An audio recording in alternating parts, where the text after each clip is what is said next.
Hello, everyone. Double checking, making sure everything is okay. All right. All right. Okay. We should be good. Hello, everyone. Welcome back to the Team JYCT podcast. I am your host, Remy McNeil. Joining me, as always, is the excellent Judgmental Critter. That's me. The wonderful Twilight Guardian. And special guest host here to fill in for Kaiser for the week, Fat Man Falling. Howdy, partner. Yeah, Kaiser won't be joining us for this session, but don't worry. If you've noticed, we're going to be playing a D&D campaign, and Kaiser will certainly be part of it. But yes, so today we're kind of looking at trying to create characters and get everyone up to snuff on what to do in this D&D campaign. And it's going to be kind of a relaxed stream. We're not going to be like a lot of stream of consciousness. That's the term I was looking for. Basically, I was just like shooting the shit, talking about things, trying to figure it out. Mostly trying to help Twi build her character, because she's the only one here that's not a veteran of tabletop games. So nope. The last time that I played was a completely different system, and that was well over 10 years ago, and nobody explained the rules to me back then either, so... Yep. Oh, yeah. If you'll look, I did put a, in the chat, there's a wiki that basically is going to be your go-to resource for everything D&D related here. Oh, lovely. So that'll be very helpful to you. I'm going to try and get the topic up on the window because I need to do that. Make sure this is selected properly. On the chat, I look like I'm like a hover-handing critter. Like, you're trying to escort me off stage. Like, okay, honey, you need to leave. He doesn't need the cane. He's already got the claws. But yeah, if you scroll up, did any of you copy the character sheets that I threw out to you guys? Oh, I couldn't figure out how to use it, so I just made my own. I'm DM. But I didn't. I'm DM, so I don't need to make a character. Right. I'm just here. I'm here for fun.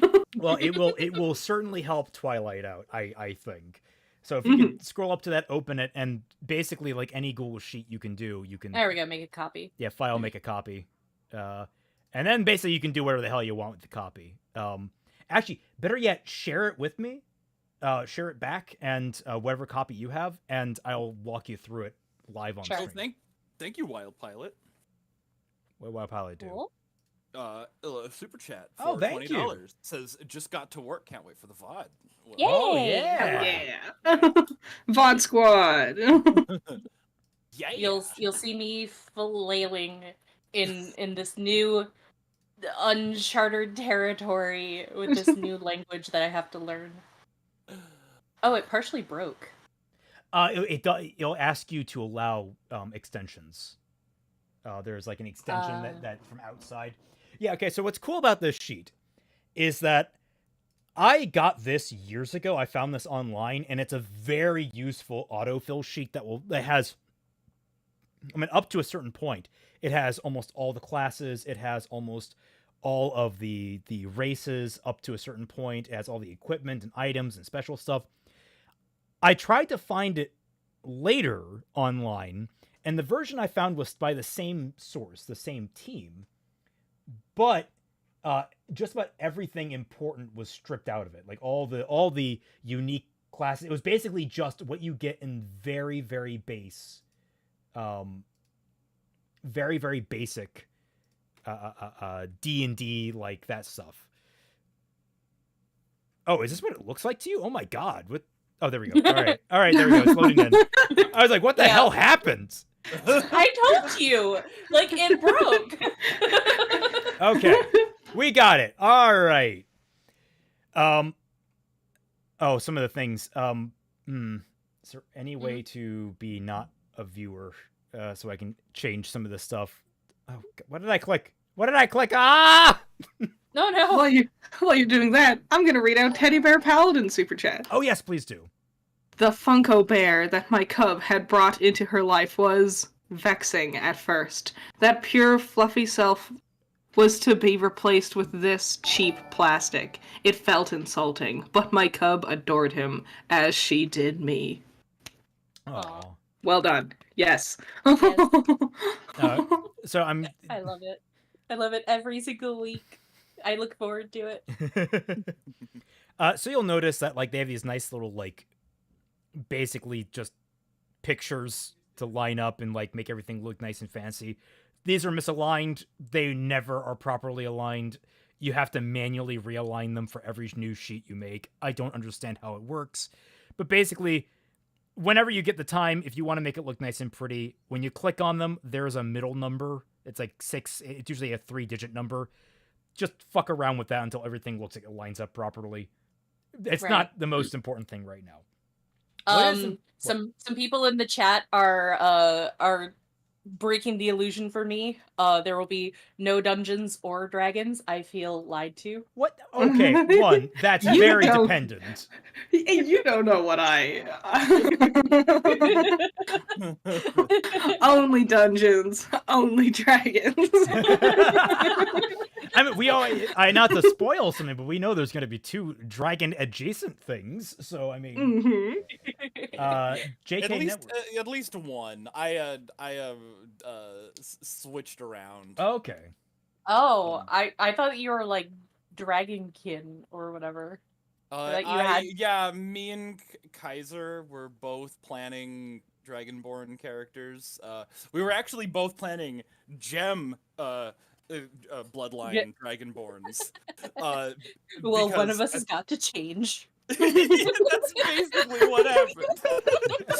Or you could do the last D&D game I played where I wasn't DM. I came up with my character on my own, and I didn't tell my sister. And my sister came up with her character on her own, and she didn't tell me. And we were both accidentally fighters. And so... Okay. JK Network says, "Sup guys, hope you all are doing well and not burning to a crisp in this heat. By the way, what is Fat Man doing with that pencil? Is it for drawing or malicious intent?" Well, he's an editor. Like, that's his whole thing. He helps me edit Fixing Ruby to some extent. Like, and he does his own thing. I'm a bit too late to really help. Like, usually what Fat Man does is just say this is bad. Well, to be fair, in Volume 5's case, you still haven't delivered Part 2, so I didn't have any basis to counterpoint. I had to go by the seat of my pants. Field on hope. Yeah. Tell us now whether or not what's going to come out first, Part 5, Volume 2, or Winds of Winter. Oh God. I mean, look, I don't want to say the 10-year anniversary of my Volume 1 review is coming up. About the 10-year anniversary of your Volume 1 review is coming up. And I kind of want to get my Volume 5 Part 2 out on that date. So Martin better get a writing if he wants to beat me. Yeah, he did. But yeah, so where was I going with all of this? To a dungeon with dragons. With all those dragons.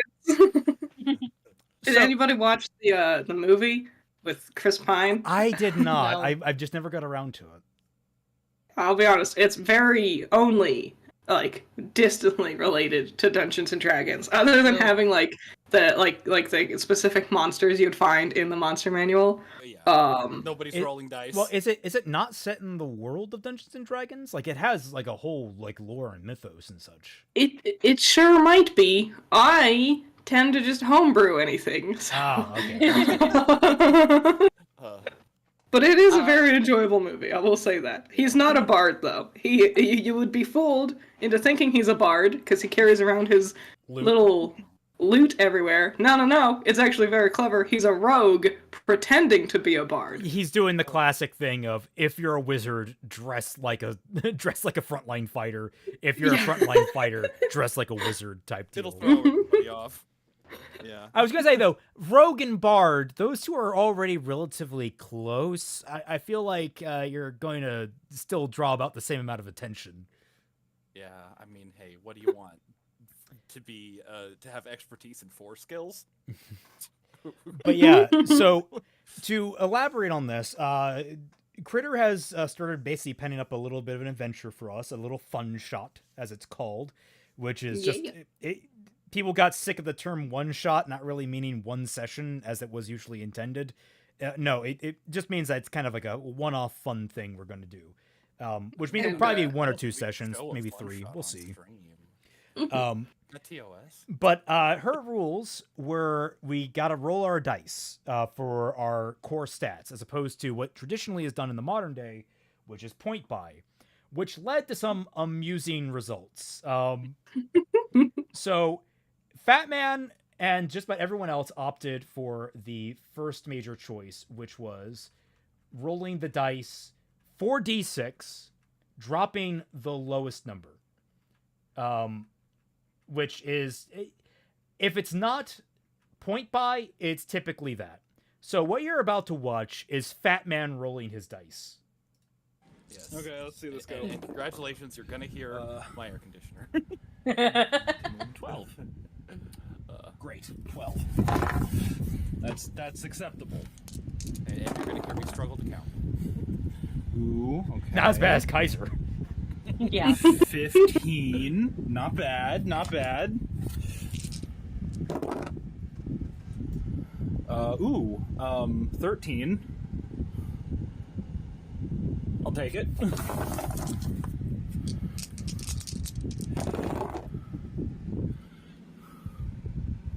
$10. Great.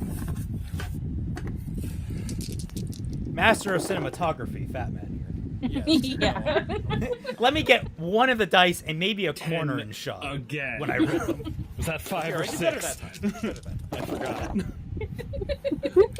Ooh, oh shit. I kind of hope that was 5, cause I got a 17. You kind of hope that was 5. It clearly shows a 5. No. I mean, whether that was my 5th or 6th roll.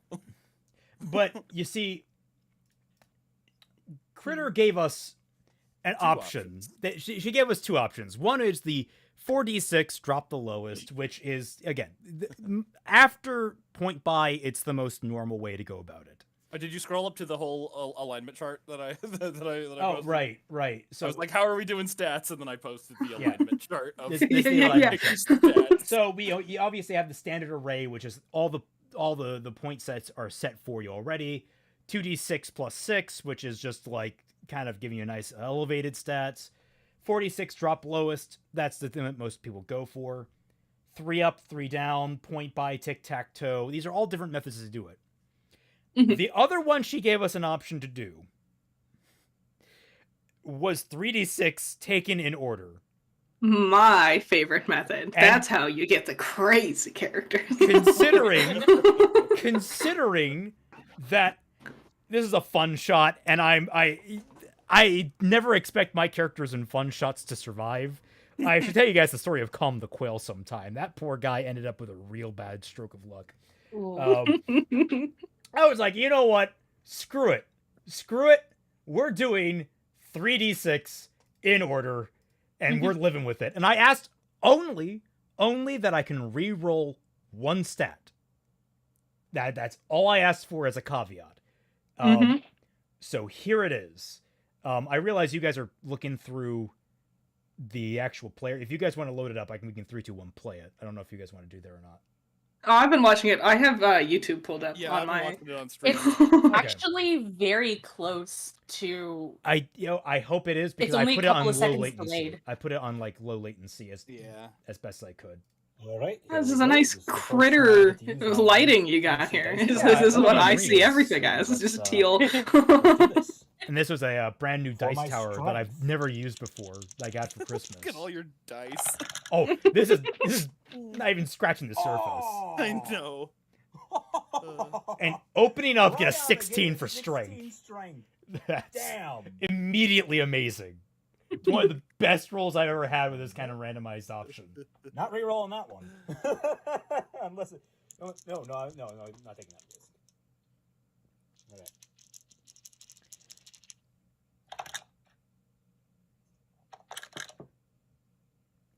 Those dice are fun. A The little big tilted, the but big not the blue ones worst. are fun because I got them from 4-4, my that's a family. I think my sister 13 picked it up for dice? me at a casino. They're actual Yeah, casino Plus dice. 5, Yeah, I was Oh. gonna say they. All right, They I'm look like I'm casino liking this dice. so far. So they're like So they This hasn't been they're bad perfectly to me. weighted. big That enough can so only all the happen, old not people enough. can really easily read them. And get swindled out of their things. My fave. Uh-oh. Uh-oh. That So my might be constitution reroll. was an 8. That's an 8 constitution. Not Squishy. great. Squishy and my rolls, frontline fighter. You know that that's reroll always how they are. Always the best. with the dice that I also used. So I'm not gonna change any dice, and I can do anything like that. All right. Don't worry, I'll be the Intelligence. frontist of the front lines. Oh no! That might be my reroll. This was the one that hurt the most. Oh, no, I'm going to be dumb as fuck. I have a 5 intelligence. It's so ass. It's such a bad roll. All right, wisdom. Wisdom. What did I tell you? It came back to bite me. My own words. All right, 13 wisdom. That's actually really nice. What's really crazy is I used to be really good at dice math, where you can like I should've glance, drawn add this out everything a little bit together. bigger. I haven't done it in so long that I'm rusty at it. I'm like, But I'm actually better at I this. started that way. I actually did pretty decently at the top, but then I just. I got mean, lazy, I that's what I think every time I Alright, try to charisma. draw. Oh my god, right? Yeah. guess. I drew the other day and I was like, I used to be good. What the hell? I know, but like That is- I only draw like every 6 months or so, so I'm like constantly rusty. All right. So I had the hard choice to 16 make strength. was what That's to reroll. already really fucking good. Obviously, that's strength 13 then. Zex. Totally. 8 constitution, 5 intelligence, 13 wisdom. So for some reason, the stream keeps.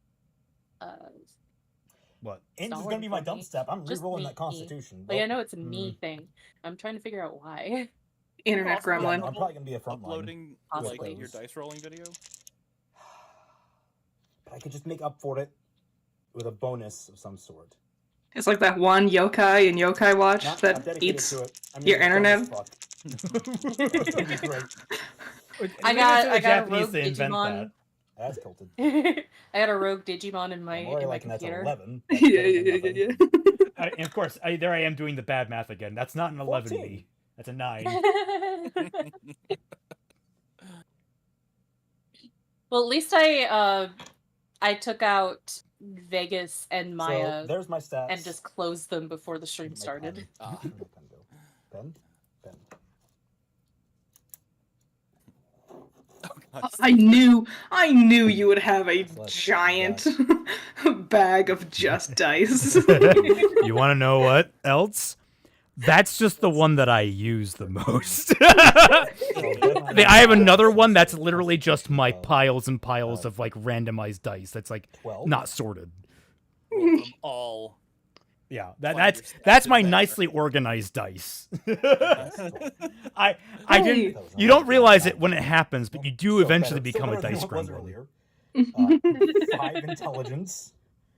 God, I'm bad at math. Look at me Four, pause. It's a 6, 3, 13, that's asshole. It's a 13. 13. And then Ugh. just 10. That's why I didn't bother I mean, to It's to not do the any of worst the math spread in until the after I world. was done. Yeah. Especially because I only have one I'll have to die. figure out what I'm Ugh. doing with this now. Well, one usable die.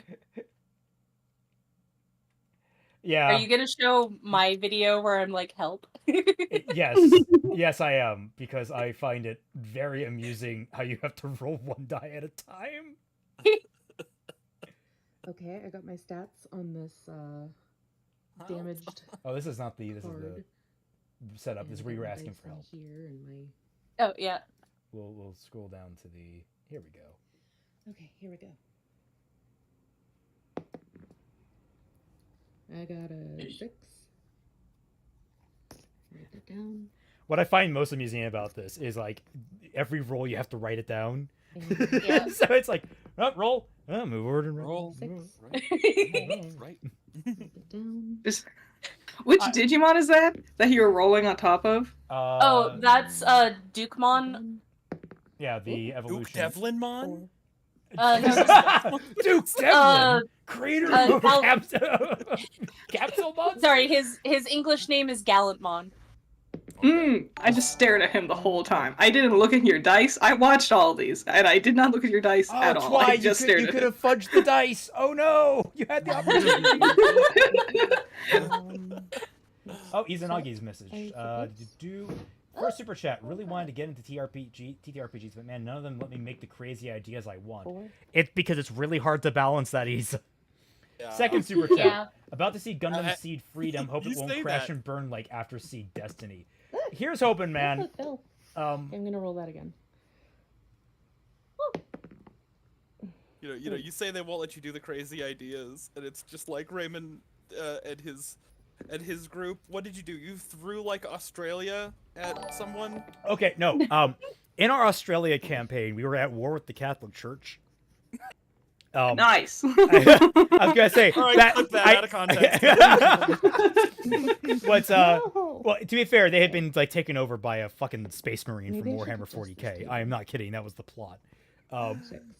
So they had holed up in the Vatican, which had been moved to Spain because Italy had been consumed by an entropy monster. So we basically had all to of do these words in this order. because we ruled Australia, we were a major world superpower. We were building up. We went to war and basically did a whole siege on all of Spain. And it Against ended. the emus and lost. And we threw the emus at the opponent. Good. Yeah, we used them as our frontline cavalry. We did a siege on Madrid, and that we basically. No, I remember what happened. We were all getting sick of doing sieges because it was just taking so long. So we were like, all right, how can we kill 2 birds with 1 stone? So we ended up using the equivalent of like 36 uses of Wish. By the way, we were at like level 19 or 20 by this point.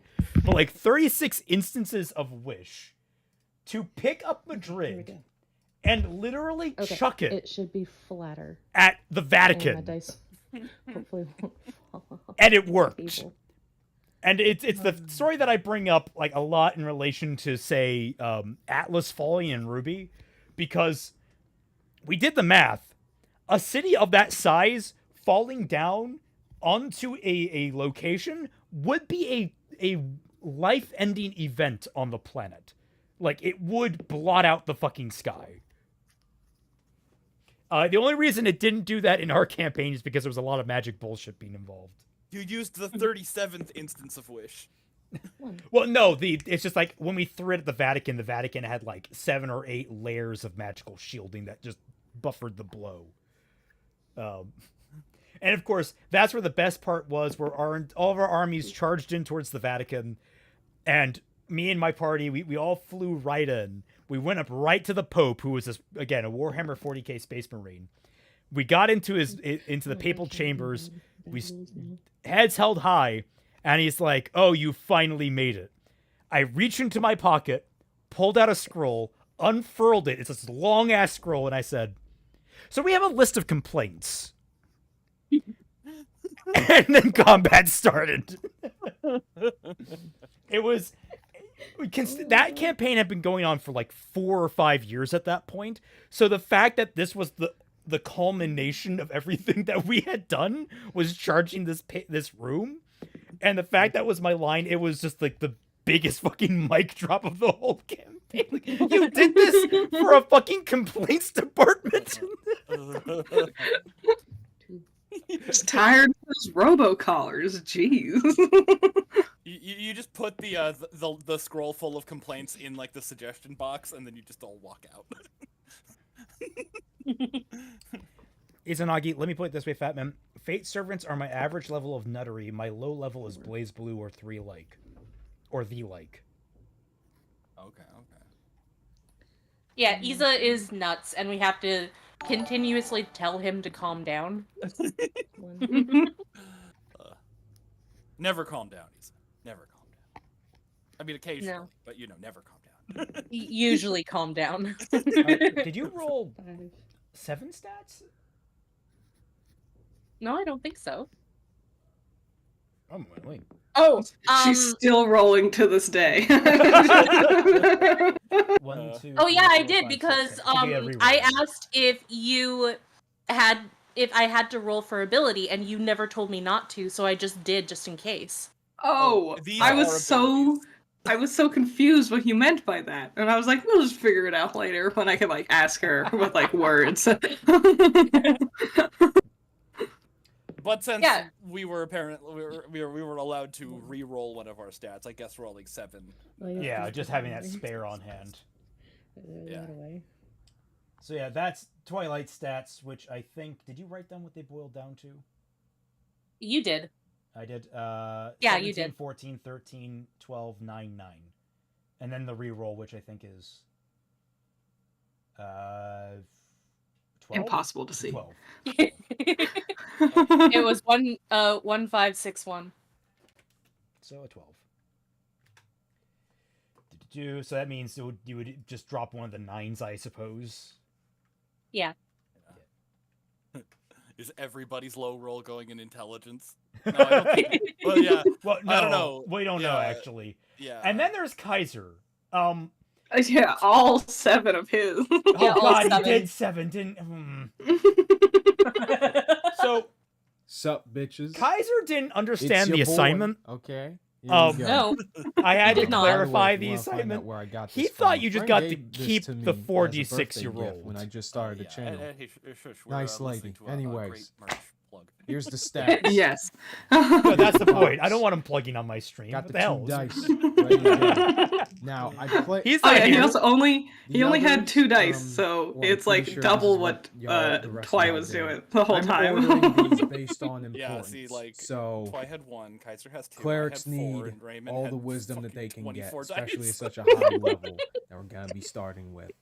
I don't know why he bothered like If we have ordering them good this way. wisdom, I'm cool with It's like you're pretty just much making it almost more anything. complicated on the sheet. the You con need would to. be less important. I'm going for a knowledge cleric because character. He just goes by the beat of his own drum, A man. little bit of Just I mean, it's follows fine. his own heart.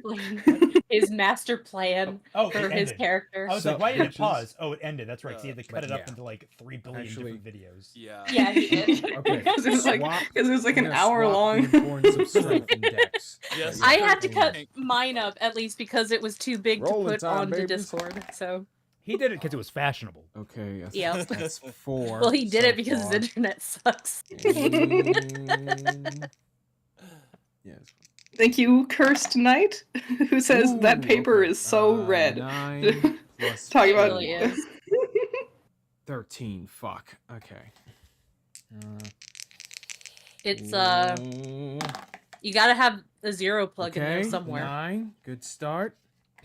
Kaiser tried to pick up dice challenge Fuck. difficulty. Impossible. Before this, he was trying to flip a coin.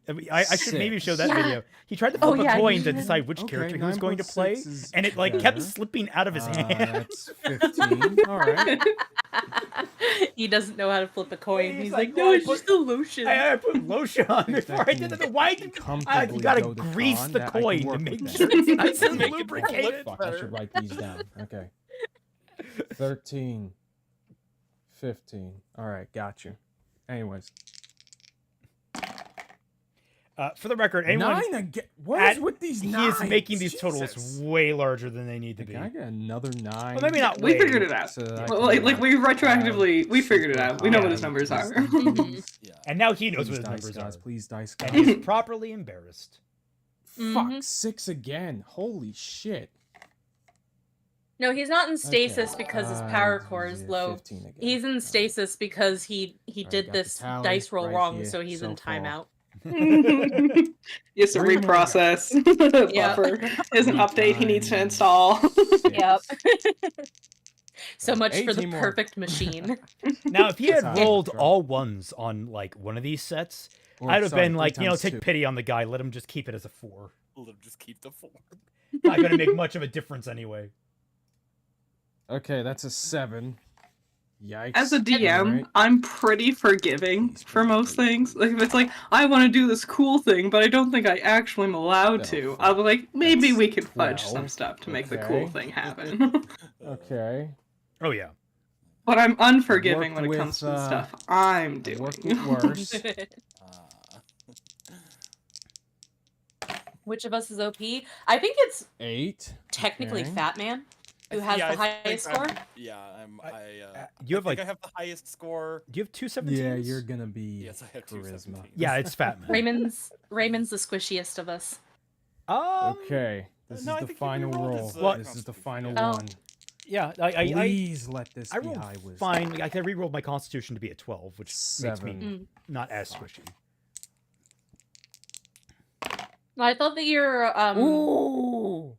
well, 7 plus 12. I guess it doesn't matter that is since you not- re-rolled, but when I calculated it, your score was like 69. Okay, Yeah. I can Nice, maybe... nice, Hmm. yeah. I threw it into the point buy, Let me and Yeah. re-roll that 12. I'm 3 Let me below average re-roll for that point buy. 12 real quick. Yeah, Okay. you can't Here we even get go. a 17 at a standard point buy. So yeah. Fuck, off to a not great start. Um, 3. Okay. Kaiser and I were both 74, and I think Never mind. Fat Man was like 79 or something like that. All right, or this is Tanya, 84. people. No, it's not Tanya. Tanya is actually, if I can scroll down here, 12, 13, 12, 11, 9, 17. I am mad that everyone rolled a fucking 17 except me. That's the fun of doing the 3d6 method. You get what you get. Fate decides. Did we have some? You oh, said that you were yeah. jealous that I rolled 17 on my first go. Yeah. yeah. Oh, so this was my when I found out that we were doing reroll a low stat, and I had 2 10s. I was gonna keep it, but I was like, no, I was tempted. It was the forbidden fruit. Yeah. Yeah. It paid off. All right, let's see if I'm gonna keep Forbidden my fruit, 10. the temptation of Batman falling. Well, that's the like. Sometimes you could roll and you just roll worse, and then you Oh. fucked yourself over. Oh, dear. Do you remember us reading that fanfic, Raymond? Which fanfic? I mean, I'm being tempted. Forbidden fruit, I'm the temptation of Edward Cullen. forbidden fruit. Oh Yeah, God. because they only had one D in there, so it's forbidden fruit. Forbidden fruit. Oh God, was that was the self-insert OC, wasn't it? Yeah, and that was the second fanfic that we read after My Inner Life. Oh my God. Yeah. I am But- surprised I remembered it as much as I did, because like that was like kind of a nothing burger of a fanfic. It was. You're telling me that a Joe Biden self-insert Twilight fanfic.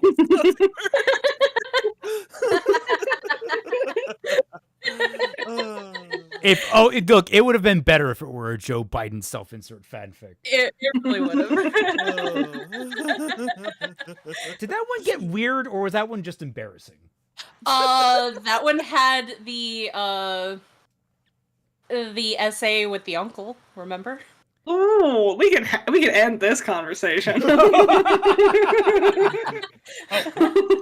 get my character back on screen properly. Sorry about being split in half for a second there. Oh, Okay, so with all Yeah, these 'cause- dice rolled and everything ready to go, we are now, is it me, Fat Man, and Kaiser have all already basically gotten our characters ready to go. I am a Shadar fighter. A Shadar Kai fighter, which is a shadow elf. That's basically what I am. Fat Man, you are a...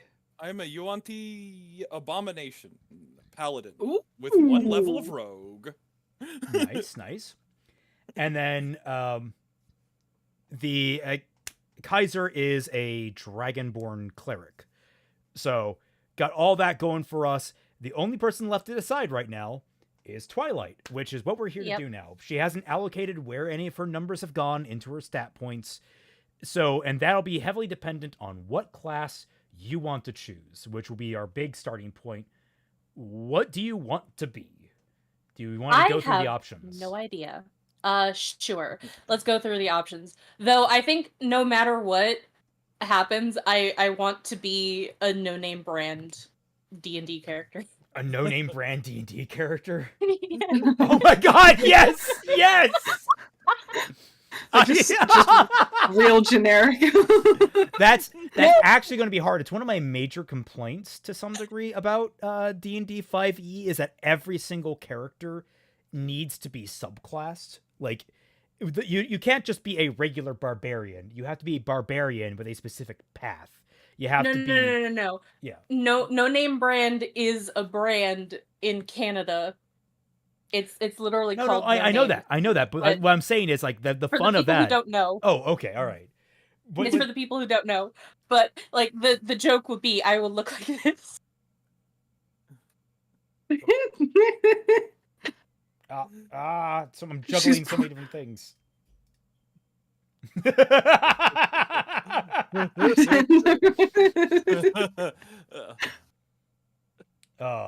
It's good shit.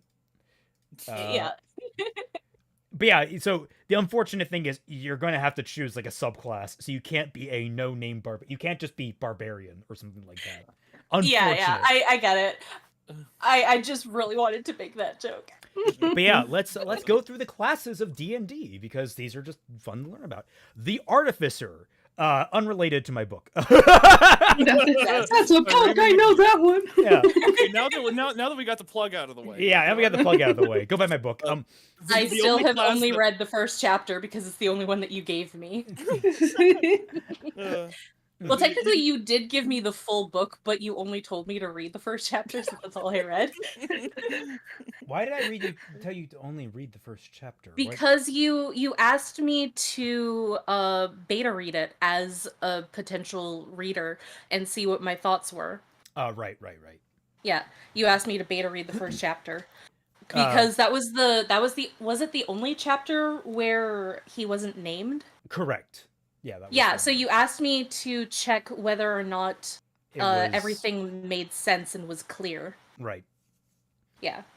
So yeah, the Artificer, makers of magic-infused objects, defined by their inventive nature. They see magic as complex systems waiting to be decoded and controlled. Instead of ephemeral spells, they seek to craft durable, useful, marvelous magical items. So if you wanted to play Rick from Rick and Morty. It's a little steampunky, you know, if you wanted to lean into that. They had to put guns in D&D somehow. I've never played a steampunk character ever. I don't know anything about steampunk other than it's like Victorian era. That's basically all you need to know. Yeah, Victorian era aesthetics. Yeah. Is there a buckle on your top hat?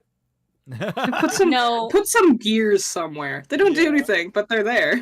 Actually, I did actually buy a necklace that was all just like a bunch of gears, just like cobbled together. It broke apart, but yeah, I was on my way to being a steampunk character in a novel. The Barbarian, which is, I mean, do you even need a description? You get angry and you smash shit. That's basically what barbarians are. Smash. Yeah. Yeah, you also get like crazy resistances to like ward off pain. It's a very straightforward class in that way. The Bard, basically the go-to support class, though it is in itself a very powerful magic caster. Whether scholar, skald, or scoundrel, a bard weaves magic through words and music to inspire allies, demoralize foes, manipulate minds, create illusions, and even heal wounds. The bard is a master of song, speech, and the magic they contain. Interesting. Yeah, you'll be doing a I- lot of talking as a bard. I have no ear for music. As a DM, I will not force you to sing or play music. I won't do that. I'm not a terrible singer. I wouldn't say that I'm anywhere close to professional, but I'm not gonna make your ears bleed. But I don't know how to craft lyrics to save my life. Yeah, the bard is like one of the only classes that it's okay to bully. Like, you would never have Oh. like a druid and be like, all right, if you want to cast this spell, you're gonna have to grow a plant. But if there's a bard at the table, it's just like, all right, sing some bars if you want to cast your spell. I'm up with a haiku right now. They are also. I'll just if I take this class then and you guys ask me to sing, I'm just gonna sing some pop songs from anime. Pokemon, gotta catch them. It's so true. No, you gotta sing some like Disney and get the stream copyrighted so we can't. Oh, that's evil. That's the chaotic evil bard. Yeah. Quick, someone get that cover of the what was the one that got the copyright strike on the Justice the League? cruel ancient thesis from Evangelion. Which, by the way, everyone, if you hadn't noticed it, the video's back up. JLAX Justice League, JLAX Ruby, fixing Ruby. What the parody video? It's back up. It survived copyright hell. It's back. Yes. Yay! I'm so happy for you. Were you like? Do you think that they just gave up because they're like, oh, this guy's serious about it or whatever? I don't know. It's a Japanese company because what they could have done, they could have just sent me a cease and desist and shut everything down. Like, and if they had done that, I would have had like no recourse other than to like countersue them, and I don't want to do that. But oh god, the copyright system on YouTube is just so fucking messy. Yeah. So ridiculously weighted towards the claimant. But finally, just to clarify on the bard, because the bard, like in Pathfinder, there's a lot of different archetypes that clarify it. But like in this, with like the different colleges you can follow, there are bards of all stripes. So you can be like a bard that just gives oratory. Like that's a whole thing. They're known for the music. You could be oratory last night. Well, and that's the last thing they mentioned about bards. They are infamously known as the fuckboy class. So, Yes. Are you really into improv? Be a bard. Yeah. Everyone who's seduced a dragon probably. Okay, this is just listed on here. I'm not gonna say it's probably an option, but the Blood Hunter homebrew. Is this from like whatchamacallit, It's from Critical Role. Critical Role? Yeah. Okay. Which I know people don't like this class. I know it's apparently not very well balanced for the game. Well, Critical Role has they've gone on to do their own thing. So.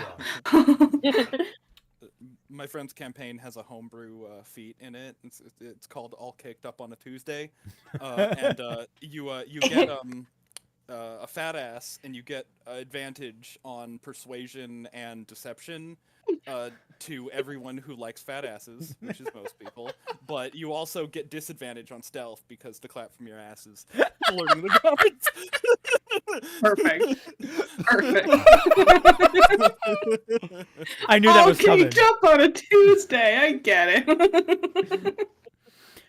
Next class is the cleric. Clerics are the intermediaries between the mortal world and distant planes of the gods. As varied as the gods they serve, clerics strive to embody the handiwork of their deities. No ordinary priest, a cleric is imbued with divine magic. These are like typically the go-to healer class of the entire thing. And it's also, I believe, what Kaiser is going to be playing. Yes. You could be a cleric. Like, the clerics do have a lot of different domains, and they are as varied as wizards when it comes to spell casting. They can be support or DPS or what have you, but they're mostly known for their healing and for being very frustrated with the party, particularly with the bard for being a fuckboy. There's a list of, usually with things like the cleric or paladin, there's a deity that you worship, which is where you get your magic from. There's a list of deities in universe for Dungeons and Dragons, But if you also want to like homebrew your own deity that basically just like rips off the idea of one of the others but has a different style, I'm totally okay with that. I bring it up because I imagine, because Kaiser has like a specific idea for his character, I imagine he might want to homebrew something. So I'll talk to him about that later. Right. But just Yeah. laying that out there. Okay. Yeah, I don't know, because like I'm so used to just recycling characters for anything that I do rather than creating a brand new character. Like some people in roleplay have like called me out on that because they're like, well, why would you bother to just recycle this character? Why wouldn't you make a new one every single time? And it's like, do you know how many roleplays I've gone through? Why would I Creating like I'm new talking about characters. written roleplay. Do you know how many roleplays I've gone through to create a brand new character every single time? That would be exhausting. Yeah, I mean, hey, sometimes you just have a good idea. You want to keep. Yeah. Well, like, oh no, I was talking about the last time that I created a brand new character was Lena and her brother Court. But no, that's wrong. The last one that I created was Jessica, and I can't talk about her on stream. That would get us in trouble. Yeah. I'm like Lita and her brother Quark. You're watching Deep Space Nine?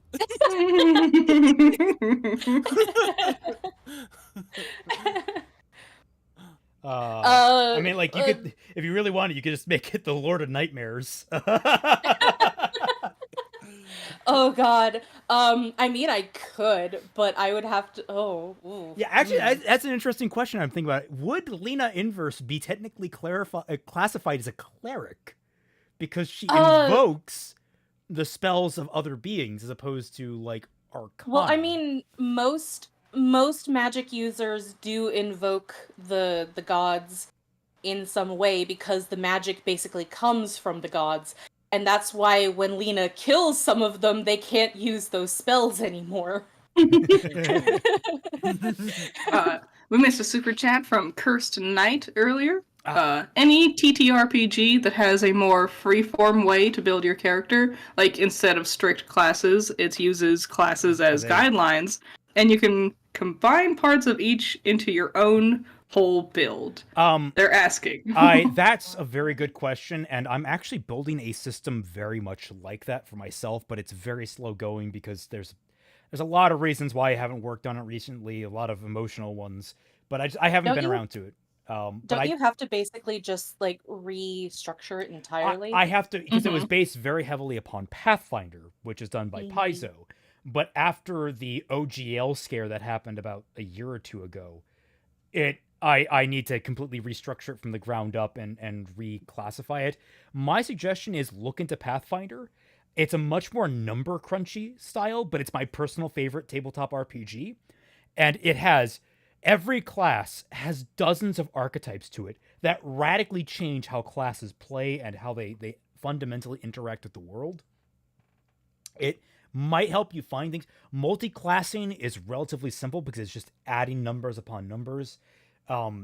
You can really get some interesting characterizations, especially if you have a GM that'll let you do things like Gestalt. Dude, Gestalt is one of the craziest, most awesome things on the planet, where you have two simultaneous classes at the same time. It's really cool. Isn't that a thing from Nier? Well, I believe, what does it mean in German? It's a word in German that means, I think, combination, I want to say. That would make sense. That was also really painful for you too, because that was like within days or weeks after you finished building up your Vault Finder. That's when that thing dropped. Yeah. So for those who are curious, the Artificer and its related short stories, they're supposed to be part of a tabletop role-playing universe that I'm trying to get a tabletop game off the ground, but then that shit came out. It's like, well, I'm just going to focus on the stories and the world building for now and build up like the mythology of Vault Finder so people can have something to reference back to. William says, hey, if you're interested in a class that uses magic with writing trope, I can send you a really good and fun homebrew from Nat 19. If not, hope you guys have fun. I think we're trying to keep homebrew a little bit on the lower end right now. We're not trying to like go full in on it. Yeah, she is brand new to the system. We're trying to just get her into the base mechanics. Yeah. Yeah. Um, The only, Also, Robbie said, "Lol, I know about Jessica." Yeah, I talked about Jessica in private before. okay, Gestalt is something that is made in many parts and yet is somehow more than or different from the combination of its parts. So literally, Gestalt is more than the sum of its parts. That's the term. Okay. German's cool. What a cool language. I keep telling you, we just need to introduce the word Backpfeifengesicht. And that's like the best word in the German language. It just means... What does that mean? It means a face in need of punching. I am in full support of putting more German back into the English language because English is a Germanic language. So that's why sometimes when you listen to German, you sound like you know what they're saying. Let's see. All right, so next class is the Druid. Do you want to be a little kitty cat? Whether calling on the elemental force of nature or emulating the creatures of the animal world, druids are an embodiment of nature's resilience, cunning, and furry. And I read that as furry, not fury. I mean, they're also embodiments of nature's furry. It's not wrong. It's why I was like, I rolled so quickly. They claim no mastery over nature, but see themselves as extensions of nature's indomitable will. You get plant magic, you get animal magic, and typically you can shapeshift into an animal. Yeah. I was thinking that if we did go with just making Wicca in this, like you had talked about the other day or the other week or whatever, that I probably would go with that, but you said it would be like different somehow. I don't know if Wicca ever really shapeshifts. You don't need to shapeshift as a druid. It's an option. Well, the thing is that my magic system for Cadence of Magic is so unusual. Like there is a lot of elements of like using nature and all that kind of stuff, but the main feature is using the magic of other creatures, like using your built relationships with other people and other creatures in order to use their magic. And eventually, if you have a special magic that you use a lot more often than others, you'll eventually become kind of specialized to that magic, and that's why all of the humanoid magical creatures like centaurs and mermaids and stuff exist, because they specialized in very specific magic. They have master's degrees in all of them. Yeah. And you can tell when a species has mastered their magic when they look very different from regular human beings anymore. Humans are the basal creatures, whereas mermaids and stuff are specialized. Next up is the Fighter, which is basically another you hit stuff real good type class like the Barbarian, but it's less focused on damage and resistance and more on kind of versatility. You actually have a little more versatility as a fighter. There's like it's actually the Eldritch Knight where you can be what's called a Gish build, where you get magic as well. So you can be like a Magus type character. You get to fight with magic. I don't know how to describe it other than that. Bit of a jack of all trades kind of deal. Yeah. Although you can specialize in some directions. Like it has more wiggle room than typically the Barbarian does. Then you have the Monk, which is another really physical. It's another frontline fighter type class, but it's more of a striker type, kind of all running around doing flips and tricks and that kind of stuff, kind of like ninja. Think like Shaolin monks punching shit with your fist, that sort of thing. They get like key points, so they can do like cool stuff with that, like slow fall. You have the Paladin, which what's a Paladin? The Paladin is it's kind of like a war priest. I mean, you get a connection to a god like a cleric does, but you like have an oath to that god, and you follow inside the strictures of that oath, and in return for it you get a bunch of magical powers that make you a better like fighter for justice or what Oh, have so you. you're a glorified street preacher. Well, It's like if you want to be a cleric, but you want to do more than just heal, you want to also hit things. It's a good one to go with. Yeah. Right. The ranger is if you wanted to be a druid but you flunked out of magic school. Yeah. Yeah, druid is if you want to be a kitty cat. Ranger is if you want to have a kitty cat. Do you want to be Aragorn before he was the king? Be a ranger. Yeah, it's typically the best ranged fighters or the best ranged combatants, although the fighter. Well, I can mean, do it, warlock too. would like a word. Non-magical. Oh, okay then. Yeah. Oh, what am I kidding? I guess Lena would probably be more along like a warlock now that I think about it. Yeah. But yeah, the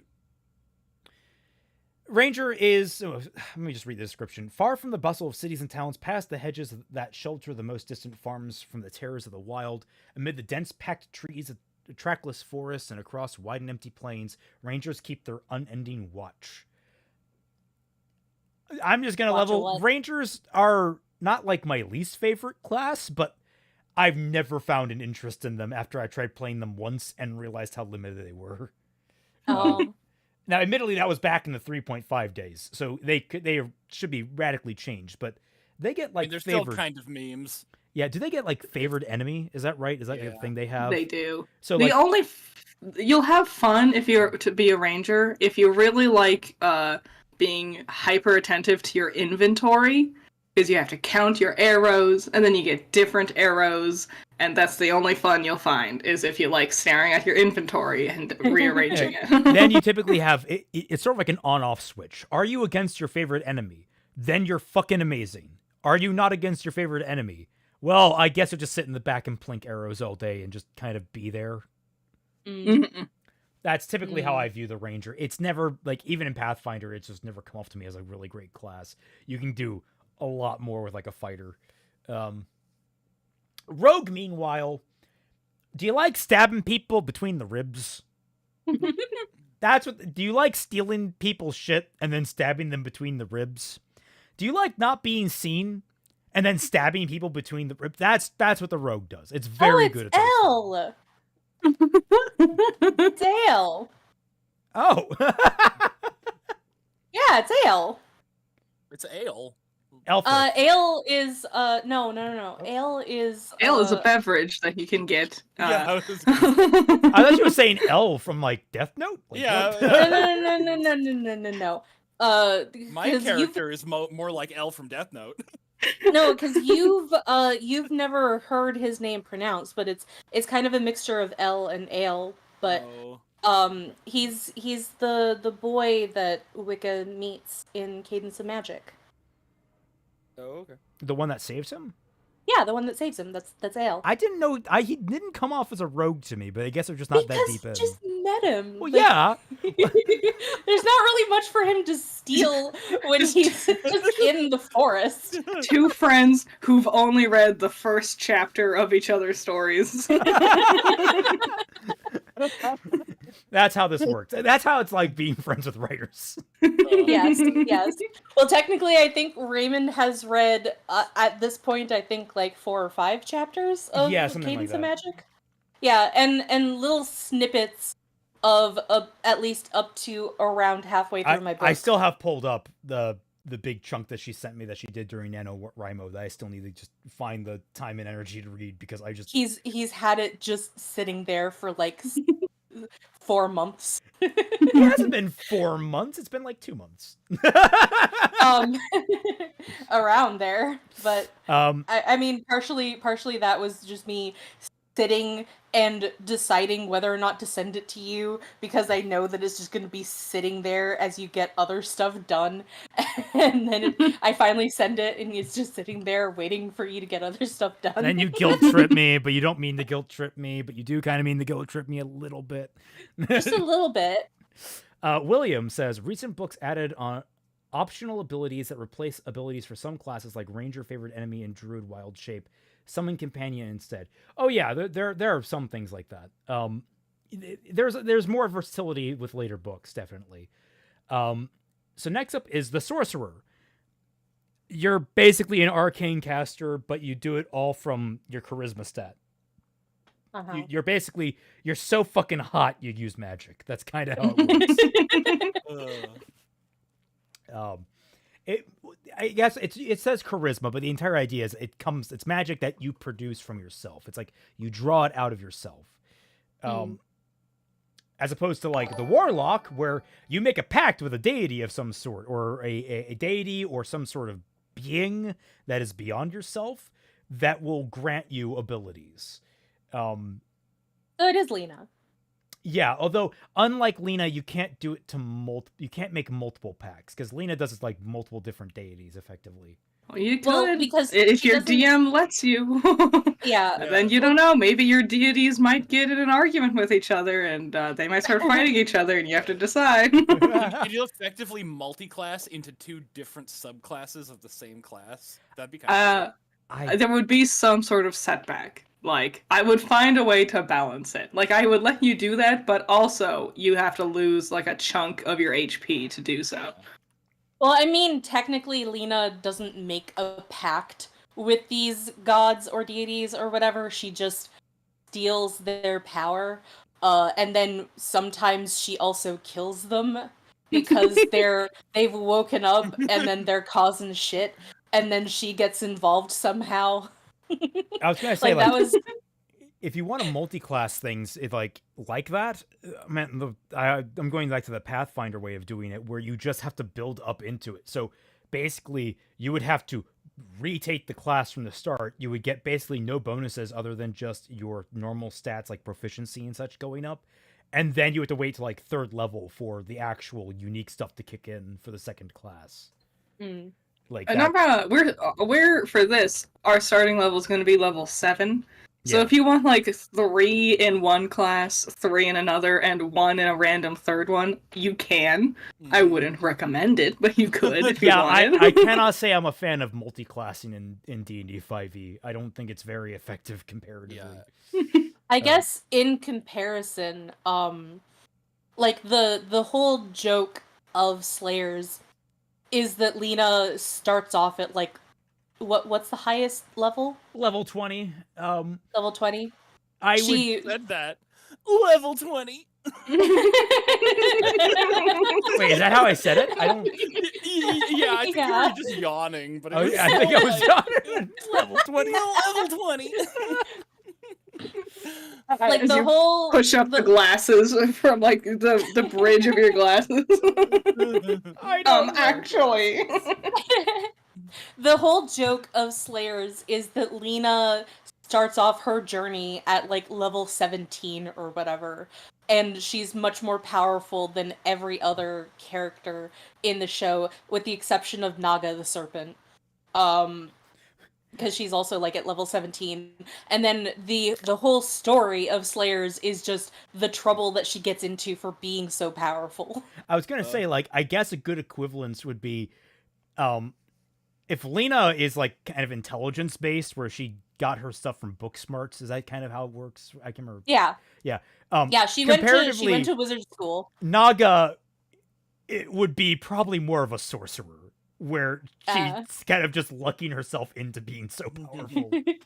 Well, no, because she's the princess of Sayri. Right, but we all know that So- she has rocks for brains. She does. Like, I don't know how that maybe she just has like a really weird studying stat, like but yeah, that's also the last thing they mentioned is the wizard. You study magic, you do magic. That's basically the be all end all, and you're probably pretty squishy. So those are There's your nothing options. about the wizard that makes you have to be squishy. You know, you could put your 2nd highest stat in Constitution. I was gonna say the D6 hit die. Yeah. Oh, right. Okay. I'll be some sort of magic user, I suppose, because that's what I'm most familiar with, since I have a lot of characters who are basically magic users. Okay, so we're looking at wizard, warlock, sorcerer, Druid. druid, cleric, bard or artificer. I won't be a That's- cleric because that's what Kaiser wants. Yeah. Okay. Um, Let me get a what notepad up would so we be- can- I mean, see, Warlock, like I said, it gets you probably the best ranged spell in the game. Yeah, it's in, called um, Eldritch in Blast, and it just Eldritch Blast. Critter, I almost did what you said, which was go 3-3-1. I almost went 1 rogue for expertise, 3 bard for more expertise, and then 3 paladin.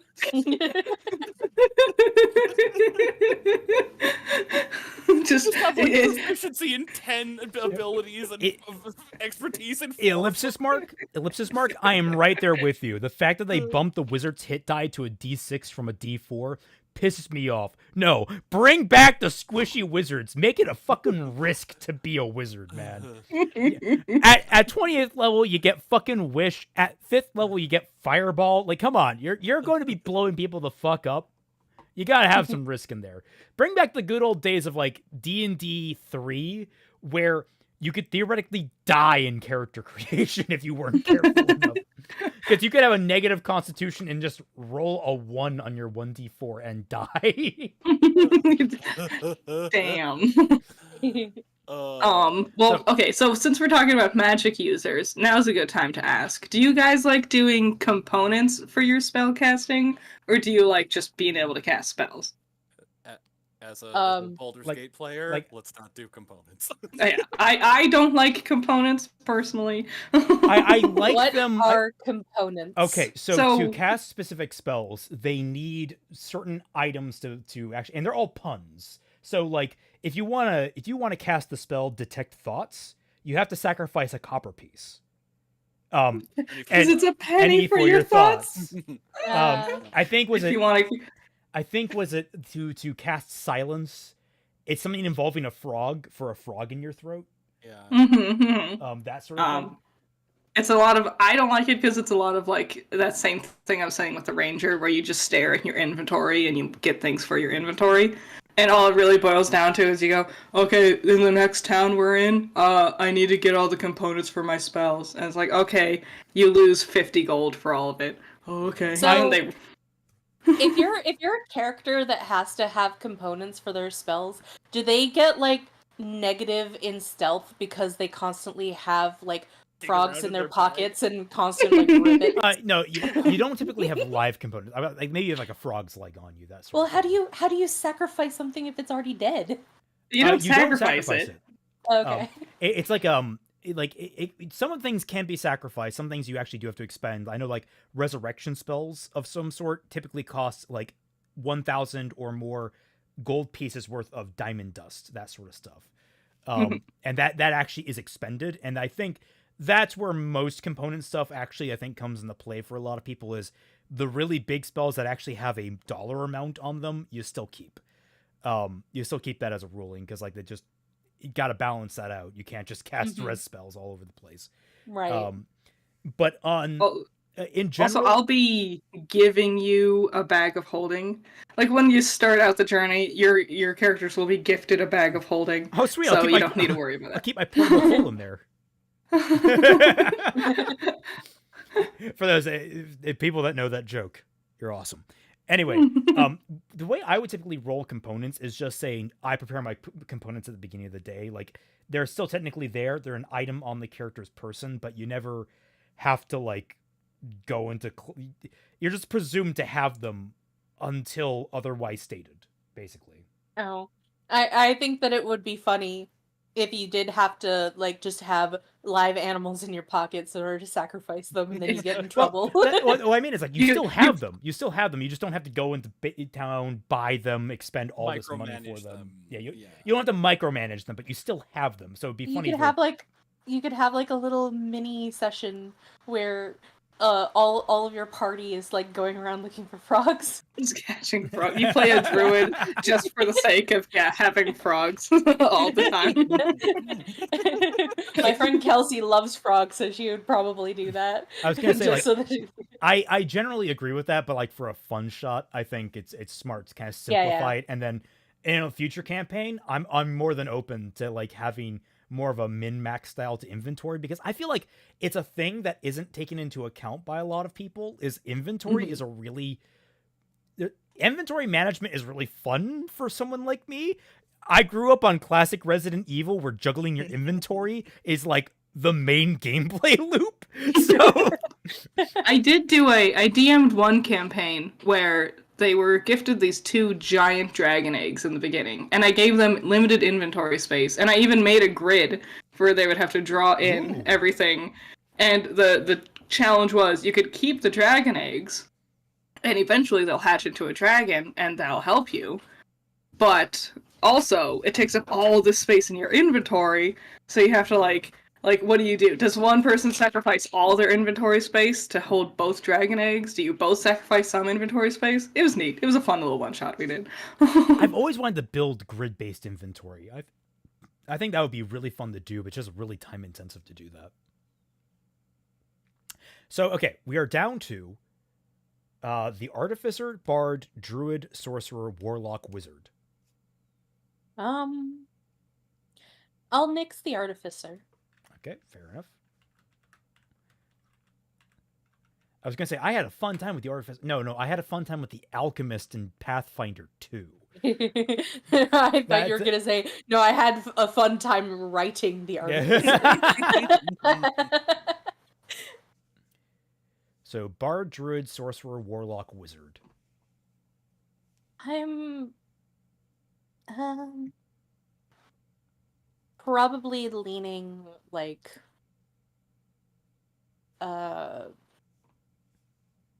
somewhere like Warlock, Wizard, Sorcerer.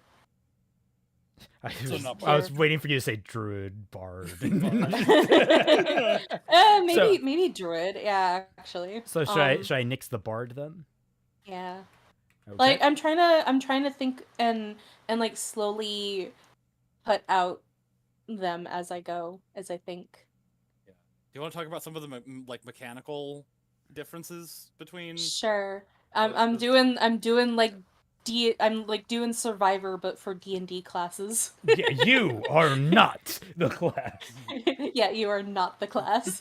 Okay. Sorcerer has a thing called meta magic, which lets you kind of alter what your spells do.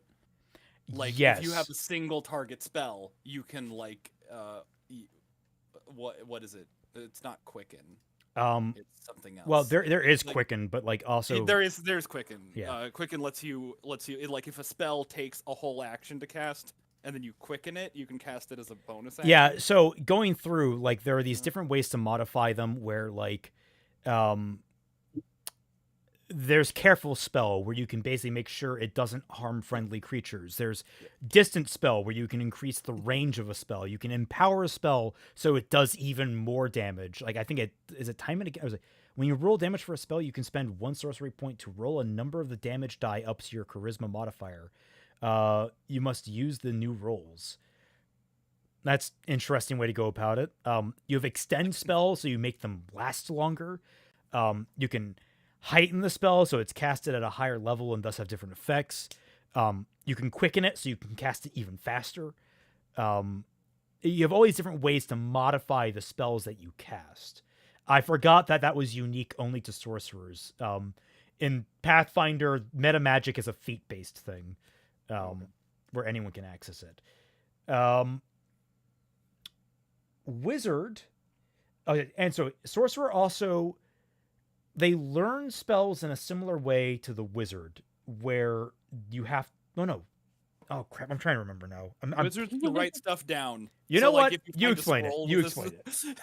If you find a scroll with a spell on it, because like you can cast spells from scrolls, you can like write them down, so you can like learn that spell without it.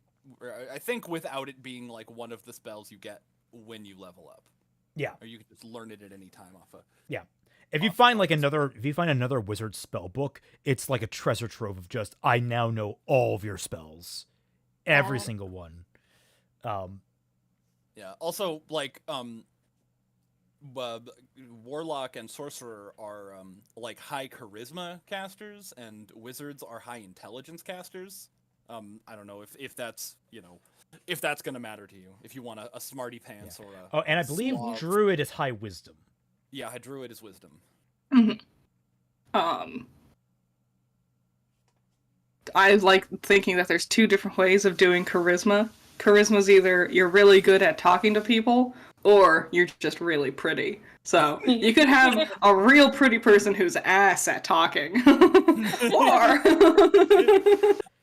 Well, that's why I actually like it when you have characters that like are fucking beautiful, but they have a low charisma. They're just that unlikable as people. I mean, that is kind of Lena. Did you? Fun fact: they actually based her design off of Audrey Hepburn. I remember you telling me that a Audrey while Hepburn's ago. beautiful. Yeah. So, like, Yeah. if you were ever gonna do like a realistic drawing of Lena inverse, that's what she would look like. It's Audrey Hepburn, but if she walks into your village, eats all your food, and then burns down half the building. Yeah. How'd you know? Did you want to tell them about the unique aspect of Slayer's Besom? Oh, there is a collateral damage section in the rule book. Yeah. Oh no! It was great because Raymond was so confused about the collateral damage section when I showed him the book. And then I had him watch Slayers, and he's like, "Oh, Yeah, that makes I get sense. it now." Yeah. Cursed Knight, last question. How does a high con whiz with a high strength dex as in two separate builds sound? The former, DS, has low charisma, and the latter, ER. Imagine Eldritch Knight. I don't know what DS is. Druid Sorcerer, maybe? I mean, you can make it work. A high con and wisdom is probably good for a druid. Actually, it's probably great for a druid now that I think about it. And high strength and dex is great for an Eldritch Knight. Well, no, Eldritch Knight needs intelligence, so no, that would probably be a bad idea.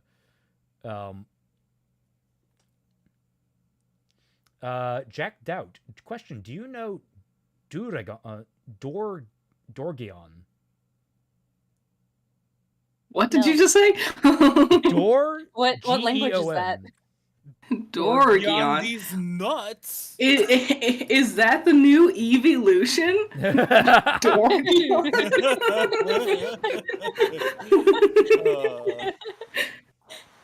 How did you get your Eevee to evolve? I just gave him a door. Well, yeah, this one time, it was very unfortunate. My Eevee was walking through the door, and I accidentally closed it on its tail, and I felt really bad, but then it evolved, so it just worked out. My new favorite type, door type. A Dorgion. It's a dungeon, but with doors. Oh. No, actually, wait, crap, you are bringing up deeply etched memories of this fucking dungeon in the Savage Tides, where we were infiltrating this fucking, like, thief base that was in the city. We had to actually, like, tracked it down, and it was just this sprawling fucking series of tunnels with just doors everywhere, and we were checking. So we were every single door. We were being so cautious. We would stack up on it, and no matter what we did, we always got booby trapped in the back. No matter how we did things, it was so fucking annoying. While we're talking about doors, I want to rant. I don't like the way Matthew Mercer does doors in Critical Role. Everyone thinks it's a funny joke, and yeah, I get it. It's a fine joke, but I think it's dumb. What's the joke? I don't know how he does it.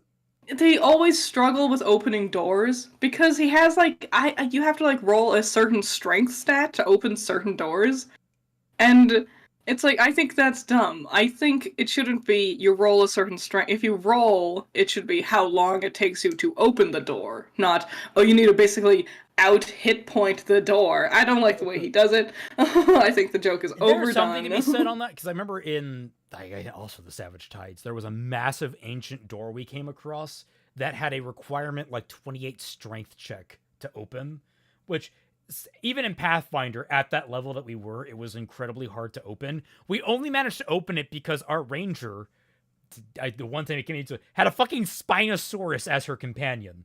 And that thing had a ridiculous strength score of like a plus 10 or 11 to its strength.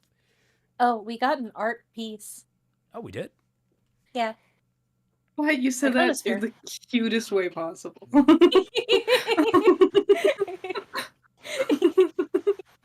Be Siri. It's so much more pleasant to listen to than the robot.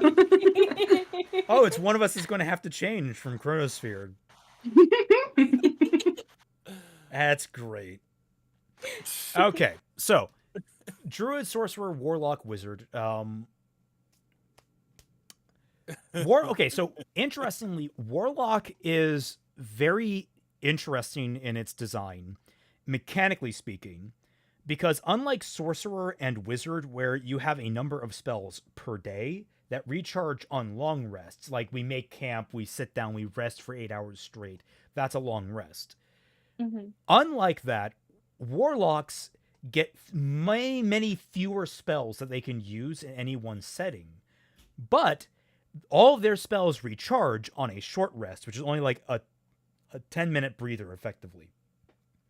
So the idea is that a Warlock, while kind of more limited in the short term, in the long term, they could theoretically cast way more spells per day than either the Sorcerer or the Wizard. Yeah, and like Fatman said, they have access to the best ranged spell in the entire game, called Eldritch Blast, and it's just Eldritch Blast. It's a D10, and I think you get to add your modifier to it as a Warlock. If you take one of the invocations. Okay. It reaches for forever. It just goes all over Yeah, I think it's like the a map. range of 100, something like that. Nice. Right. I've been thinking, kind of leaning more towards either Druid or Warlock, I think. Okay, we'll take Sorcerer and Wizard off the list then. Yeah. Okay. All right, Druid and Warlock, battle of... I don't know what this would be a battle of. Battle of the... You want to make a deal with Mother Nature or a deal with the devil? It doesn't have to be a devil. And it technically doesn't have to be Mother Nature. I mean, like, archetypes are It could weird, be man. Father Nature. Also, that thing I was saying earlier about how if you want to homebrew some sort of deity, this would be a Warlocks would be involved is in the that kind of poster process. child Right. of, I want to make up my OC god. Yeah. Like this is basically boiling down to: do I want to make Wicca or do I want to make Lena? Well, you can ponder on that for a bit. I have a question for Fat Man. Ooh, okay. So you want to be a paladin? Yeah. What god are you serving under? Where does your power come from? See, that's I didn't really put much thought into that. My power comes from, because I'm Oath of Vengeance, so I need to seek out. I need to seek out evildoers and beat them up. I don't. Oh really no, we're know- not going to get along. Never mind. Oh, okay. Oh, yeah. You wanna do some evil there, do you? Lawful evil. Yeah. Hi, nice to meet you. Like I kind of said, I was like if Light and L did the Dragon Ball Z fusion dance, and neither of their intelligence stats carried over. Yeah, like Gandhi in the old in the old Civilization games, where like he's got like 0 hostility, so when you become his friend, he nukes you because it just loops back around. Yeah. Fucking what? No, I don't. Oh, no, okay. that's All right. So yeah, that's nuclear Gandhi. in if you ever play a Civilization game, you may notice that Gandhi weirdly is one of the most nuke gung ho characters in the entire game. And the reason why is because in the original one, there was a glitch where, because the hostility meter went down to 0, if you became his friend in a certain way, it would push it below 0, which would just make the number loop around to maximum hostility. Jeez. So he became Gandhi. immediately... So now it's just like it's traditional in the series to have Gandhi programmed to, like, if you reach a certain criteria, will immediately go nuclear on you, even if you're like best friends with him. Alright, so you need to come up with some method of where you draw your power from, since you are playing a paladin. You could pick one of the ones from... It could also be a dead god. Like, if you don't want to be actively praying to something because you're doing vengeance, it could be like, this old forgotten idea is what I want to do. Do you have a list of the D&D deities? I can find Yes. it. So I put Let me my- text my sister. She has the books. Let me see. I put my stat card in the thing so you can see. I would stab as a warning.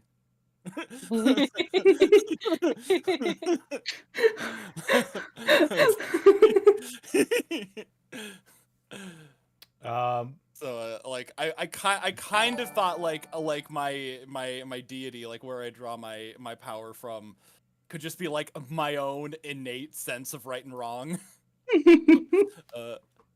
Chris Part Knight, of like Chris Knight asks, DS equals Dark Souls and ER equals Elden Ring. I know it's unrelated to D&D, but I had to ask because I've been thinking about making a fanfic of these two. I mean, they either could work. Go for it, man. Nothing's gonna stop you there. what was your original question? With It was all about like Okay. whether certain stat combos could Yeah. work. That was that one. Okay. How does a high constitution wizard? Jacked Out says Paladin of the Lords of the Fallen. I don't get that reference. Oh, is that a game that came out that was fucking awful that no one liked? Did people not like the remake or whatever it was? I don't know. I just remember like Yeah. people talked about how it was bad, but that might have been before any patches or something. I'm not sure. Yeah. Ooh, nice deities. I will. There's a million of them. Yeah. I'm sorry. there's 100,000 of them. Oh. That's why I'm like, if you want to homebrew, if you want to be like, yeah, my deity is Yeah, like a yeah. pretty lady with 8 eyes and she Oh. does space things. I'd be like, okay, fine. Yeah. Okay. Cool. Yeah. No, my deity, my holy Bible is a copy of Death Note that I found. I'm like, Oh my like, god, you could do Ryuk if you Yeah. really wanted to. this Kira guy, he had a good idea. I was gonna say specifically the Ryuk from the live action American film, Oh, the you one want me voiced to- by Willem Dafoe? By Willem Dafoe. I am not Willem Defriend.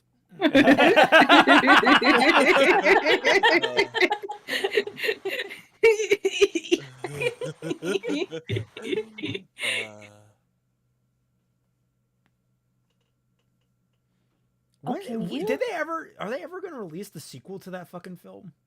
I don't. No, know. it did really poorly. But No one watched. I thought that like it got panned, but I don't think it did badly. I thought they had already greenlit it, but it could have been one of those things that was canceled quietly. That was canceled. Yeah, because that was pre lockdown. Dude, sequels. Yeah, my deity is Ryuk. Also, whatever.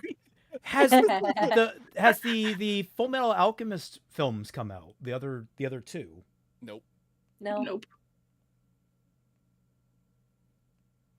Because like I've been Why would they release it after it did so poorly? I remember they had a big advertising push. No. Oh, did they? Yeah, I remember like for like a solid week I saw ads for it and then it just vanished. Sequels. Oh, okay, here we go. They were released on 20 May and 24 June respectively. They became available on Netflix on 20 August and 24 September respectively. So we literally just missed it. It just happened. Oh wow! Oh. They never said that. They hid that shit. They're like, oh, we got to do it. Whatever. They came Put out 'em out March there. 20 it was announced in March of 2022 and then it came out in May of June of that year apparently. Wow. Holy shit, man. It is impressive how that managed to fly under the radar. Yeah. And the fact that it's a fucking footnote on the Wikipedia page for the first one and not its own. Oh yeah, the second and third one came out, I guess. Yeah. Robbie, I don't believe you. I don't believe you noticed them. No one noticed them. Oh. They don't exist. Robbie notices the weirdest things. and then he never talks about them because he never actually talks about things unless if somebody else brings it up. That is the Robbie way. I want the Mandalorian to say that now. This is the Robbie way. Okay, so Fat Man. I just saw the name you gave yourself, Fat Man. I don't know. Is he sharing his character sheet or something? Yeah, I know my character it's sheet in the Noodle. chat. It's Noodle of Justice.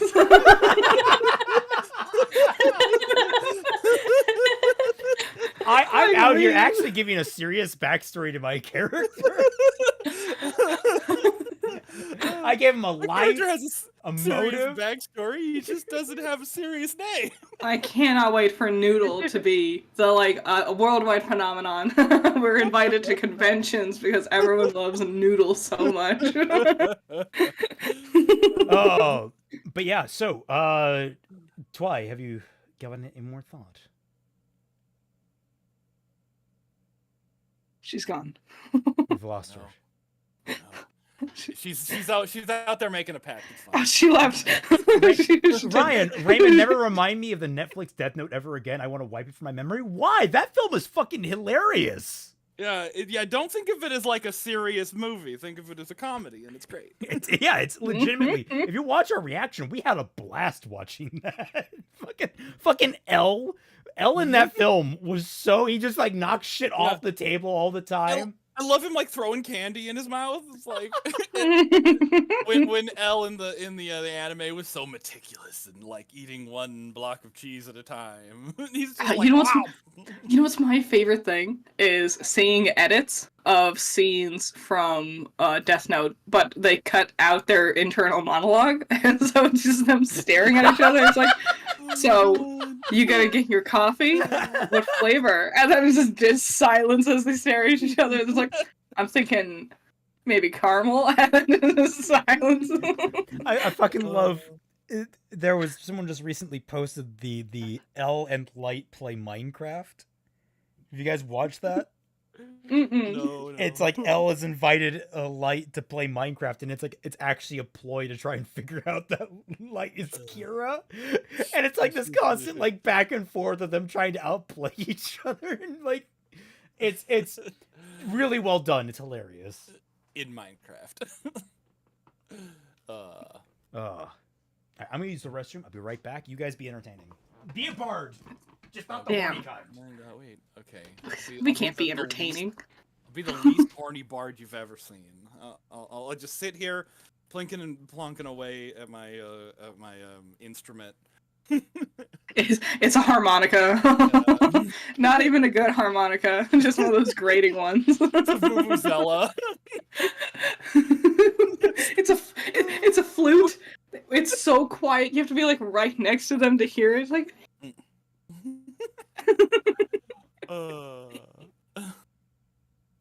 Yes. So yeah, I'll just pretend my patron, not my patron, but my source of my divine right is Ryuk. It can be Ryuk. I'm not gonna call it Ryuk, but Okay. deep down we know the truth. Yes. I will jazz it up and make it sound far too fanciful for what it really is. All right. Yes, it is. As far as that's the lore, that's the behind the scenes footage. We all know that I'm basing my sense of justice off a discarded copy of Death Note.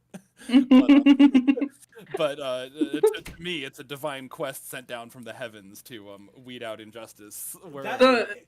The world I have says it's littered with ruins and remnants of a long forgotten world. It could be an old manga from some long forgotten time. Oh my god, we're actually on Earth this whole time. I am a far traveler, so I did walk slither all the way across the desert to. Oh, do you have any feet? No, I have He's a snack. He's a snack I have boy. a snacky. I was going to ask, what is the least convenient like musical instrument to have be as a bard? Like, oh man, a yeah. full set of drums. I was- A fucking Neil Peart kit. I was gonna say a baby grand piano. I think that one. No, look, if you put the baby grand piano on wheels, you can just push it around. Like when you gotta set up the fucking Neil Peart kit every time with the wind chimes and the 40 toms and like you gotta get the snare just right. You gotta set the height. And this is the reason I want to set up Vault Finder so much and get it rolling as a tabletop is I want the bard, which would be called a coordinator in my setting, but I'm never going to keep that honestly. But like, I want to see the bard that's running around with a fucking theremin. I think that would be fucking awesome. He's like ghost themed. He's like, woo. So Twy, have you given it any more thought? No, I haven't. Mostly just listening to you guys talk. Stop being so entertaining, guys. Let her think. Shut up. we got to wait till we're down to exactly 3 viewers. Oh no, no. And then. And this is why none of you can leave, because I'll do just that, apparently. You could always do. You know what? You could always do. You could always just get some moisturize your hand, flip a coin. You have to film it. I could. Where did my coin go? Did I put it in my bag or? The moisturizer is the important part. Do you know what race you want to be? No. Do you want to just be a who-man? They're pretty. That's going to be a completely different conversation. It's like I don't even know what races there are in D&D. I had no idea that there was like an actual world that you had to conform most of your stories to. I thought that it was just do whatever the F you want. I mean, it kind of is, but there is a world in case you don't want to expend mental energy to make your own setting. Right. Because like, I mean, didn't they kind of just? Well, I mean, it wasn't like necessarily D&D, but like Record of Lodoss War kind of did that. They made their own world and stuff for that story. What website are you using? It's called dnd.wiki. D&D5e.wiki. It's. Do you use D&D Beyond at all? No. I tried. They tried to flog me their books, and I was like, I just want to see that. Yeah, this is us basically just walking around the paywall. I only use it when I'm like looking, like if I want to see all the races and like at a glance and see like pictures to embody them. I'll use it. Yeah, that's the downside of the site. The site doesn't come with any good pictures. Yeah, very that's stripped what out. I went through. And I was like, so many beaky boys. I got really annoyed because like games like Pathfinder and D&D are the only source of actual pictures of a lot of obscure creatures. Yeah. So I had to download them for my phylogeny chart of magical creatures. And I do not enjoy doing that because, like, well, if I wanted to use it in any capacity to just, like, show the size of these creatures in my world, I would have to use these The pictures. D&D pictures. Yeah, like, I don't wanna. Yeah. Okay, so, maybe while we're waiting on your brain to generate, or you flip a coin, whichever you want to go for the class, we can look at some of the races, and that might help you narrow things down. Sure.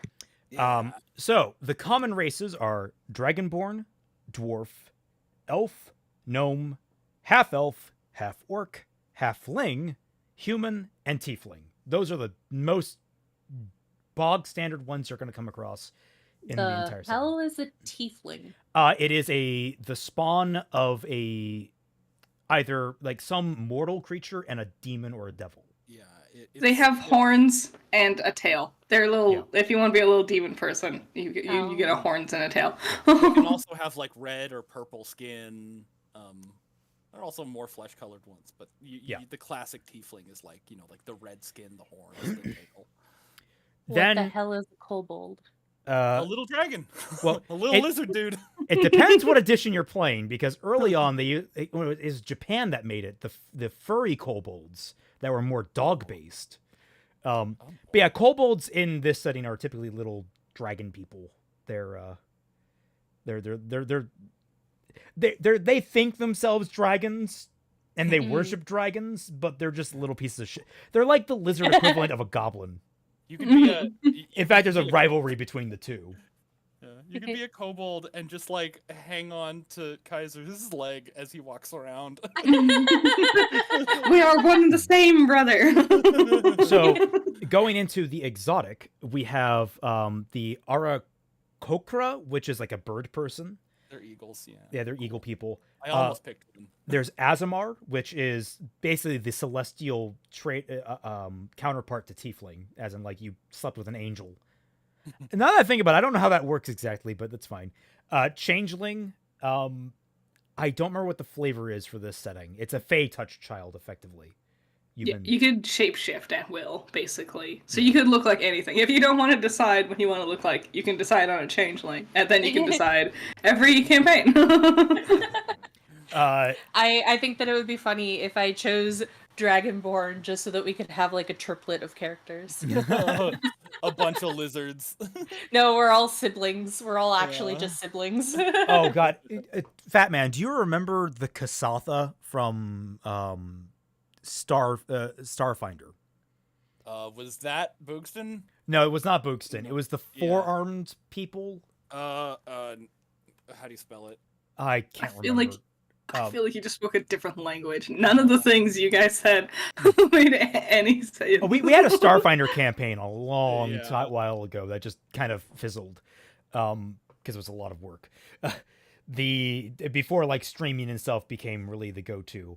I think also I recorded it because some of the people in our group were actually kind of spicy boys, so I wanted to be careful about what they said. But no, the Kasatha, they're an alien race in Pathfinder and then later in Starfinder, because Starfinder is a sequel to Pathfinder. They have 4 arms. I ran a Dark Souls inspired Pathfinder game once, and my entire party surprised me by everyone being Kasatha. And the reason why that's terrifying is because Kasatha get extra attacks at level 1 because they have multiple arms. So they just played a bunch of multi-weapon. They just had a bunch of multi-weapon attacks. And then the first boss still smoked them because they're fucking Dark Souls, bitch. But it was still like everyone played the exact same class with the exact. It was like everyone had the same build, and it kind of pissed me off a little bit because I was going for a more serious tone to the game. But I also brought it on myself because I didn't double check with everyone. Everyone was being sketchy about their fucking classes, and I didn't push. I got this great idea. It's so unique. Everybody will be okay. Nonconformists who all look exactly alike. So tangent aside, we've also got the Deep Gnome. There's a lot of these races that are basically just the underground variants. So you have Deep Gnome. Maybe answer right away. Do you have an aversion to being real short? No. Oh, okay. I guess you got to read all. For I guess the sake of paring them down, I'll say yes. I guess. Okay. I don't know. Well, that still doesn't help because the next one is Drugar, which are basically just dark dwarves. The Draugr. The Draugr, yeah. I'm not sure what the Eladrin is. Oh, I don't. They're little spicy boys who steal bread and give them to children. I get it.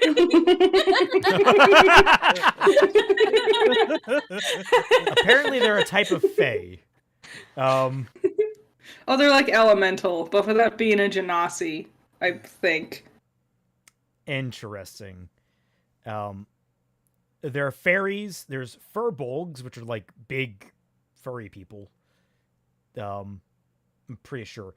God, there are several in here that I just don't know. The Genasi are if your parent slept with a genie, and you have like an Ah. elemental type thing. Like the fire one slept with an Ifrit, that sort of thing.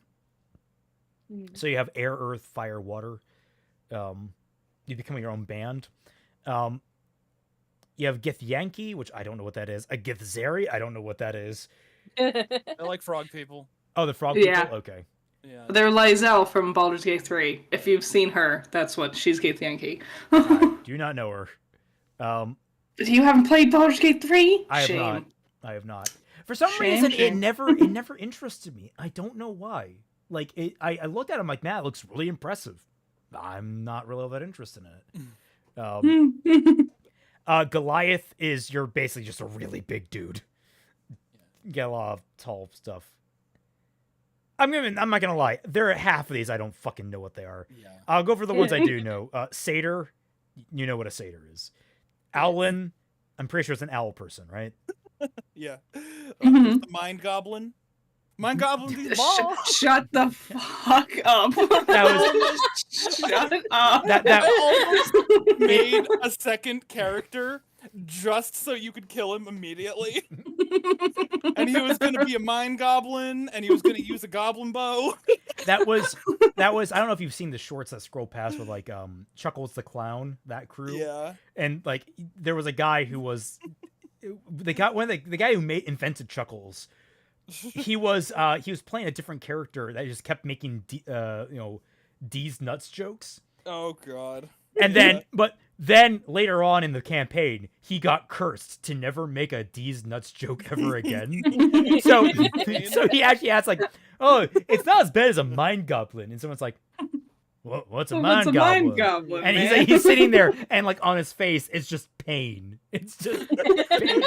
And it's like, and the guy just keeps asking, "What's a mind goblin?" You can't just throw that out there and not answer. What is it? I'm confused. You bring this up like it's very specific. I have to imagine it's something. It's just like the poor guy, just an absolute like I can't say it. It's great. Legends of Evantris. I love them. They crack me up. Yeah. My friend's campaign has a rule where if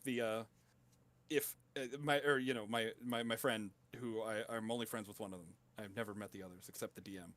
But if he cracks the D's nuts, he automatically fires Vicious Mockery. No matter what the target is. God, I had an idea. It was an idea for a bard who accidentally he thinks he's cursed because everyone keeps dying around him. And the thing is, he keeps making really bad puns, and every time he does, it does like psychic damage. And so he just says a pun and everyone dies. And why is everyone dying cursed? I would really love to play a bard that like does vicious mockery, but like his setups never fucking work for the D's nuts jokes he tells. It's just like, why did the chicken cross the road? D's nuts. It's like Updog. Please explain the concept of Updog to me. Nothing much. What's up with you? Never mind. So okay, there's Sea Elf, which is it's a mermaid elf effectively.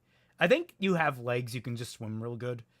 The Shadar Kai, which I only know because I'm a Shadar Kai, because I was looking through like for what would be the best race to match a fighter, and it's really interesting. It's a shadow elf. Tabaxi is if you want to be a kitty cat. A turtle is if you want to be a turtle. A Herringon is if you want to be a rat. Triton, I mean, I imagine it's some kind of sea. You want to be like a fish person. Yeah. It's like a fish person type. There's deal. a hedge if you want to be a hedgehog. There's a Vernon, I believe. Acquisitions Inc. Okay. They're descendants of goblins and hobgoblins transformed by the shadow. Oh, it's a class. It's a homebrew. Never mind. Ooh. Ignore that one. So that's a lot of what you have open to you. There's also like monstrous races you can take because you open the door to all races. There's bugbear, centaur, goblin, a grung, which I don't know is. There's a hobgoblin, kobold, which are little lizard people. There's lizard folk, who are big lizard people. There's minotaurs, orcs, shifters, which are more shapeshifters, I imagine. I'm not sure what a Yuan-ti is. Is that That's me. that's you? Okay, it's Me, a snake person. snake. Neck. I saw your follow up Yeah. where it's the other side of your the character character sheet. sheet. It cracked me up. It is for your eyes. You put up here. Thank you.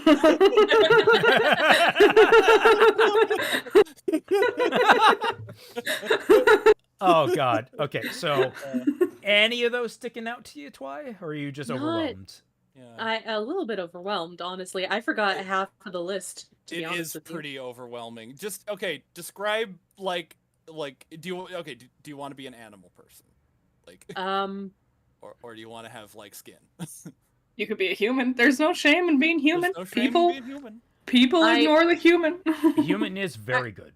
Yeah. Also, they You know get a what? special racial bonus where they get +1 to every stat instead of a +1 and a +2. Well, there's in variants game. too. Like you can choose. Like, there are variants to all of these, but the human Yeah. variants are nice too. They have nice Yeah. flexibility.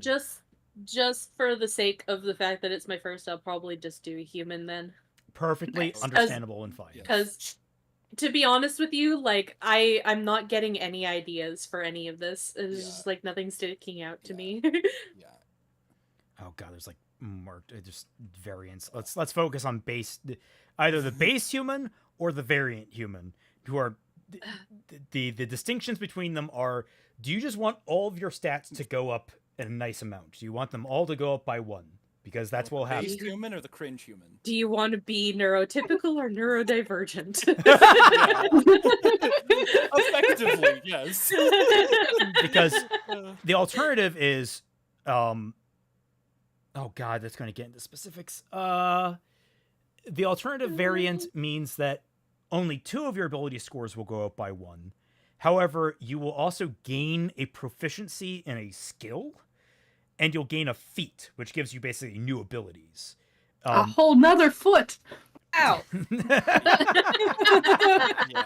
Did you try to take off your foot, Critter, to show it off?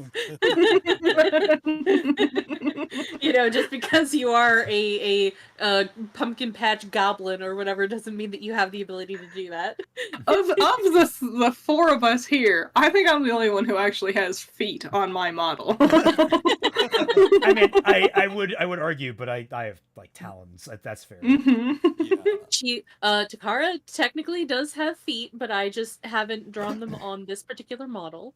I've seen your model bounce up. I've seen the hard line where your shins end. She got the full misery I need to treatment. fix that. I need to fix that because she actually used to have less leg, and I added more leg to her, but that still wasn't enough, so I'm just gonna have to draw the rest of it at some point. I'm going to recommend we make this simple for you, and we'll just go base plate human. It's not going to be super complicated at all. So Right. we'll actually be Especially- writing something down for the first time ever. On your sheet where it says race, write down human. Hooray. Especially if you're going to choose a spellcaster, which I think is slightly more complex than just like a Yeah. hit punch kind of class. Yeah. So Simplifying your race can help. race right here, Yep. right? Yep. I was looking to see if I could add in my font in this, but I don't think that Google has the ability to do that, and I was very disappointed. What's your So you you handwrite it. made it yourself. You're Yeah. like, what's your favorite That's a font? cute idea. Well, my font is literally my handwriting. Raymond actually used it when we were doing Cal's video. yeah, Cal's video. Yeah. I didn't know that he actually took my handwriting and actually like installed it. I was like, oh. It's good to use for handwritten stuff. Yeah. But yeah, just type in human with a capital H. I was gonna write like people. Also, I think in the experience box you want to write 23,000. You don't really need to worry about Well, the- experience. The reason why is because how the sheet works, it'll just bring her up to level 7. Mhm. Okay. Yeah. I don't do point-based experience. I do Level-based situational-based experience. Yeah. Because if you do point-based experience, the wizards never level up. Because they're so squishy, they don't do things.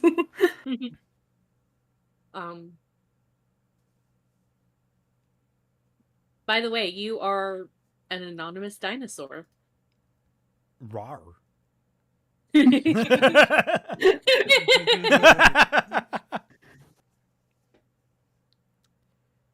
Okay, so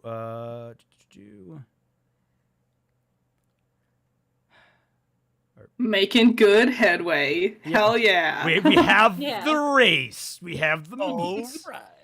So basically, what's nice about humans is that they don't really require any like special notes or anything.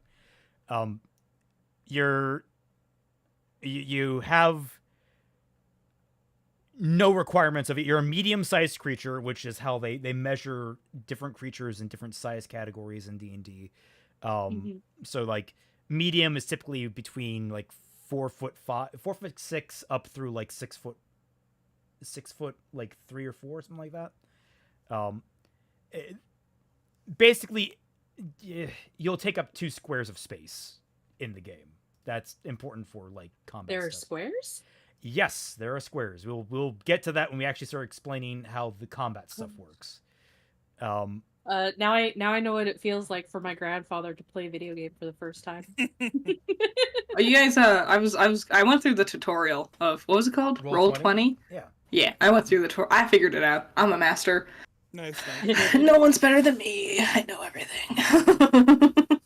Someone, like, I've just had a very cruel experience when it comes to tabletop games. Somebody suggested that I, like, do a DM campaign right when we were, like, ending a very short-lived one that I was just going to join in. So they're like, well, let's just make a new one. It's like, why don't you DM it? And I'm like, I don't know how to What the do fuck? this stuff. Oh Why my would they God. make you DM it? That's Yeah, terrible. And it was like, Want a DM as your first?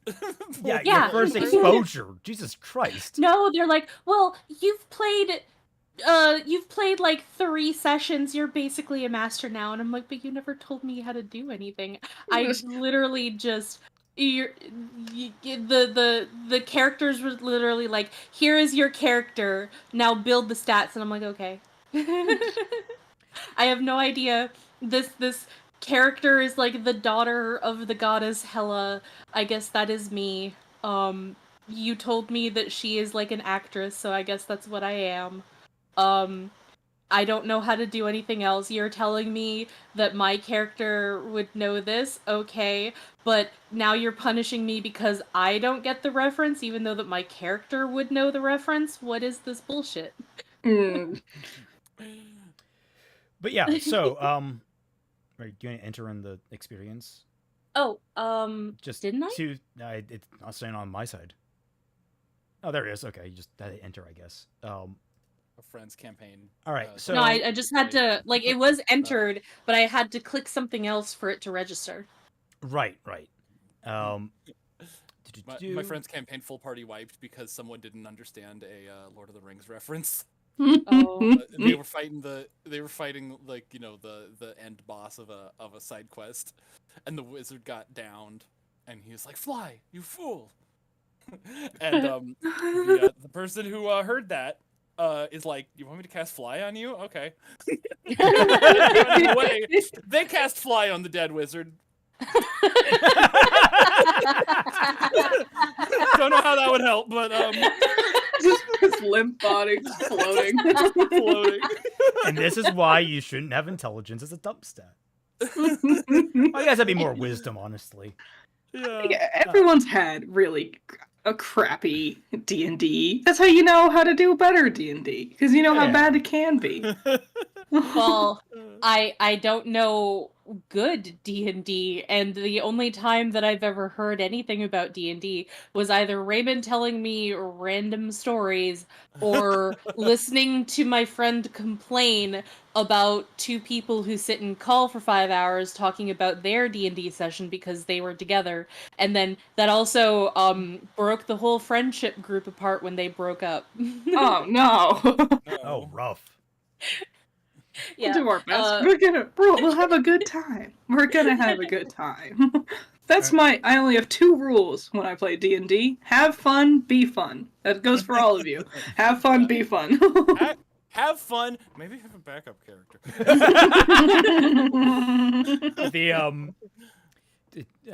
And you could always have the Google slogan that they got rid of in 2016 very quietly. Don't be evil. yeah. Okay, so human is done. It really, the nice thing about this sheet, it autofills everything for you. So as you can see, you have a movement speed of 30 feet. That means with a single movement action, you can move with 30 feet. That's pretty self-explanatory. And what I mean by squares, when we get to like things like combat and the like, the entire game map is broken up into 5 by 5 squares, 5 feet by 5 foot squares. So effectively, you can move 6 squares. Okay. Okay, that just helps you visualize it. But we'll get to we can get around to like how that stuff maneuver later. The only thing you would need to choose for human is like down here at the bottom where your languages are. Yeah, you need to choose a language. I don't know what language would be. You know common, so you can communicate with all of us, but you can choose an optional language. Just choose one that looks interesting to you. I don't know anything about the setting, so other than what Critter has told us, it tells me nothing about the races that are going to be there and what you might encounter. So a random language is better than no language. Mm-hmm. I think the only one never really popped up in my campaigns. The only one you can't take, I think, is Thieves Can't, which is a specific class feature for like I rogues. have Thieves Can't. The fuck? How? You're one rogue.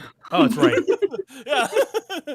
My backstory is that like I used to be a hood rat scoundrel, and then I found a copy of Death Note in the desert one day, and it became my my life's calling. What is Thieves Can't? It's secret codes. You can say stuff in a way that other thieves will understand that normal non-law-abiding citizens cannot understand. Think of That's how not a language. No. So didn't you watch Spy X Family? National Treasure? No. Very different examples we gave. I was gonna say Spy X Family. Remember how Lloyd and his handler would communicate with each other, where they would like talk about the groceries and shit, and it'd be actually them communicating important information. That's Isn't that just being Southern? Thieves are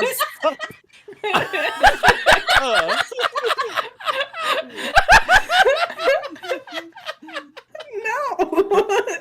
What? I'm now imagining like all these like it's the Middle Ages in England, and you have these a bunch of these fucking like street urchins who are like trying to communicate how they're stealing. They all have to put on cowboy hats to convey. Oh, howdy, y'all.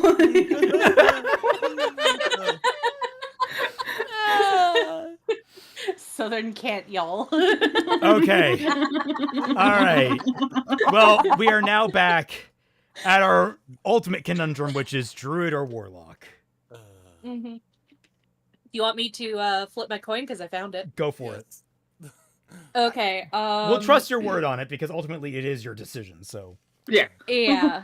I think it's How much lotion is on your fingers first? none. Do you want me to go get the lotion first? let's not actually draw that out. Well, let's be simple. Say heads is druids, tails is warlock. Yeah. Druid is Odin, and warlock is Hugin and Munin. Nice coin. Yeah, my coin is because the dice are based off of Norse mythology. So I got the Freya dice. Nice. Yeah. Okay. Flipping now. It's a bit awkward because the coin is big.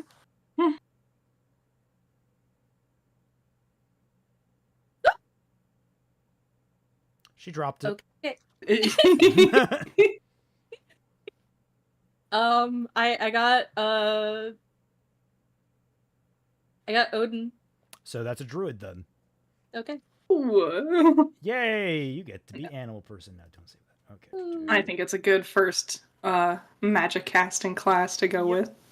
Bit of an easier one to All right. understand. So, while we'll basically be changing the subclass later, what will help is you can type in classes and levels. You type in druid. Druid. Oh, did I close it? Oh goodness. No, you're still in here. It says. Am I? It's weird. It says you're offline, but also says you're here and live. Oh, I forgot that I put it specifically into a new window. That's why.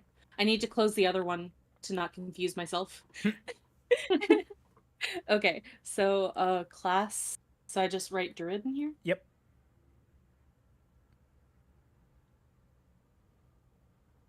As you can see, it has auto-filled things for you now and highlighted other things. Oh. So, as a druid, we can look at what your different features are all based upon. There's a lot of features. You have the wiki open yourself, do you, or do you not? So I'd recommend at least having it open on your own as well, just so you can scroll through it. Yeah, I'll put it in with my doc so that I have it right here. There we go. She dropped it again.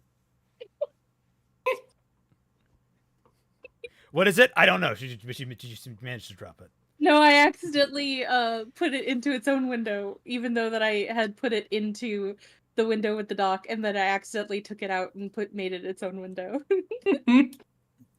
I'm sorry. When I make mistakes, I squeak. I thought you like suddenly developed hiccups. No. Okay, so one thing we can definitely take care of right away that's going to be really nice, in this like center column right here, it's kind of wonky how this sheet does it. This is where you input your dice rolls for your health. Now, Critter has been very nice to us, and at this 7th level has let us take what's known as the average, which means at first level, the druid gains 8 hit points. So in this first box, you put an 8. And then for the subsequent 6 boxes below it, you put 5s. So in current hit points, I put 8? No, you see where I'm highlighting? You see this thing off to the side? This like middle bar? No, hang on.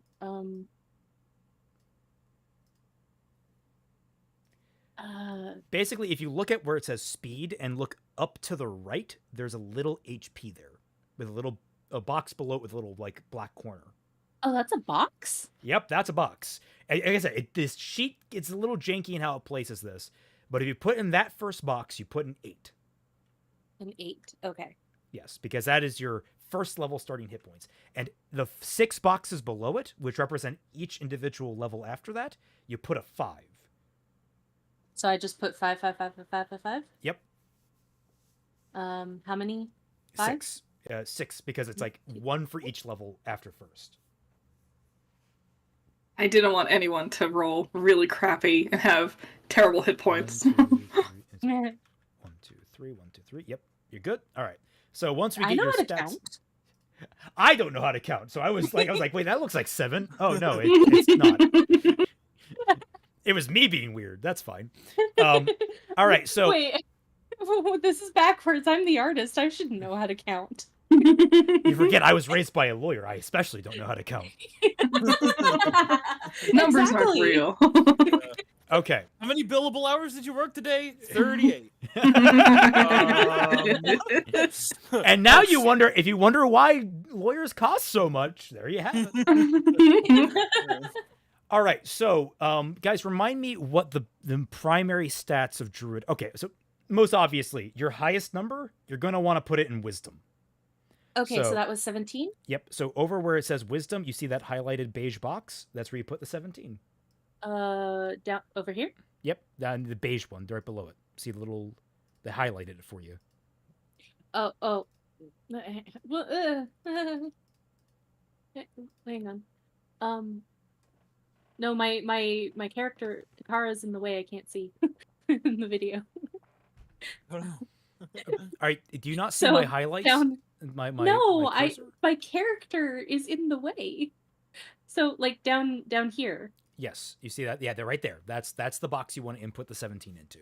Okay, that's the box. Okay. Yes. So 17. Okay, got that set. Now we gotta distribute your other points, and it depends what kind of druid you kind of want to be, which is gonna be like, do you want to be sort of a casty druid? Do you want to be more of a I turn into a fucking bear and tear your throat out kind of druid? What do you want to be in there? Yes. Generalist then. Say Constitution should get the next highest, just so that'll raise your HP even more. Yes, that'll keep you alive the longest. So in the Okay. con box, you want to put that. Want to put what was my next highest score? Like, give me a sec. It was another fucking 17. No, I'm kidding. No, that's me, dog. I got my it's- 70s. Oh, it's so salty in here. What's really weird is that it's Fat Man that has all the salt, so he's like a sore winner. Look at all my stats. Ugh, so overpowered.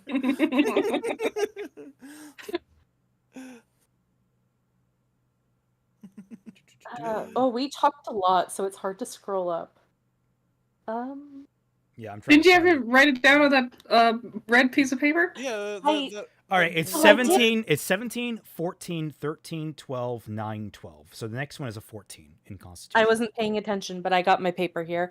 Thank you for reminding me about my paper, because it was just sitting here, and even though that it's bright ass neon pink, I still forgot it.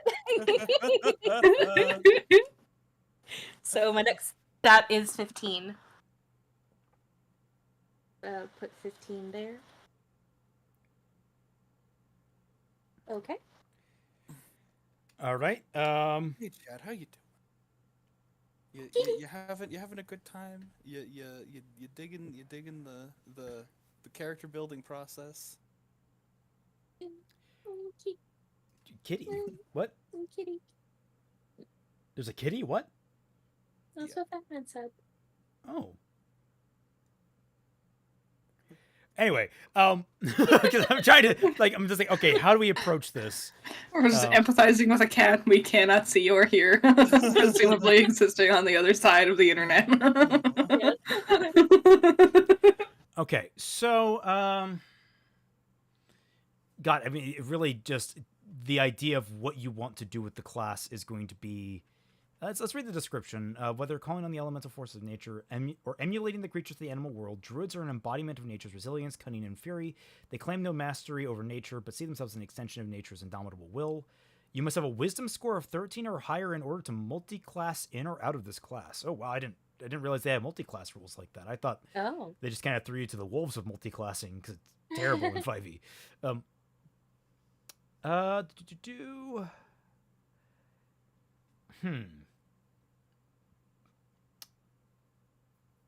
Druidic. Critter, I am lost. I've never played a druid before, so. Yeah, I just have to make it hard for you guys. Yeah. Even when I played Baldur's Gate, there are 2 druids. I spec'd them both into monk. Oh god. Yeah, I mean, fucking monk. The next highest I would say you want to put in is probably Dex if you want to be safe about it, because Dex is going to determine like your ability to evade. But you could also put on medium armor, which negates a lot of that. I mean, it doesn't negate all of it. True. And I guess your stats aren't like super crazy, so that. I mean, if you have a 14, that's +2, and most medium armors give you 2 of your Dex points. My next stat is 13. Okay. So it would be a 14, which would be a plus. Yeah, okay. Yeah. So to explain, actually, just so you have a mental idea of what is going on here. Okay. Your ability scores have 2 numbers related to them. The first one is your ability score itself. It's the big number that can go up to a maximum of 20, and with certain items can be beyond that, but not as much. Mhm. What the big score ends up generating is what's known as your modifier. Your modifier is your score minus 10 divided by 2. Okay. And that number is what goes on to affect everything else in the game. So your ability to hit things, your damage you do to them, your ability to do certain skills, your ability to resist certain damage types, everything related to that goes back to your modifier. So that's basically what we're trying to determine right now.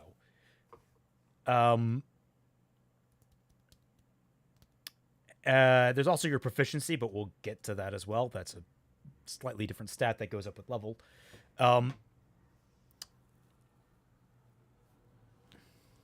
what's nice about yours is because of being a human, you're going to wind up as your lowest stat just being a 0, which is not bad.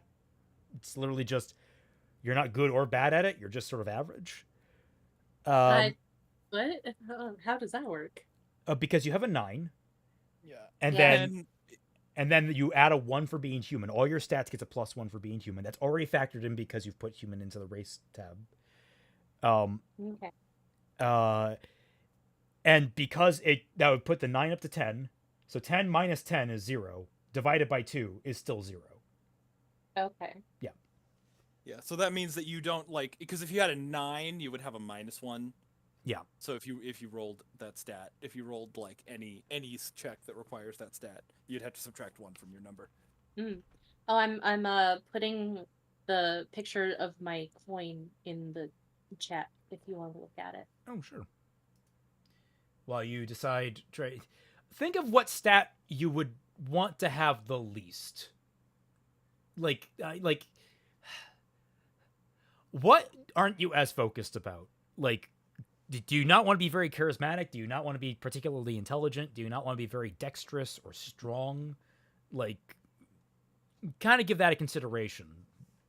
Well, that's the difficult thing because usually I already have a character in mind and their personality, and that influences the kind of scores and stats and weaknesses and strengths and stuff that I give them. But I'm literally working backwards to everything that I know, so it's kind of like learning how to drive backwards. Yeah, no, this is actually very backwards compared to how I typically do my character Yeah. building. I mean, you should have an idea in mind, like, and then make your stats reflect that character. I guess I'll do you, just okay, make do you have a druid-like character in your in whatchamacallit, in Cadence of Magic? I mean, wouldn't most of my characters technically be considered druids since they're all wizards? Do you have anyone that They're all witches. shapeshifts? A couple of them. All right, you know what? Actually, oh god, I'm blanking on her name. Main romantic interest. Aisling? Aisling. Build Aisling, but not Aisling. Like, what if Aisling had run off into the forest after Wicca? Like, well, think of like not like go one for one, but just sort of like a what if royal princess had gone off to become a druid? Like that's a thing to take. Raised by wolves after the fact. yes, that's the kind of shit I'm talking. Raised by badgers. It's actually so good. Well, the thing with Aisling was when she was going to start learning magic in like I don't know when she joins the main group, like book 5 or whatever. I have no idea, but she was going to be a bit of a generalist, but kind of leaning more towards like well, I'm just like take her personality and apply it to like you're learning. She's being a druid now. Just like force it on her and see what happens. Because also you're role playing the character, so yeah. Also go with like a personality that you think you'd be able to adopt pretty easily. Like if you're like, I don't think I could do like a haughty, a bitchy kind of personality, then help that steer your direction with where you want to go with your characterization. And then your stats can follow. She's a very reserved character. She was raised by wolves after the fact. Well, I don't know because like the way that I was building her was mostly to be for when we met her back as an adult, but even then when she was being raised at Crescentthwaite, she was raised in preparation for court back home. What I was mostly trying to throw you is just take the broad stroke idea of her and then throw her into this idea where she somehow became a druid. How do you get this princess that was raised in this castle out to being a druid, and then think of like what things would apply to her? Yeah, that's what I'm trying to figure out, because she, like, her personality is still very reserved and very she's a very selfless character. All right, that's a start. That's a start. Maybe you want a healing focus. Sorry, I'm closing my blinds. It's getting dark out. Because that's the thing that you want to close your blinds for, is the bright ass darkness. You don't want the demons to peek into your window. That's the secret critter. The demons are already inside. Oh no, under the bed. Oh, it gets dark at 8 o'clock? Yeah, Sure does. Yeah, it does. Oh, really? Yeah. It is in the middle of summer. It'll be like 10. Okay, because it starts getting dark here in the middle of summer, closer to like 11:30. 11 at night? Yes. What? Oh yeah, Do you know how super far north north I live? That's so Like, she's crazy. like- I would be knocking- so pissed. She's knocking on Alaska. Yeah, I am. Like, it takes like 20-minute drive to get to the border of Alaska. Oh, ugh. Like the Oh. southernmost border of Alaska. But like, yeah, I told Raymond, like, when we're talking in the middle of summer, it's like 3 a.m, and I'm looking out my window, and it's like, oh hey, there's a bright spot where the sun is just hiding behind the mountains. Jeez. Okay. Crazy. So let's see. So I would have more of like technically a cleric-esque druid. I think druids get healing magic. Yeah. Okay. Gary.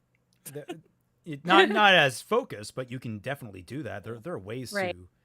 There are different variants of cleric that we'll get to later, and I'm sure we'll spend another hour on. Right. Because like the thing with Aisling was, she was supposed to be a character who was selfless, and her character arc was learning to do things selfishly, whereas Wicca was going to be the complete opposite. He was going to be a character who ran away because he didn't want to have duty pushed onto him, but he is forced to become a leader of sorts. So a character who wants to just do his own thing, but is forced to have responsibility.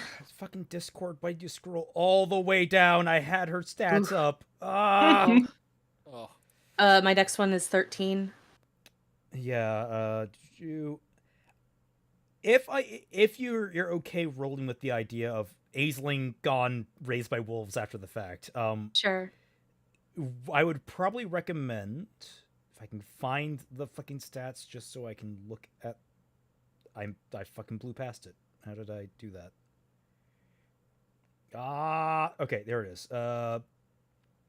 Next one is 13. I would recommend maybe a 13 in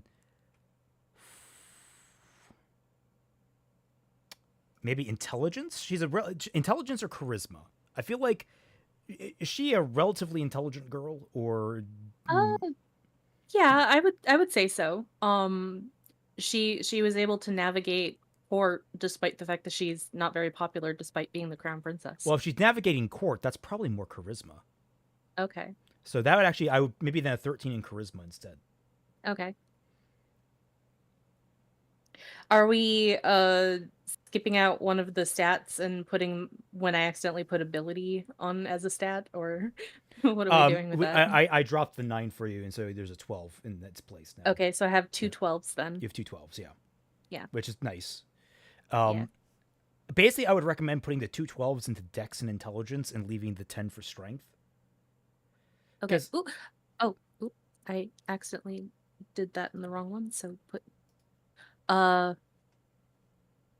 it's 13 there in Charisma. Heads up, you're trying to edit a part of the sheet that shouldn't be changed incidentally. Cancel. I had removed it because I realized that I put it there, but okay, Google Doc.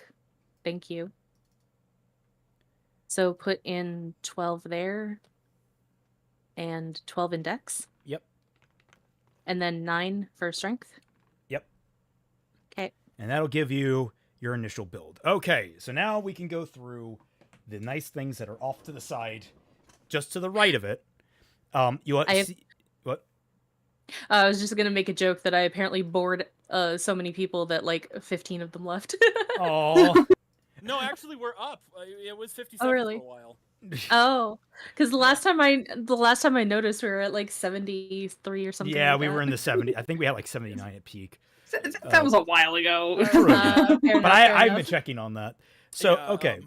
It's what you sign up for. I'm proud of all 60 of you for sticking with it. Yeah, you're all Yeah. great. And again, it's a chill stream. We're just chilling out, hanging out. So I just make self-deprecating jokes sometimes. Don't mind me. off to the right, you'll see there is a thing called proficiency bonus. This is a stat that goes up with level, so you don't need to worry about where it comes from. It'll go up with level. In this sheet automatically, whenever we level up, you'll just go to the next level and it'll be there when it needs to be. Okay. You can learn about that later, but it's basically what happens is if you are proficient in something, you add together the relevant ability modifier. So if you are proficient, say, at wielding a sword and you want to swing the sword, it requires a strength ability modifier and your proficiency. If you're proficient in it, you get the proficiency. So if your strength is +1 and your proficiency is +3, you get a +4 to hit with it. That's how that math roughly works. And then we'll get into the dice rolling and how that all works. It'll come second nature quickly enough. Wait, how does +4 and +3 equal 1? I said a +1 Oh. +3 equals 4. Oh, sorry. Yeah. My apologies. It's all good. I misheard that. So if you go below the proficiency, you see what's known as saving throws. There is a saving throw for each of your core stats. Basically, if you have an enemy that's using a magic attack or some sort of unique physical attack or a poison or a disease or something, these will be what is being targeted by it. Basically what will happen is they will make an attack or they will have just a thing known as a difficulty check, a DC, that will be like you need to roll your dice, roll a d20, add whatever bonus is listed here in your saving throws, and if what you add with the number you rolled on die beats the number in the DC, you're not affected by it, or some minor effect will happen. Basically, it's good if you beat it, but if you lose against it, you fall prey to that effect. So if someone tries to poison you and the poison DC, sometimes called the poison save, is a DC 14, typically you would need to roll a d20 plus your constitution save. So if it's DC 14, you need to roll an 11 or higher because you have a +3 constitution save. Does that make sense? I think so. Okay. It'll make a lot more sense in the moment, I think. Yeah, Okay. once you actually play it, it'll click. It'll start to really hit home. But I'm still laying it out because I think it's important to have the underlying basics. Yeah. Let me like stew in it for a while and become nice and marinated. Similarly, you have skills below it. Skills let you do skillful things. And they all do basically kind of, they're self-explanatory, but go through them anyway. Acrobatics, jumping and rolling, ducking, diving, tight rope walking, that kind of Dodge, duck, dip, dive, and dodge. Animal handling, you're good with animals. You can actually kind of like tell them to do things. Arcana, knowledge about arcane arts, so all sorts of magic and such. Athletics. That also includes jumping, like jumping straight up, that kind of stuff, but also like feats of Oh. climbing, a lot of pushing. A lot of pulling. them will seem very similar. Like investigation and perception, you could argue, are the same thing, but one uses your intelligence stat, and the other one uses the wisdom stat. So Yes. it makes sense to lean into the ones that your stats are already better suited for. Yeah. Okay. Oh, so we're gonna have to use like this sheet a lot for reference. Yes. Yes. Okay. This is the sheet that you're going to probably refer to the most outside of your spell sheet. Yes. Okay, because we didn't do that with the times that we did Besom. It was just like I think the DM just let us mostly it was just like on a whim of whatever. Yeah, Besom And- seems a little more fast and loose. I like leaning into the sheet a lot.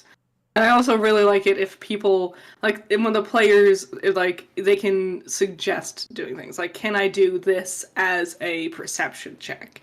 Yeah. I totally lean into their ideas of what they want to do. Getting creative with it in terms of like describing how you do something typically influences that. So if you're like, you need to cross a gorge, you can either be like, well, let me use an acrobatics check to try and long jump across it, or let me athletics check to try and pull myself across on like the wall. Let me use an animal handling check to hold a chicken and jump like Link. Well, yeah, shit like that.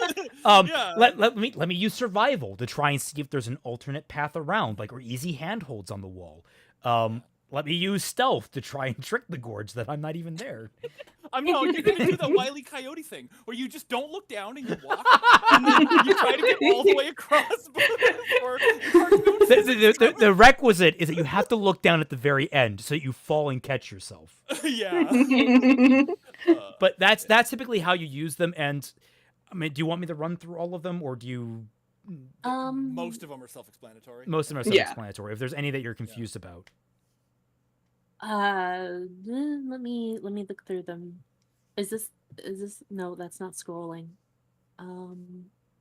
Does your guys' scroll wheel still works? Mine stopped working a long time ago. I just click on the like bar on the side and scroll up and down. I had And a if mouse there- that died on me a while ago, and I just got a really good mouse to never have that happen to me again. I have an alternate mouse if you want me to send it to you.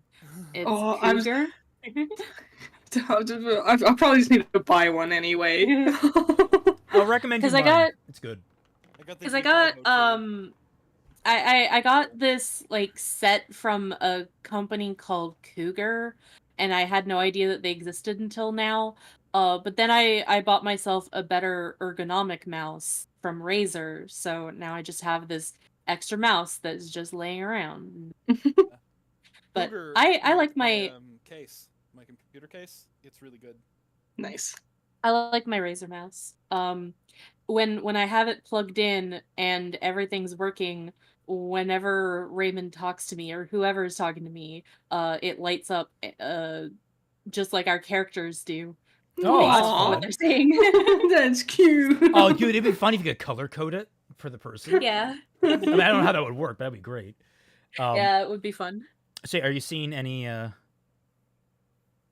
I think they are pretty self-explanatory. Okay. So, again, like saves, you get the flat bonus from your ability modifier. That's relevant. You can see in the parentheses off to the side which ability modifier goes to which. And if you're proficient in it, which you'll see these dots off to the left, that determines whether or not you're proficient in it. You'll add your proficiency bonus as well. So if you could become proficient in animal handling, you'll have a +7 instead of a +4. Simple enough. Okay. Now, okay. what's nice is that with the druid, you get a proficiency in one of the ones that are currently highlighted. In order to change it, you just type a 1 into where that circle is. So if you want to be proficient in any of these and get that bonus, you can. okay. Okay.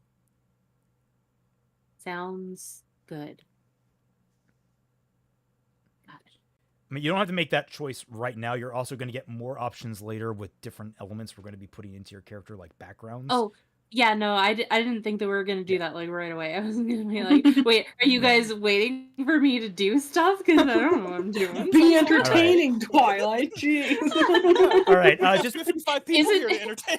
now. Is it me suffering entertainment enough? Now, do me a little bit of a favor. I kind of goofed because I gave you a copy of the sheet with some things filled in. Over on the right, you'll see attacks and notes. There are weapons already programmed in. Just delete that first one that says improvised weapon. Just click on it and press the delete key. It won't harm anything. You'll just get rid of it because you don't need that there currently. I don't know what you're going to get yet. There we go. Yeah, they just nice like that. Yeah. Okay, so we have all of that figured out. You have so currently available to you that you can go back and get later. You have your skill that you can choose, and you have a language you can choose. Neither of which are very important at current. I was You'll get 'em very later. I was very upset because I'm like, oh, we could choose a language. I could just put in a language, and I was gonna put something like very obscure, but then I saw that there's like very specific languages, and I'm like, oh. Yeah, there's no French. There is a way to add them, but like it's really convoluted. The sheet has some problems that I'm not the biggest fan of. I've been wanting to do a redo of it, but I didn't have enough time. Like one of the background I chose, the far wanderer, or the far traveler, like it just says like, oh, and one language the DM chooses for you.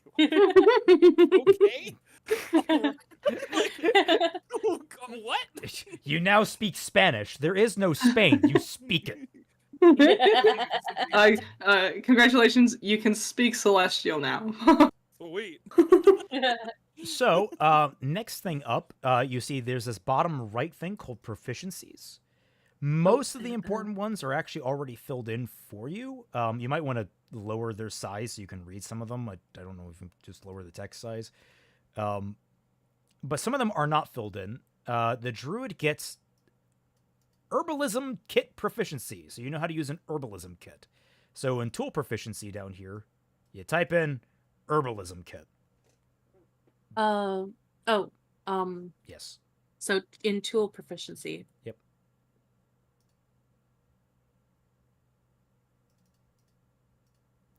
That like that? Yep. It's just it doesn't not going to autofill anything. It's just that's just bookkeeping stuff. Also, you get more than one skill. You get 2 skills up there. I was reading what the rules were up there. I'm like, okay, I was confused. All good. We're all good. So you have 2 skills to choose from up there. You'll be able to do that later. So equipment that you're going to start with, just because that's what you start with this automatically. You can either have a wooden shield or any simple weapon. Would you rather have a shield or a weapon? I think if she basically it's Aisling but raised by wolves, and I would think that she would have a weapon more than a shield. Okay. Just keep note of that. Well, because like that's going to be a whole fucking getting into weapons. Well, because then also after that, I know. But also keep in mind, after that, there's also another. There you get like 3 items, and they're A or B choices. Mm-hmm. So the next choice is you either get a scimitar or any simple melee weapon. I'm not too much of a stickler about weapons. I'm very much in the camp of, do you want to do something and you think it's cool? Then you can have it. Yeah. Honestly, let's come back to items because I just items are going to be a whole other headache. and don't forget, we have like 5,000 gold, so like we need to go on a shopping spree. Like when we and we need to talk about magic items. I'll dig deep down and bring out my inner Mimi. All right, so Fat Man, if you will be very kind and run her through spellcasting, because that is the realm where I am the least experienced. Oh when it comes dear. down to stuff. Okay, yeah, I guess playing Baldur's Gate makes me most qualified to talk about spellcasting. Okay. Wait, where is the spell section? You scroll all the way down. You scroll down, you will have it'll say classless. Delete that. That's another carryover from the old sheet that I had. Okay. Actually, type in druid. It'll Druid. autofill things Yeah. for you. Ooh, yes. So There we go. in D&D, spellcasting is done with spell slots. Okay. So there are levels. There are different levels of spell, and you will be able to cast a certain number of each level per day. Or I guess we're going per day. Like, I guess you could take a long rest in the middle of a day, but Mhm. usually a long rest because that's like sleep for 8 hours, so it's a day. Someone said that you're a bit low, so can you come and kiss your mic a little bit more, please? Oh, Soft and sensually. Can you turn me up on your end? I Can't really get closer to my mic. Oh no. I'll just talk louder. I'll just talk louder. Yeah. So yes, spell casting is done with spell slots. Since you're level 7, you'll have some like you usually have more of the lower levels. Like you'll have the majority of first level spells that you can do. Like I think it's 5 or something. At level 7 for a druid, you get 4 first levels, 3 second levels, 3 third levels, and 1 fourth level. Yes. And it can be different spells that you cast. Like for the first level, it could be like 4 different spells or 1 spell 4 times. It's just yeah. It's each like time you cast a spell, whether it's a different one or the same one, it takes a spell slot. Okay. Yeah. So you can learn as many. So you can learn as many spells as you want. So when you're writing them down, you can just write down as many as you want because you're a druid, and that's how druids work. But you see that little checkbox next to each one of those rows that says prepared. Mm-hmm. You can only prepare, and that happens at the start of every day. So you can prepare your caster level plus your charisma modifier, and your caster level is just your level because you're a caster. So you're level 7, and your you had a 17 in wisdom, correct? It's an 18 Yeah. now. It's an 18 now. Oh, great. Jeez Louise, you could cast everything. Yeah, so you're level 7, and you have a charisma. You have a charisma, or not a charisma. Sorry, a wisdom modifier of 4. So you can prepare 11 spells. That sounds about right. Yeah. But you can write down. As many as you want. okay. So I would put it in where it says cantrips. Okay, no, so let's get describe the- levels of magic. Just because like it kind Let me just put down Dragon Slave. That's not a level 1 spell. That is not a level 1 spell. That is a level 9 spell at minimum. Yeah. Well, actually, it'd Yeah. probably be more like level 7 or 8. Okay, so the different levels of cantrips spell are don't require slots. That you can Yeah. cast those as many times as you want per day without worrying about it. So you can cast, but like the higher level spells, they all require slots. Okay. What is the druid spell list?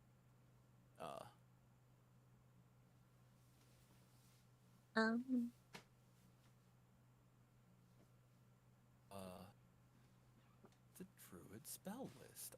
A million websites. Can't find the good one. What do you say? I had to take my headphones off. What? Oh no, I'm still looking for the druid spell list. Okay. He couldn't find any spells for me.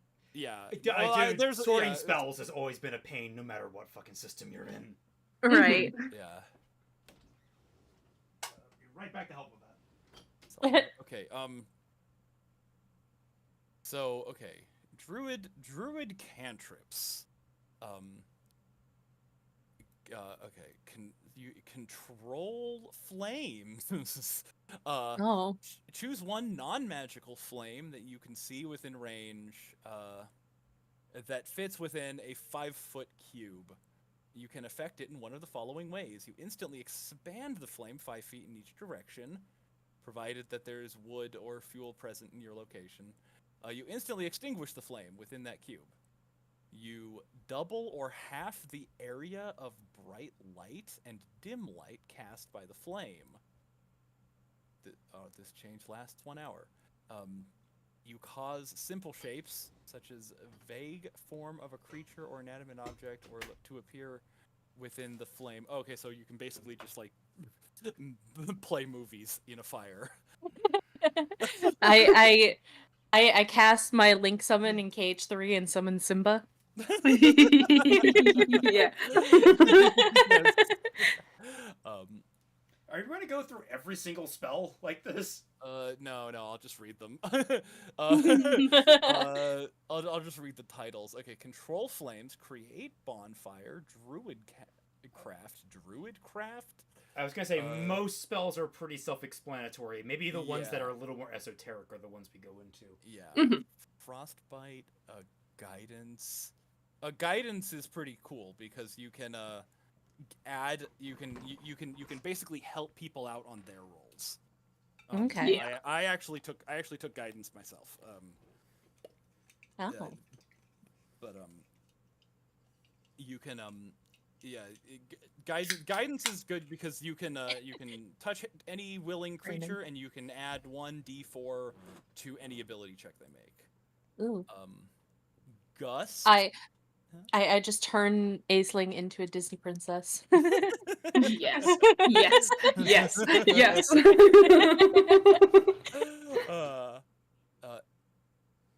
Infestation. Magic. Can you link the list of druids? Because I feel like picking Right. spells is a thing. Like, It's a very like you're personal gonna thing. have to sit through and look through them all and figure out what you Yeah. want. Might have Yeah, to. no, I should have just done that. I should have just put. I know. That's why I said it. That's what I'm here for. That's why I'm a good DM. I help you. Arigato gozaimasu. Yeah. Okay. So these are the cantrips, and then you see there's like a little like thing up there that's like, oh, level 1, and then you can read your level 1 spells, and you can read your level 2 spells. I may recommend there are things online called the handbooks. They are very, very nice for beginners and veterans alike for like figuring out what works.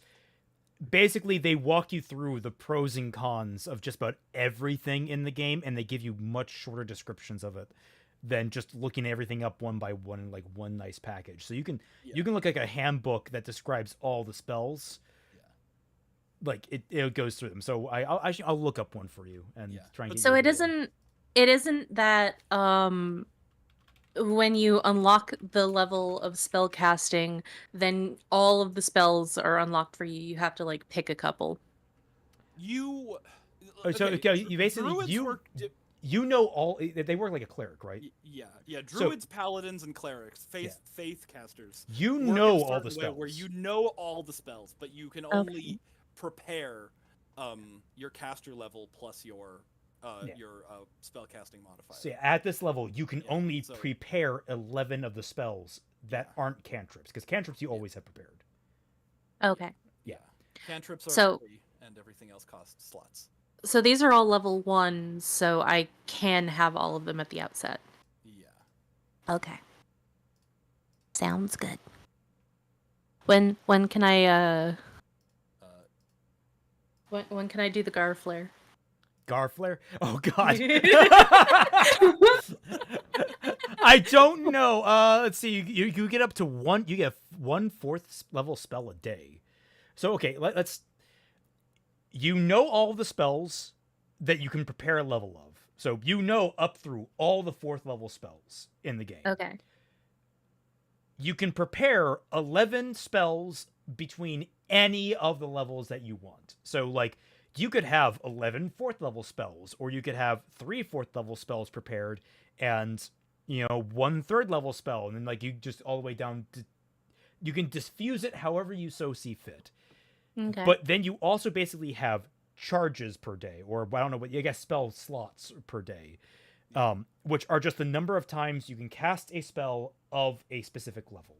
So once per day, you can cast 1 4th level spell. Huh. So you can prepare as many as you want. You can basically have them at the ready, but you can only cast one of them once per day.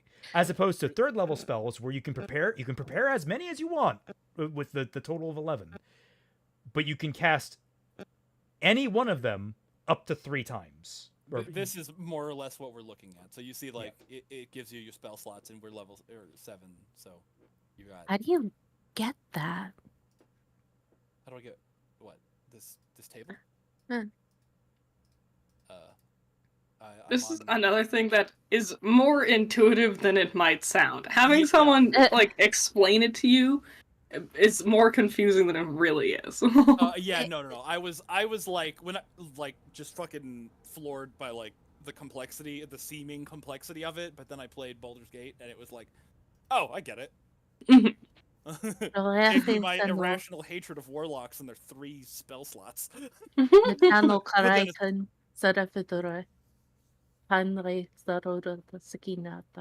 no, she's casting the guard flare! Everyone's out! Oh no! We're all gonna get John Arbuckled. I was like, am I having a stroke? Is she speaking? Well, now you know how I feel, so. No, that was just the gibberish that I used to speak as a kid. And I kind of turned that into an unofficial language for my characters. That as a kid? Did your teachers like shit themselves? No. What the fuck?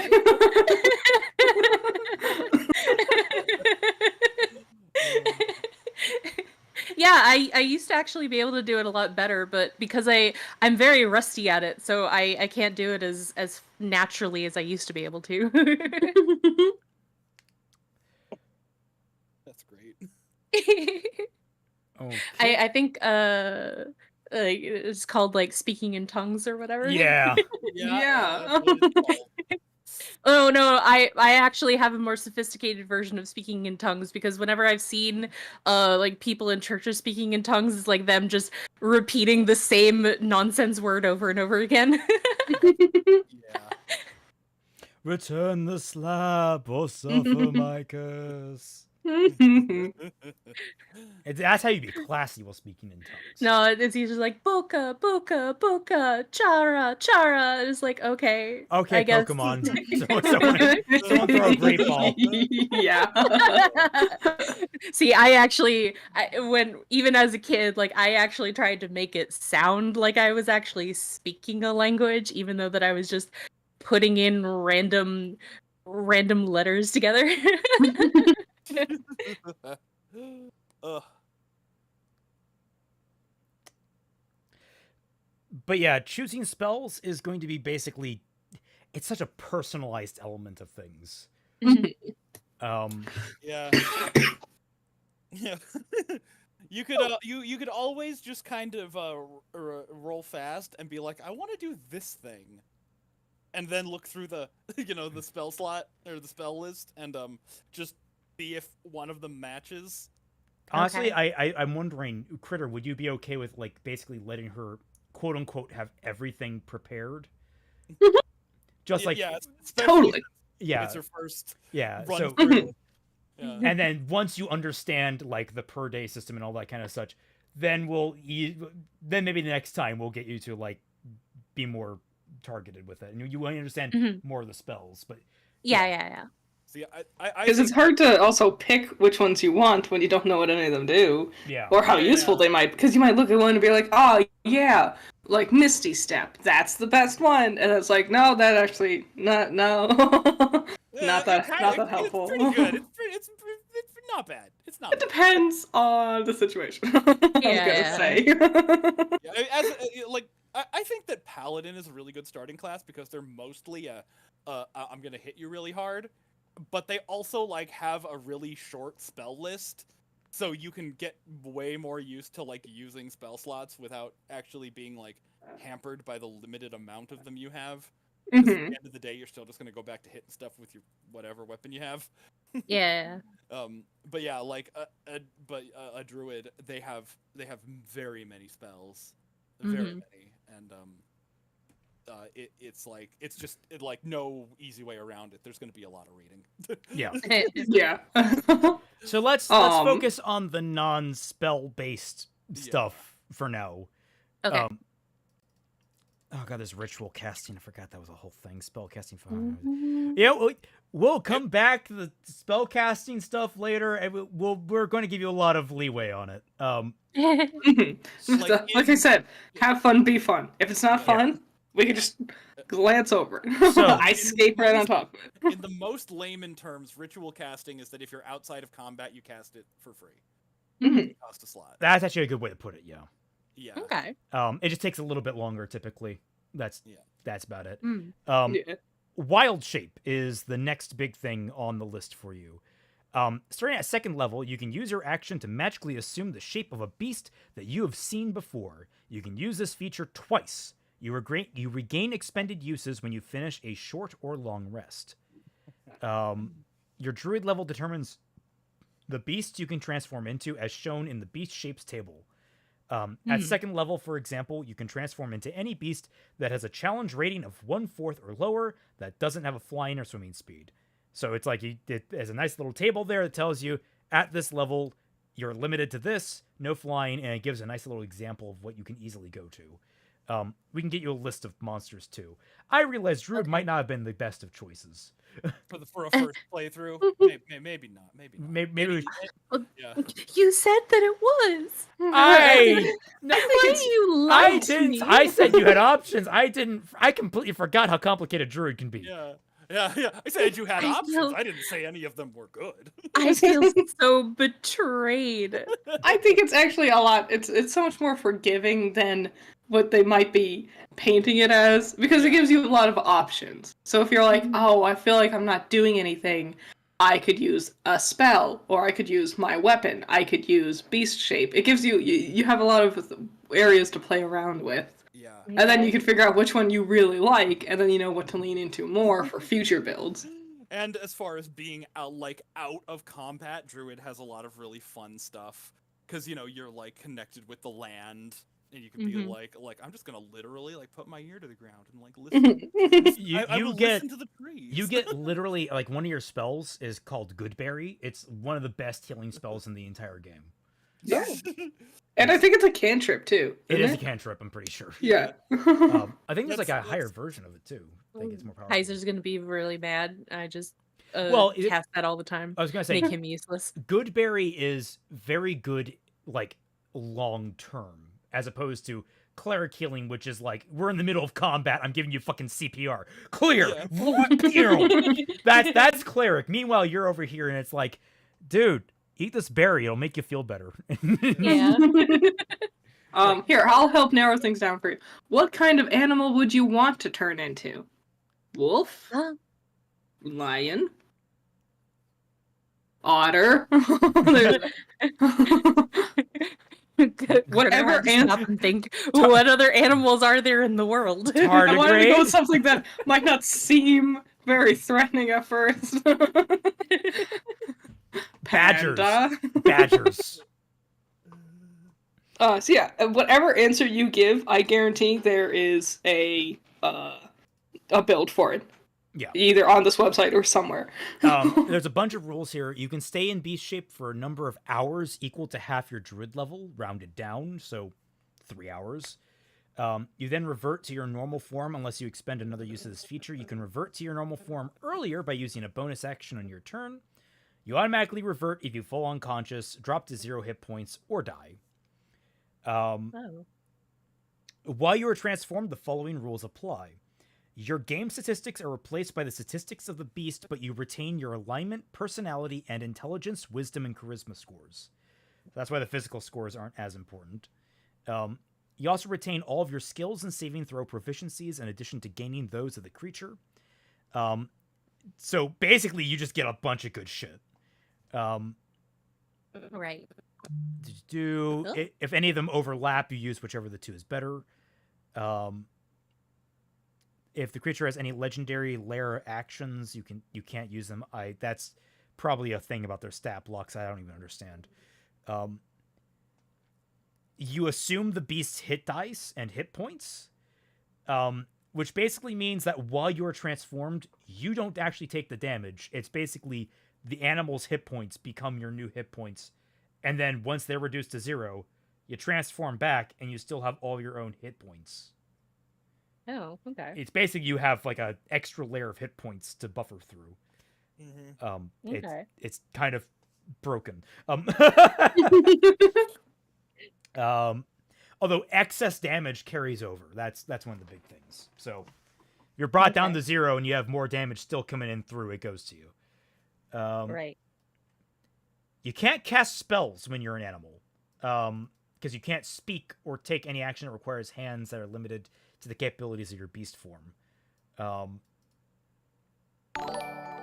See, you retain the benefit of any features from your class, race, or other source that you can use them if this new form is physically capable of doing so.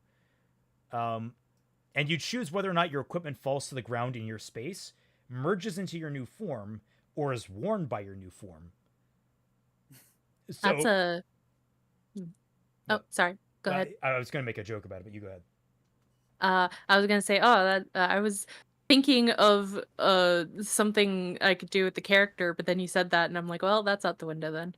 Goodbye. What were you gonna do? If I was gonna have her actually just be Aisling, be like, oh, she's like constantly in animal form because she doesn't want to be discovered. And it's like, no, now she can't speak. So that's kind of useless. What if you're a parrot?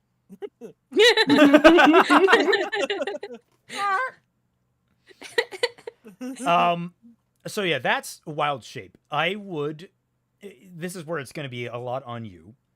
This big section down here called features and traits. This is where you're going to want to write down in ways that you can comprehend the important bullet points of information of these class features. So wild shape, you're going to want to write down in some way what that does and how you can best utilize it. Okay. So that's the first one. I don't know if I want to just leave you to do that. Like, do you want to do that stuff after the stream more so?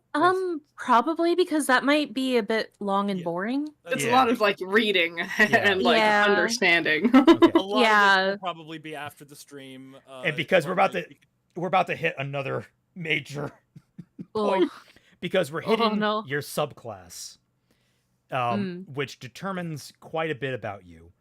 Okay. So right out, there's 1, 2, 3, 4, 5, 6, 7 base subclasses. There's an 8th and unearthed arcana, and then there's 1, 2, 3 that don't just overlap with what's already there in archived unearthed arcana. Fucking. So let's go through them. Why not? Fuck it, do it live. One of them is called Twilight. We'll start with that one. Yay! Yeah, after me. The Circle of Twilight seeks to exterminate undead creatures and preserve the natural cycle of life and death that rules over the cosmos. Their magic allows them to manipulate the boundary between life and death, sending foes to the final rest while keeping their allies from that fate. These druids seek out lands that have been tainted by undeath. Such places are grim and foreboding. Once vibrant forests become gloomy, haunted places devoid of animals and filled with plants dying a slow, lingering death. The Circle of Twilight goes to such places to banish death and restore life. So it's the circle of life. And it moves us all. So that's that one. Next one is the Mage of Witherbloom. You know what? I feel like these mage ones are probably like specific to like locations. It's mage of. I'm gonna just say it's probably safe not to use that. Circle of the Primeval. So you get to be on a television show. Oh. Oh, I get to be a primeval character. Oh, I have like a 50% chance of dying. Okay, the Circle of Primeval teaches that though the land may change over time, it never truly forgets. By tapping into the time-worn memory of the earth, these druids summon and bond with the spirit of a primeval behemoth, a hulking creature that once ruled the ancient world alongside the giants. The most well-known primeval behemoths are the dinosaurs, but spirits bonded with members of the Circle of Primeval have also taken on form of ancient predecessors to today's common beasts and other fantastical titanic creatures. Working alongside... Can I bond with an Animalicaris? I guarantee you there is a way to do that. I feel like we've already got an early winner, but we'll come back. Yeah. That giggle said a lot. Working alongside their companion spirit, most druids of the Circle of the Primeval spend their lives delving into long-forgotten places and preserving the remnants of bygone eras. As a druid's power grows, so does their companion, the beast starting near equal in size to its druid partner before increasing in stature until it too towers over the land. So that's that one. Circle of Wildfire. Druids within the Circle of Wildfire understand that destruction is sometimes the precursor to creation, such as when a forest fire promotes later growth. These druids bond with a primal spirit that harbors both destructive and creative power, allowing the druids to create controlled flames that burn away one thing but gives life to another. Circle of Basically, do you want to be boring? Just do fire. No, sorry. That one's if you want to be Link in Breath of the Wild. Burn everything to the ground. I never actually burned anything when I played Link. So No, okay, it's if you want to be me in Don't Starve Together. Yes! Yeah. Oh my gosh, it's been so long since we've played. We need to redo that again. We can have Critter come along, and I know that she said that her computer isn't strong enough to stream, but that's okay. If she sticks by one of us, then she can still be visible. Druid, Circle of Stars. The Circle of Stars allows druids to draw upon the power of starlight. These druids have tracked heavenly patterns since time immemorial, discovering secrets hidden among the constellations. By revealing and understanding these secrets, the Circle of the Stars seeks to harness the power of the cosmos. Many druids of the Circle keep records of the constellations and the stars' effects on the world. Some groups document these observations at the megalithic sites, which serve as enigmatic libraries of lore. These repositories might take the form of stone circles, pyramids, petroglyphs, and underground temples. Any construction durable enough to protect the Circle's sacred knowledge even against a great cataclysm. Huh. Oh, okay. You want to be a nerd? You want to be a big mage nerd? Ooh, Circle of the Spores. Do you want to be Komori from My Hero Academia? Oh. You want to be a swamp witch? Isn't that what you are, Critter? Yeah! Druids of the Circle They're of called Spores Fun Guy for a reason. find beauty in decay. They see within mold and other fungi the ability to transform lifeless material into abundant, albeit somewhat strange, life.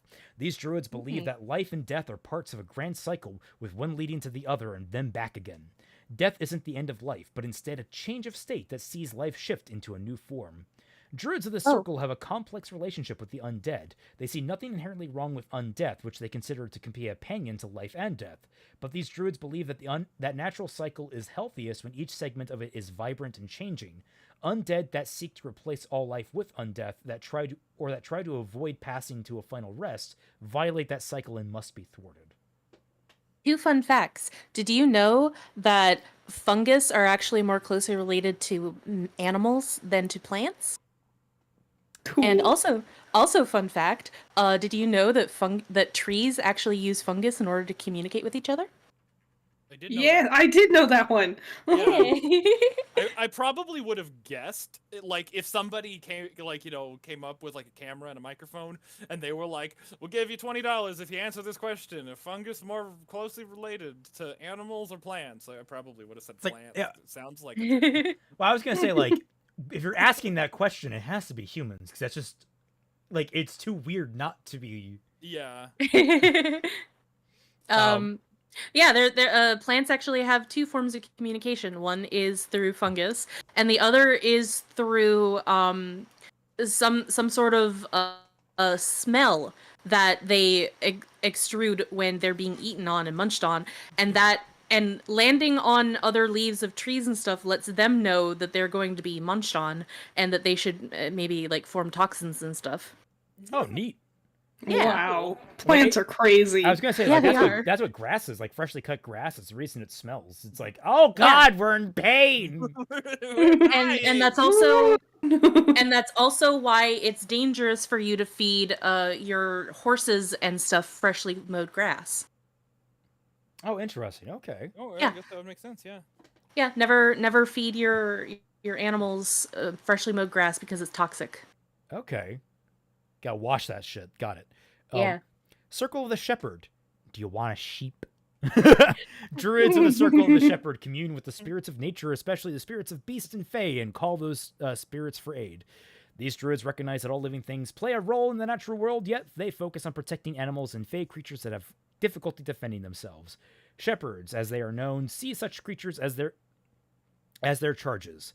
They ward off monsters that threaten them, rebuke hunters and who kill more prey than necessary, and prevent civilization from encroaching on rare animal habitats and on sites. Do you want to be part of fucking Greenpeace? This is the Greenpeace. What's my favorite AC/DC song? Dirty deeds done with sheep. No, that's a cow. That's a cow. Moo is cow. No. Many of these druids are happiest far away from cities or towns, content to spend their days in company of animals and the fey creatures of the wilds. Members of the circle become adventurers to oppose forces that threaten their charges or to seek knowledge and power that will help them safeguard their charges better. Wherever these druids go, the spirits of the wilderness are with them. You want to be poison ivy? Yeah. Circle That of... might be another one. Okay. Circle of the Moon. This one, just for the record, this is the one that you take if you really want to double down on the whole turning into an animal and wrecking shit thing. Yeah. Circle of the Moon. Isn't that what Father did in the end of Full Metal Alchemist? Druids of the Circle of the Moon are fierce guardians of the wilds. Their order gathers under the full moon to share news and trade warnings. They haunt the deepest parts of the wilderness, where they might go for weeks on end before crossing paths with another humanoid creature, let alone another druid. Changeable as the moon, a druid of this circle might prowl as a great cat one night, soar over the treetops as an eagle the next, and crash through the undergrowth in a bear form to drive off trespassing monsters. The wild is in the druid's blood. So it's a lone wolf, but as a magical entity. It's a lone insert animal here. We're almost here. 2 more. Circle of the Land. Circle of the Land is made up of mystics and sages who safeguard ancient knowledge and rites through vast oral tradition. These nerds meet in sacred circles of trees and standing stones to whisper primeval secrets in Druidic. The circle's wisest members preside as the chief priests of communities that hold to the old faith and serve as advisors to the rulers of these folk. As a member of this circle, your magic is influenced by the land where you were initiated into the circle's mysterious rites. Okay, so you're a nerd, but you regularly go to conventions.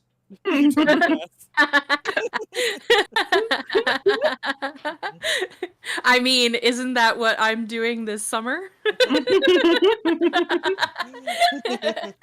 This one hit a little too close to home for you, Twilight? Well, hey, I mean, we are going back to Anna Revo in August. Raymond unfortunately cannot make it because he is a poor man. I need money! Everyone go watch Fixing Ruby X Justice League a billion times. Called out like this. Buy 7 copies of my book. Well, I don't know because he said that he might be able to, but we just don't know yet. But likely not. I haven't quite looked at my finances, and I'm scared to do so. Yeah, I always hate doing that at the end of the month. It's just like, oh shit, the power bill. Because he has another project that he's working on that costs money. So yep. Druids, who are members of the Circle of Dreams, hail from regions that have strong ties to the Feywild in his dreamlike realms. The Druids' guardianship of the natural world makes for a natural alliance between them and good-aligned Fey. These Druids seek to fill the world with dreamy wonder. Their magic mends wounds and brings joy to downcast hearts, and the realms they protect are gleaming, fruitful places where dreams and reality blur together and where the weary can find rest. Okay. So, those are your options. I am tired. Oh, you I think poor we're- boy, having to do bad fan fiction a second time this week. I think we're almost done. God. Once you figure out your path of the druid you're gonna take, I think all that's left is what weapon you want. Mm. I think there's class features and stuff that go along with that, but she'll have to. We'll hit on those, and you'll have to like research them. We'll try and like give you examples of how they function, but you'll have to Land do it- druid might be the only subclass with subclasses, so there it's subclass inception. Your what? druid just gets a nosebleed. She's just like. Wait, Land Druid has a subclass with a subclass? What? Did Oh God, you're right. It does. It has circles. I don't want to take that because I get well, I don't actually, but like I get like PTSD when it comes to nosebleeds. I told Raymond about my nosebleed that I had like back in March. It would not stop for a whole half hour. It was horrible.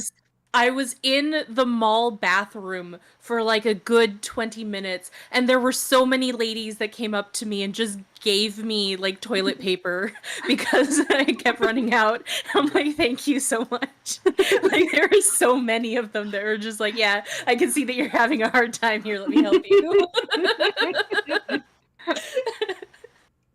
Okay, so are there any that stood out to you in particular? Based off of the idea that I'm just doing an AU of Aceling, either the Circle of the Moon one or the last one. The Circle of Twilight, or you mean the? No, that was the first circle, one. Sorry, the Circle of Dreams. Yeah. Yeah, the Circle of Dreams.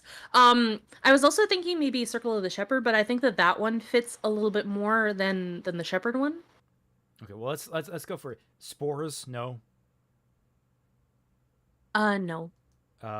Stars. No. Poor Egon Spangler. No one likes spores. Wildfire. No. No. Primeval. Oh, no. I I mean, that would be cool. I was thinking of that as a third option. After, well, no, technically I guess fourth, but I mean, I think like- you can actually become a dinosaur already as a druid. Eh. I'm pretty sure that is open to you. Yeah, I remember my options of wolf, lion, and otter. Dinosaurs in there too. I shall become a 2-meter long, googly-eyed crab creature. Okay, so we have Circle of Dreams, Circle of Moon, Circle of the Shepherd. Yeah. Have you guys seen what an Animalicaris is? Let me put a picture of it up. I love it because it's so weird looking. Oh no, I know what this is. Oh, I hate it. That's pretty cool. I got it. I was gonna say for Fat Man, the man who has a phobia of spiders, this thing has like negative legs. It's like You have It's got You- negative legs.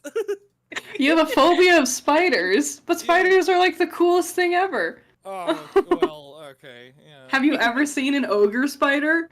And I will never see one. You should. They're so cute. They got big ol' eyes. No, that's nah, man. Nah. I'm Oh pretty my sure. god, they are cute. Yeah, I told you. Did you ever see a tumbling spider? They just Oh, are those somersault ones? across the desert. Yeah, I actually have seen those. The ones that do like the somersault. I have seen those. Mm. Yeah, no, that was all right. We have some variations of jumping spiders here, and there was one that I was watching a couple of summers ago, and it was just like crawling around, and then it looked at me, and then it paused, and I'm like, "Don't you dare! Don't you dare!" And then it jumped on me, and I'm like, "Motherfucker!" Spiders have paws now. Oh god. No. I remember one time I was walking through my house, when I was a kid, and I stopped and I looked, and there's this giant spider. It was a wolf spider, and it looks up, and then it picks up its like front legs, because that's what they do, and then it just chased me. And I grabbed the Febreze because I thought it was the raid, and I'm just like, why does it smell weird? Oh. Okay. I accidentally stepped on a wolf spider barefoot once. It was not fun. Because I was cleaning up my... I'm gonna dissociate for a while. Sorry, Batman. I was cleaning up my grandpa's shop, and then one just like ran up, and then because my grandpa has a checkered floor, it thought that the best option was to hide in one of the black boxes. I couldn't see it. Okay, so the Circle of so Dreams. bad. Going through mechanically, the Circle of Dreams has sort of a soft healing approach. You can you get After that conversation, I'm gonna have a fucking circle of nightmares.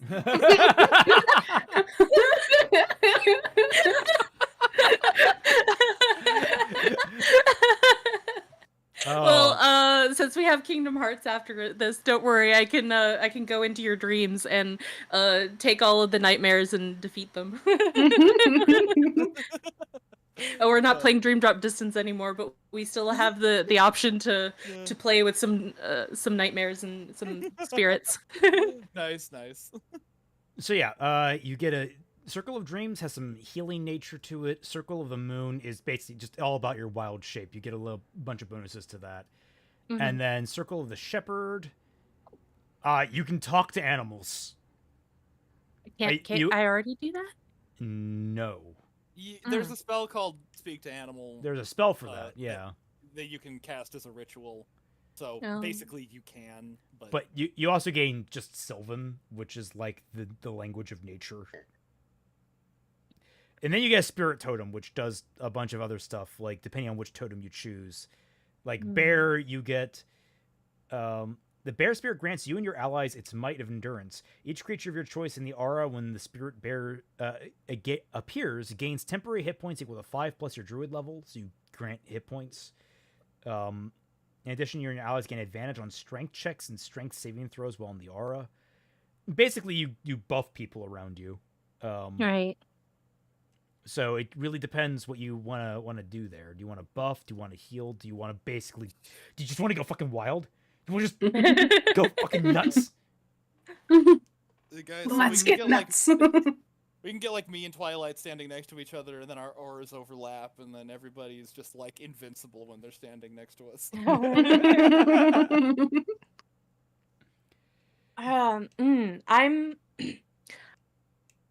I'm thinking either the shepherd is the go nuts. No, the moon. The moon is go nuts. Yeah. Okay. Yeah, I'm debating between dream and moon then. Okay, take shepherd off the list. Want to flip that coin again? Did you have the lotion nearby?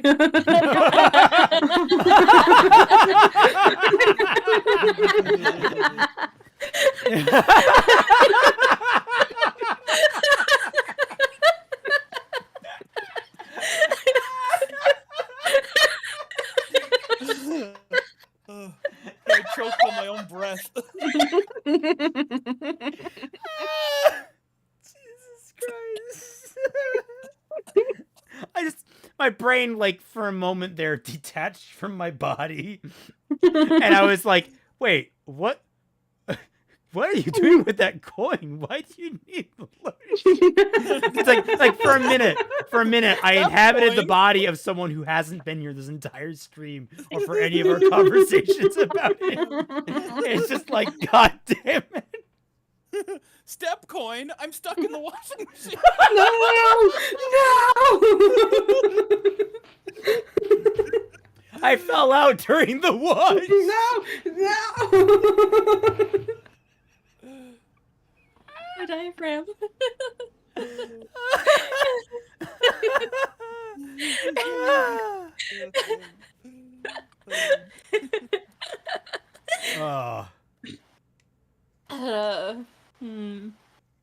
I gotta.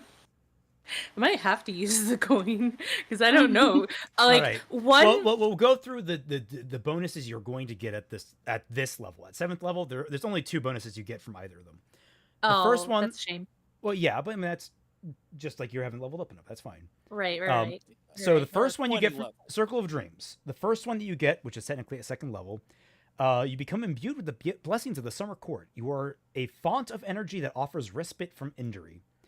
You have a pool of Fey energy represented by a number of D6s equal to your Druid level.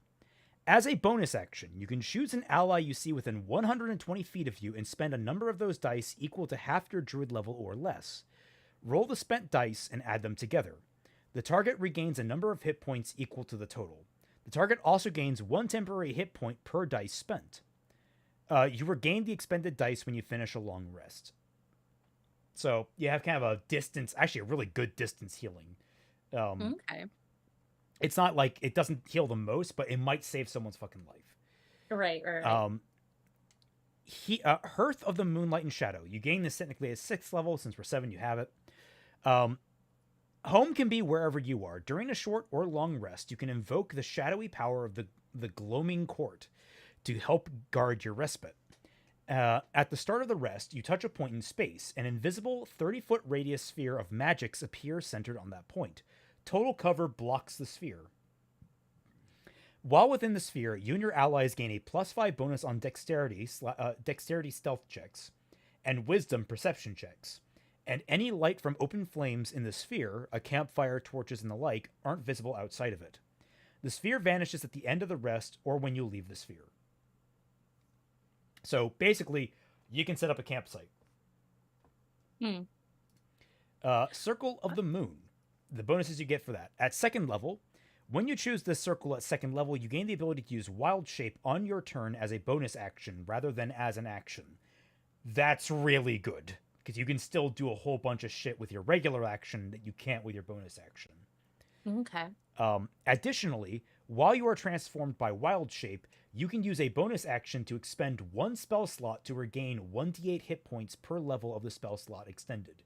So you can heal your Wild Shape form while you're in their Wild Shape form. It just costs your spell slots. Then you get I'm also gonna say, like, we're deciding on this stuff now, but if you, like, after stream are sitting there scrolling through like wikis and looking at stuff and you decide you want to do something completely different, that's also fine. Yeah. You don't need to feel married to anything if you're sitting there having doubts later on. And you can always ask us if you have questions. Like, we're free to let you know. You actually get 3 things. Circle forms. The rights of the circle grant you the ability to transform into more dangerous animal forms. Starting at 2nd level, you can use your Wild Shape to transform into a beast of challenge rating as high as 1. You ignore the maximum CR column of the beast shapes table, but must abide by the other limitations there. Starting at 6th level, you can transform into a beast with a challenge rating as high as your druid level divided by 3 rounded down. Basically, it just means it uncaps how dangerous the monster is that you can transform into. So there was like 1 bonus with the other one and like 3 here, or was the second one? You got 2 abilities with the Circle of Dreams. This one modifies your Wild Shape, makes it better. And then, admittedly, the 3rd thing you get from this class isn't really the biggest flashy. All of your attacks when you're transformed count as magical, which it's useful, but it's not like life-changing necessarily. Okay.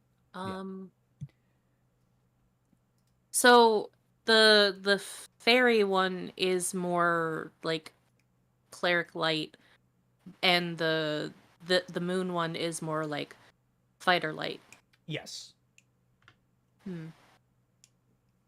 So would you rather be utility, or would you rather be frontline fighter?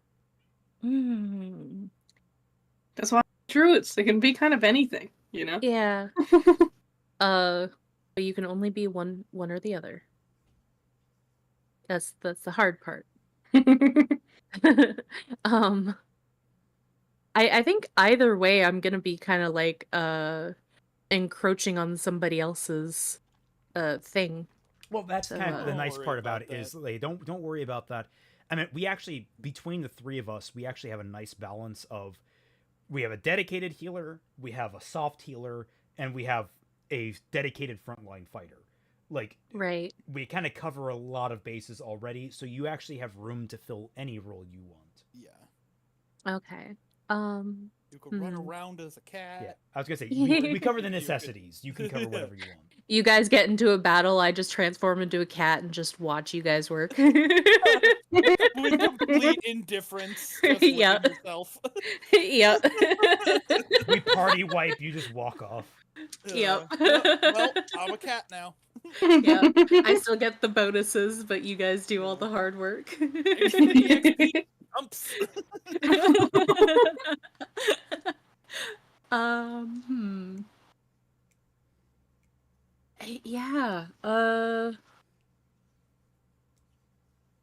It's hard because I think with the idea that Raymond gave, which is really how I use Raymond for a lot of my story stuff, is I get stuck on something and then he gives me a prompt and I'm like, You just gotta unstuck the brain. That's the. yeah. Yeah. I have the Yeah. opposite problem. My brain can't get stuck enough sometimes. Yeah. So that's why we work so well together, because I'm too sticky and you're too slippery. That's why you've only I read the use first too chapter of much each other's lotion. stories. Yes, brain lotion. Rub it into the lubes.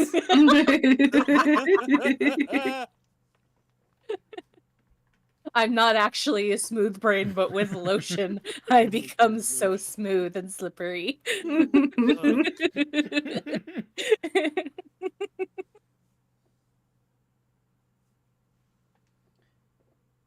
Because like no But, matter what you do, you're going to be good. Mm-hmm. And like the main problem that I'm having, like I was saying earlier, was that like both of them seem to fit with the idea that you gave me, like very well for her. So I would think about it like character wise. Yeah. Would you want her to be like, the two directions you can go is she's maintained some of her like courtly mannerisms. She's still very composed and that kind of thing. Mhm. In which case, I would probably go down the dream court.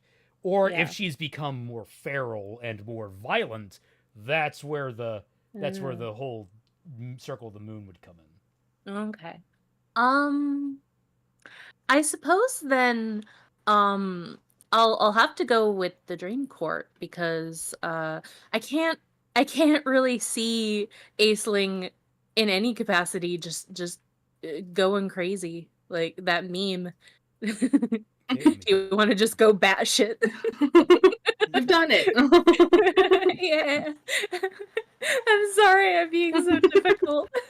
Okay. No, it's I mean, fine. everyone's first character is weird and hard to figure Okay. out. So what you Yeah. want to do is up here at Druid. I don't know if this will change anything mechanically, but where it says Druid, before Druid, type in dreams. Wait, at the top here? Yep, dreams Druid. Dreams Druid. I don't know if you'll need to do the same down at the spell casting as well. I might. No, you're good. Okay. Did it change anything? I don't think it did, but it's just it makes the sheet know. So if anything is important, it'll be there. Okay. Okay, so Mm. circle of the dreams. Do you have it pulled up on your own, or should I just send this to you? Please send it to me. I'll put it in chat. There you go. I know an that's- easy one we can do. Your background should be super easy. Oh, There right. should just Actually, be... we invented the background, so yeah. Yeah, we did. Yeah. Yeah. There's one for like a royalty kind of thing, like a. So whichever one is the royalty background, I So if you think go- fits. Yeah, there's a lot of let's see, not Acolyte, not Charlatan, not City Watch, Cloistered Scholar, maybe not. Fey Lost could probably work. Gladiator, no. There's Noble. Yeah, that was the one. It's called noble, but basically any kind of royal background fits the noble class. Noble, there's Outlander, depending on like which part of her background you want to focus on more. Considering that you went Right. with dreams, maybe focusing on the noble part. Mhm. Mhm. You get like small things out of it. There's that. Arigatou gozaimasu. On the sheet, that'll be reflected over in that very far right box near the top that says background. You'll have a drop down list. I gotta. Where is it? This sounds like you're fighting something. I'm fighting all of these new tabs. She sounded like that one gummy gator when he was doing all those stunt tricks off the back of the tanker truck. I watched that live on stream the other I day. did. I watched you watch it. I was very sad you didn't comment on that adorable moment where Gummy Goo is like leaning out the window and his driver just like puts his head down. On I Gummy didn't Goo's even back. notice. It's I so didn't even- adorable. It's so cute. I went back and I rewatched the episode like a couple of times later, and I saw other people reacting to it, and I was like, "Oh man, that was dope."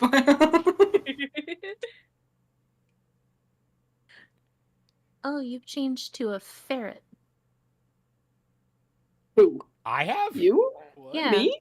I haven't backed out of the sheet. Uh, That's uh, weird. Yeah, I don't know. Maybe when you like refreshed something, it just Maybe. changed. Yeah, it might just change randomly depending on the other viewer. Then You're not a dinosaur anymore. Damn. You're a fake bird. So that's more accurate now, right? Yeah. I mean, I couldn't think of a better descriptor for dinosaur than fake bird.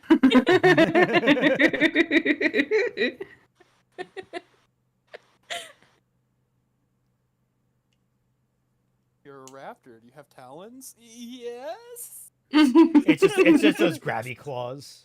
It's not my defining characteristic, but Oh, I want that new Souls-like game, a Crab's Treasure or whatever. Every time I see it, it just makes me think of Fat Man. Every Yeah. single time. Yeah. Like it's a right. crab's treasure. Have you What? not heard of it? No. It is a crab-based Dark Souls, but it's like kind of lighthearted and comedic. The entire premise is that you are a hermit crab, and because a shark or something has moved into your area, or like a monarch has moved into the area, you have failed to pay taxes, so your shell gets repossessed. Oh no. And you can get Alright. different kinds of shells, and they do different things. Yeah. Oh, that's so fine. he just becomes a hermit crab, not by choice though. Mhm. Well, he was already a hermit Okay. crab, but like he's like a hermit crab now, Oh. like traveling all over, getting different shells that have different effects. Like they're shields, they're all your shields, but they have different powers attached to them too. All right, I guess that's on my wish list now. Hell yeah. It's- Last week you were like down with crabs. Oh, okay, all right. It's a meme. It's a meme that people call me a crab, and I'm like, bleh. But they're cool. Oh, what were some of? Oh, there was what was the lycanthrope? There's a boss that's a lycanthrope. Oh. It's a werewolf, quote unquote, made out of fucking lichen. If that doesn't sell you, oh, what was the other one? It was intimidation sent it to crab. me. That was it. Intimidation crab.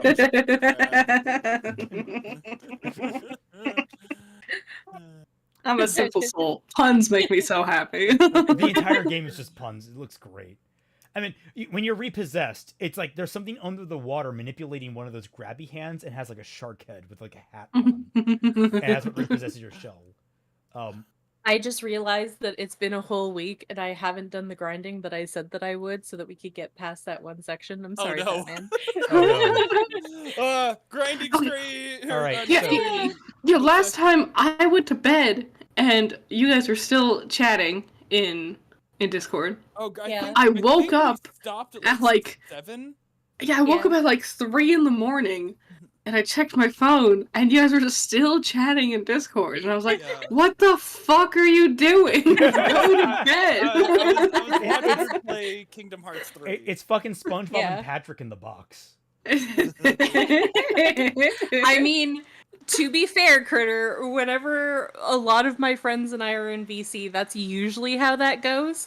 Back in the Skype days, we used to have like 24-hour calls because people would just go to sleep and then they would wake up and come back into the call, and then the people that were in there would just go to sleep. This is real weird. Yeah. So, I actually spent like 72 hours in VC 1 week. Oh wow, yeah. but yeah, so are you looking at Noble? Are you?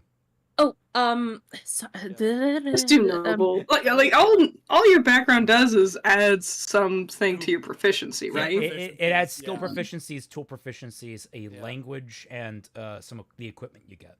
Yeah. Oh, now okay. Okay. Here's a question. Not a question. It's just a homebrew idea that my friend uses because he runs really overpowered campaigns. So he equally lets his characters get overpowered.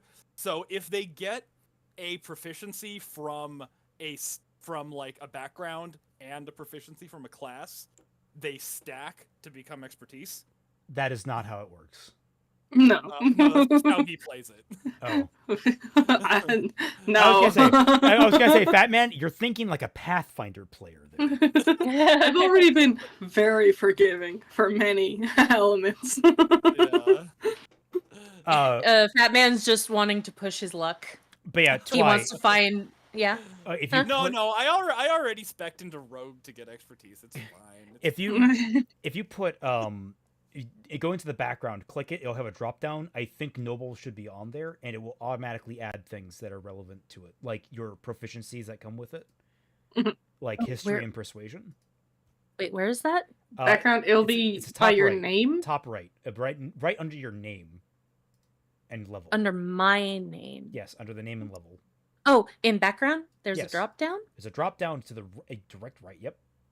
Okay. Should have Noble in there. Okay. I'll put noble. Then arigatou gozaimasu. And oh wait, does it say? It Mhm. says you get both history and persuasion. Okay, so basically, Huh? go over to the left here, to the skills, and type 1. Oh, can I type? No, I can't. Next to history in that circle, like that circle thing that's highlighted, type 1 into history, and then type 1 into persuasion. 1 into history and perception. Persuasion. Performance. Persuasion. Yes. Okay. Did you already get yours from your proficiencies from your class? She hasn't put them in yet. Yeah. Okay. But yeah, you just have those flat out from your background now. So yeah, you're knowledgeable in history and persuasion. Oh. You also Okay. get one type of gaming set, which Do I get Nintendo or do I get PS4? I think the options are chess, dice, or cards. Oh. Well, okay. And you write those down in like other proficiencies or no tool proficiency next to your herbalism kit. Okay. So whichever one of those three you want, you It likely won't come up, but It if you won't. need to play someone in like a dice game, you will have advantage, and you could likely beat them at the dice game. Okay. Wait, where oh, hit dice. Yeah. Death saves? Obviously, Oh, I no. chose Monopoly as my gaming set.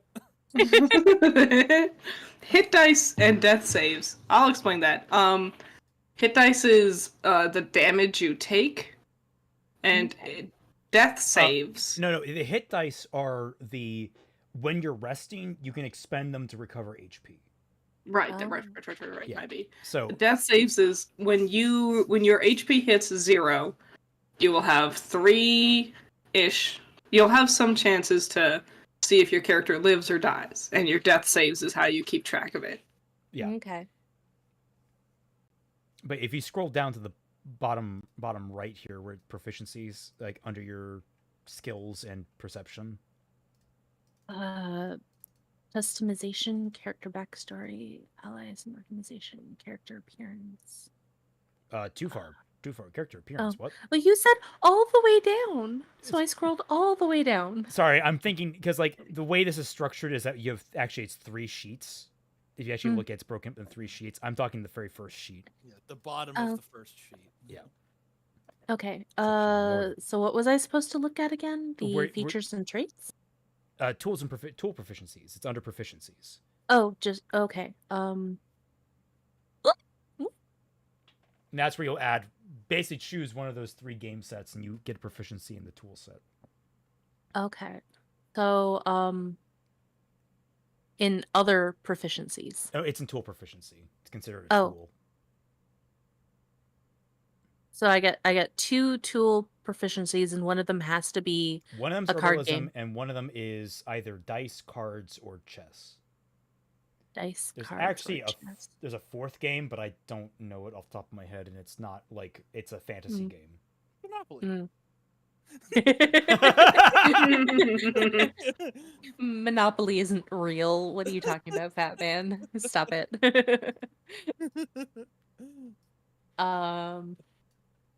Actually, I'm pretty sure that I still have it. I'm pretty sure that I didn't get rid of it, but I used to have Catopoly.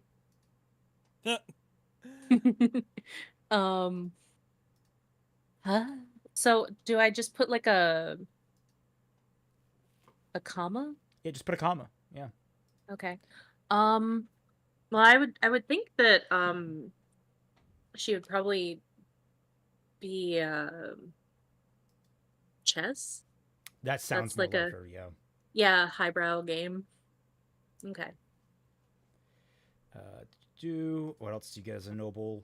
You get 1 language of your choice, so you now have 2 more languages you can choose from. You can do that later. It's fine. Okay. Off to the right, you have equipped items. You'll want to equip fine clothing. Fine clothes. Yep. Is signet ring listed in there? I don't know. If not, then it's just going to go into your inventory. Ring and mail. Neither of those, no. Okay. So instead, just don't worry about that. Delete whatever you were going to put in that particular cell. You're going to go to this bottom, go to the tabs at the bottom. Accidentally put Rod of Alertness somehow, and I Just have no delete idea how I did that. Then I accidentally gave myself like a million awesome items, and that's what I could do. They're in my inventory now. What elixir of alertness? What? well, Is Rod of Alertness a good item? maybe I don't know. Well, actually, we'll get to that critter because I want to talk about magic items in a bit. Probably gives you like a bonus to initiative. Yeah, something like that. So at the bottom tabs, you see there's one called inventory. Go to that one. This is where you're going to put all your stuff. Wait, bottom tab. Very bottom of the web page. Okay, so actually go to the bottom. Yes, the actual bottom of like. Thank you. Okay, character backstory customization. No, I mean like the bottom of your web browser, like that bottom. Oh, okay. You see those tabs at the bottom. Inventory. Inventory. Yep. This is where you put all your stuff that you have. Okay. And you get a signet ring, a scroll of pedigree, and a purse containing 25 GP, which you can just list off to the left. There's a GP square. Scroll of pedigree. Wait, where do I put this? In the sections that are listed under item, like this column. Hang on. Oh, I put them in there, not in the box. Correct. Those boxes are for your like wealth, like your gold and like your silver. Okay. Because I almost put it in there and it was in the red, and I'm like, no, why are you screaming at me? I'm not doing anything. Okay. Yeah, I would be completely lost without you guys. I have Oh, when I did my very first campaign, which I think predated, the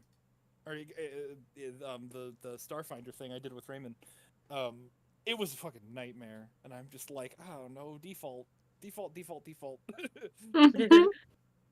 Uh, okay. So what was the Scroll of pedigree, item? a signet ring. Okay. How do you spell that? Signet. You've never heard of a signet ring? SIGNANT. It's ET. Okay, so I did spell it correctly. I was just making sure that I spelled it correctly, Raymond. Okay. I'm like, shit, I don't know how to spell signet ring either. And then you get What a was- purse, which you can just put 25 gold in the GP. Actually, put 5,025 because we're getting 5,000 at the start of this. Okay, Uh-huh. so That's CP. That's copper. You go down, so copper, silver. Oh, it's copper. So it's down here at the bottom. This I was like, cyberpunk. What's my cyberpunk score? And then it was like SP. I guess that's silver pieces. But I was like, second penis. I am a snake. I was gonna say, like, do you think the EP was the ending to the fucking D&D? Do you think you're gonna put a song there? Have a full Yeah, fucking yeah. outro? I'm like, okay, when I die, what's the EP they're gonna play at my funeral? That's exactly what I thought it was. That's Electrum, by the way, and Electrum is awful. Because like the way that D&D handles like wealth, copper, silver, gold, and platinum all flow into each other very nicely. 10 copper is 1 silver. 10 silver is 1 gold. 10 gold is 1 platinum. Self-explanatory. Electrum is 5 silver and half a gold. Well, that's annoying. Why does it Yeah. exist?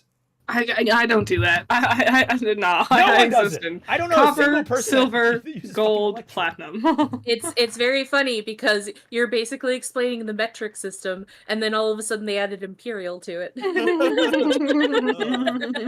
Yeah. We got. No, if it meters. were imperial, it'd be like 7. It'd be like Yeah. 7 silver for 1 Yeah. gold. You got 7/13 of a platinum right here.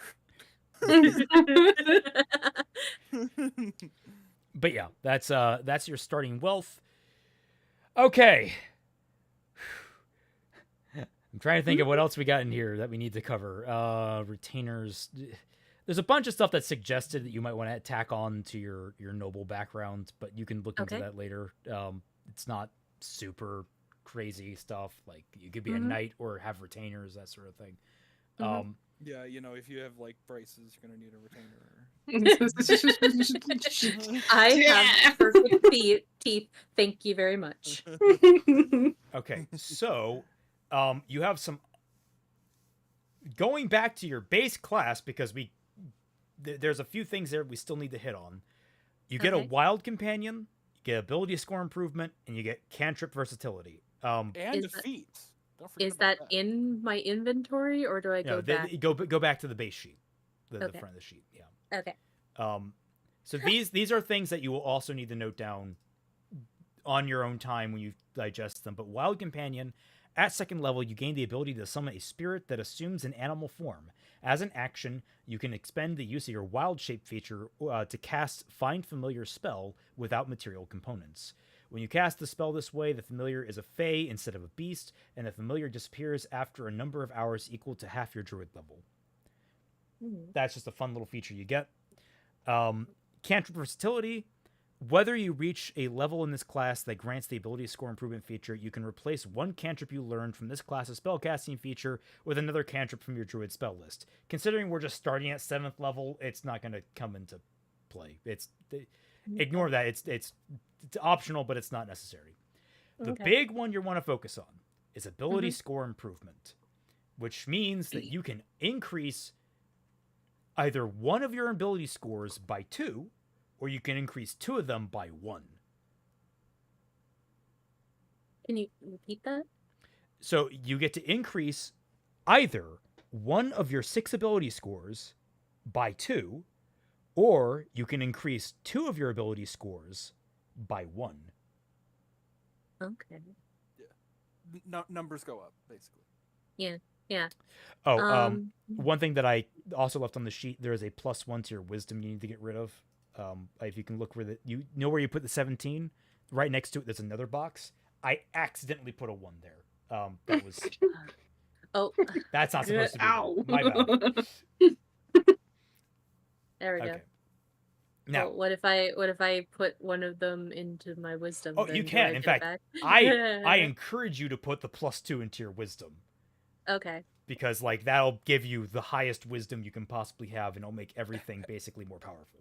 At level Okay. 7. Okay. Or you could be more I could do- diffuse with it. You could vary it however you want. mhm.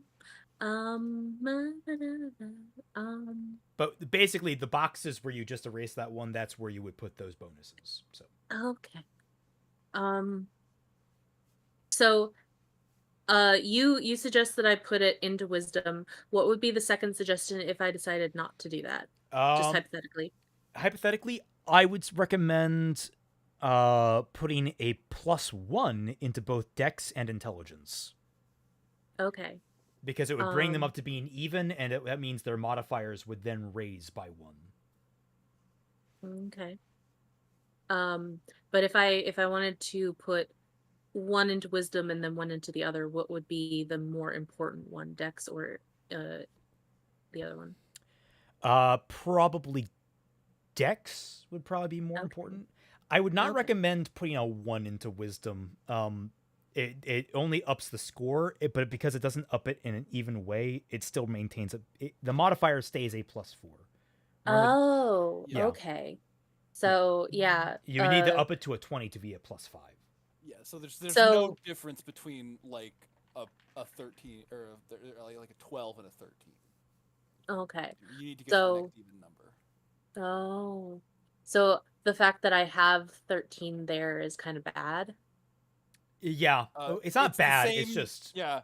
Neutral. All it means is that you if you add a +1, during your ability score improvement, Hmm. then you can add another one, later. But it is preferable to just put them into wisdom. yeah. I mean, Wisdom if I'm being to honest, gain. yeah, that's probably the most preferable place to put them. Okay, I'll put them in there. So I'll just put a 2 there. Yep. Okay. Okay. God, now we have to explain feats. They're cool Um, things you can do. They're special. They're basically like an extra class ability that is completely universal that anyone can theoretically take. I was gonna make a joke. It's like, well, Fat Man can't explain feats to me. He's a snake. Yeah. I was going to No, go for like- it. The only person that can explain feet to you is Critter, because she has them. I'm the one with feet. I have them. Yeah, I wanted to get like enchanted boots and then like wear them or like tie the laces together and wear them around my neck like a scarf. Oh, right, you do get background features. That's if you got that from your background. We'll come back to that later. Or you can look at that separately. There's a few things that basically you'll have to read through pages to make sure you know what you're Okay. doing. A lot of these, a lot of the feats, I gotta say, are like combat or like combat oriented that don't really apply to druids. They're like for hitting stuff and not really for casting spells. Mhm. I'll be honest, feats is the most, for me, when I'm making a character, feats is the most boring part, in my opinion. Because it's a lot of, like, reading, and then you feel like it doesn't, I feel like it doesn't really add anything other than another number to add onto part of your hit points or whatever, or how much you damage things for. Okay. Where is feats on the sheet? Here, Basically, feats get stored in the same place as your class abilities. yeah. So that big blank space that we haven't really touched yet, that basically that's where you're going to put them. Let me just like run through because I read like every single one of these twice yesterday, trying to figure out what I wanted. And let me just see which ones. Your circle of Dreams. Dreams. Yeah. Yeah. Okay. So you're not circle of moon. No. Yeah. I decided to have her be civilized and not a rabid child. Very good. Oh yeah. Okay. A lot of these a lot of these feats are just kind of off the list, which is nice. What armor proficiencies does? I think up through medium. Up through medium. Okay. Oh, we have we discussed armor? We have not discussed armor. That's I that's was- in Yeah. equipment. We haven't Yeah, even that's touched that. that's equipment. That's not yet. I was just seeing if like you know, because like you can take a feat to get proficiency in heavy armor if you that interested you, but I was just asking because some classes just come with that. Right. In mind. Ooh, How do I sound like a villain? I think they're coming to that like 20 minutes ago. It was- But I haven't been looking at the chat because I've been frantically scrolling through my different tabs trying to figure out what you guys are talking about. The chat is unfortunately slow to a crawl. So. Okay. I put the list of, or I put the link to all the feats in chat, and then I also picked out a couple of them that are just more than a couple. Okay, but I picked out some that aren't like just hitting stuff with a stick related. Okay. Alert gives you bonus to initiative. It lets you basically go sooner in the turn order if you wanted to like start out by like buffing. That would be kind of cool to have. Athlete helps you if you like fall down. You can get up and it doesn't take away all your movement speed, and you can jump farther. Dungeon Delver helps. Oh, does that help you on perception and investigation checks to detect secret doors and traps? And you can resist traps. Durable basically just gives you more health points. What does Fey Touch do? I forgot what Fey Touch did. Increase your intelligence, wisdom, or charisma by 1. Full disclosure, I looked up one of those handbooks, and the only one that's rated as like the best feat for druids is Metamagic Adept. Oh, sure. Which just gives you access to that metamagic stuff we were talking about with the sorcerers. But that's a whole extra level of complexity. Yeah, that's a level of complexity. Yeah. Would I have Fey touched as a dream spirit person? I don't think you get these. So okay, it gives you an increase to your casting ability unless you hit 20. Then it doesn't.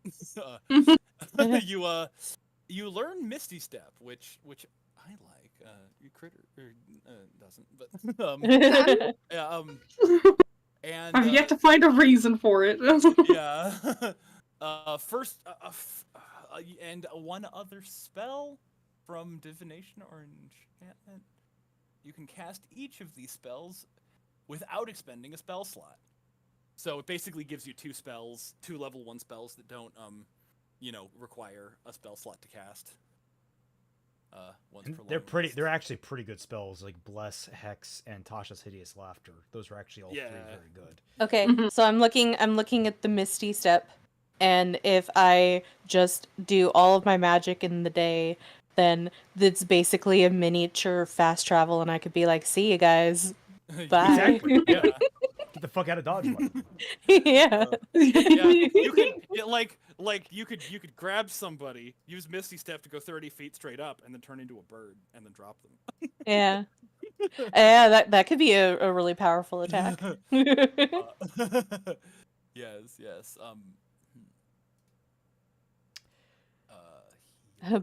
The betrayal of Twilight. I grabbed one of you. I've never been up that high. I'm just small lobster. Yeah. Keen mind, your intelligence goes up by 1. You always know which way is north. You always know the number of hours left before the next sunrise or sunset, and you can accurately recall anything you've seen or heard in the past month. So, yeah, Yeah. Hey, you need to know which way is north. I mean, that just might fit with like your, we ran off and live in the woods. Yeah. Lucky is just good. Oh yeah, I was gonna say lucky is Yeah. just anyone. Yeah. If so, 3 times a long rest, you can re-roll, or you can re-roll any. No. You don't understand. It lets you add a d20 to any roll effectively that you make or any roll against you. Yeah. And then you choose which of the ones. Like the way it's worded is you choose it. So in the game, disadvantage, you get which super means you roll advantage. 2 dice and take the lowest one. You can choose to use lucky to roll 3 dice and take whichever one you want. It's a pretty damn good feat. How many of these things am I allowed to have? Just one? Just the one. Well, yeah, Oh. you get there's certain level thresholds that unlock one. So so you get one at level 4, and that's the one that you're choosing right now, and then you get another one at level 8. Oh, okay. Yeah. I was gonna say I think actually lucky might just be the safest one to go with because it'll save your ass. And it's just not super complicated ultimately once you get the hang of how like advantage and disadvantage works. Okay, I'll choose lucky. Yeah. So I'll just write it down somewhere in this box. Where all your stuff is going to go. Big ass box that says features and traits. Yeah. The way I typically categorize it is class features. I typically write like starting on the left, and then feats I write starting on the right. Which is which? Well, if you hold it it's your however you hands want to and you organize see it. the L, that's the left. No. I meant which is a feature and which is a trait. Okay. Traits actually aren't a thing. I'm left-handed, Critter. I think I know more about this than you. I actually don't know what fucking traits are in D&D. I don't think they're actually like there's a thing called traits. It's just features like anyway. Class features are the things listed in the druid class. A feat is something that is listed in the feats. It gets fucking annoying because they're all technically the same word, but they're different things. Traits is more a thing. You don't need to worry about it because you're playing a human. It'd be like if you're a dragonborn and you have breath, because elemental breath because you're part dragon. That would be a trait. Because you ate a lot of garlic. Yeah. Like, I get like I have like a racial trait that is like I have dark vision. I have poison immunity. They all have dark vision. Except for human. They're all honest, except for when they're not. Oh, Ilya, did you turn off the lights again? So, druid, you should write down. I'm actually going to make a list of things you should write down and take notes of. Wild shape.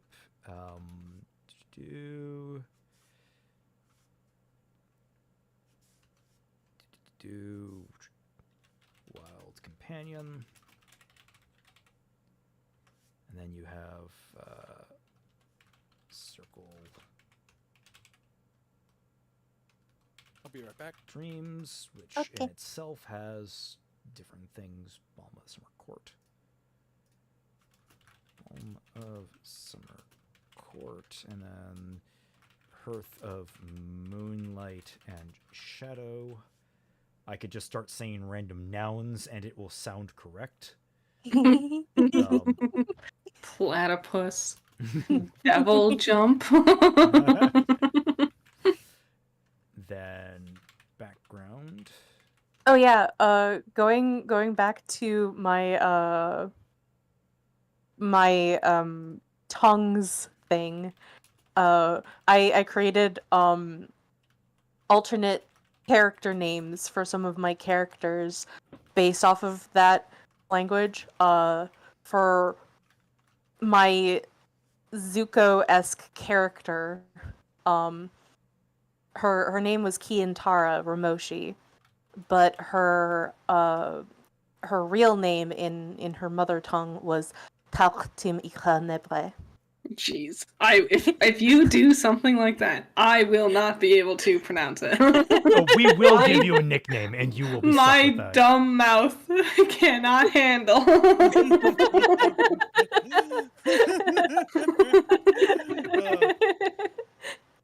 Let's see. I can't even roll my R's. I'm not going to be able to handle anything more complicated. I mean, hey, that's why I named myself Noodle, right?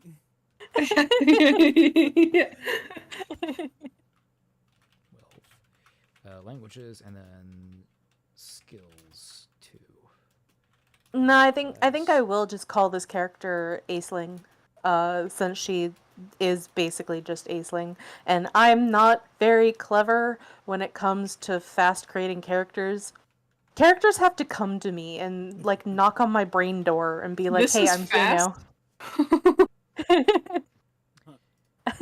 Okay. It took like well over 10 years for me to fully realize Cadence of Magic. So Jeez yeah. Louise. Jeez. Oh my god. Part of that, to be fair, was I was more focused on going to art school. So I couldn't really focus on Cadence of Magic like I can now. Though going to school and trying to do all of my projects kind of broke me, so now I have no ability to like focus on one thing at a time now. Oh no. That's Wait, you ever had that? Damn. I actually used to be able to focus on one thing at a time for a very long time. Mostly when I was a kid, like reading a book for 13 hours a day. I was gonna used to say, be able to do I that. remember reading frickin' Del Toro Quest in 3 hours. Like that fucking one of the books, not all of it, for fuck's sake. Yeah. Now whenever I try to read a book, I'm like, I get through a page and then I'm like, I should probably focus on something else that I'm doing. That I I have other things to do. I And was you like, end wait. up just not doing anything. Yeah, I get like that sometimes too. But like usually it's just like I focus on one thing for like 5 minutes and then I switch to something else for like 10 minutes and then I go back to the other thing for like 6 minutes and then I switch to a completely different thing for like 15 minutes. I get nothing done fast. Background, noble. I'm writing all this down for you with links to make sure you know exactly where to go to find the information. Thank you. I appreciate it very much. It's all good. Lucky. 5th edition.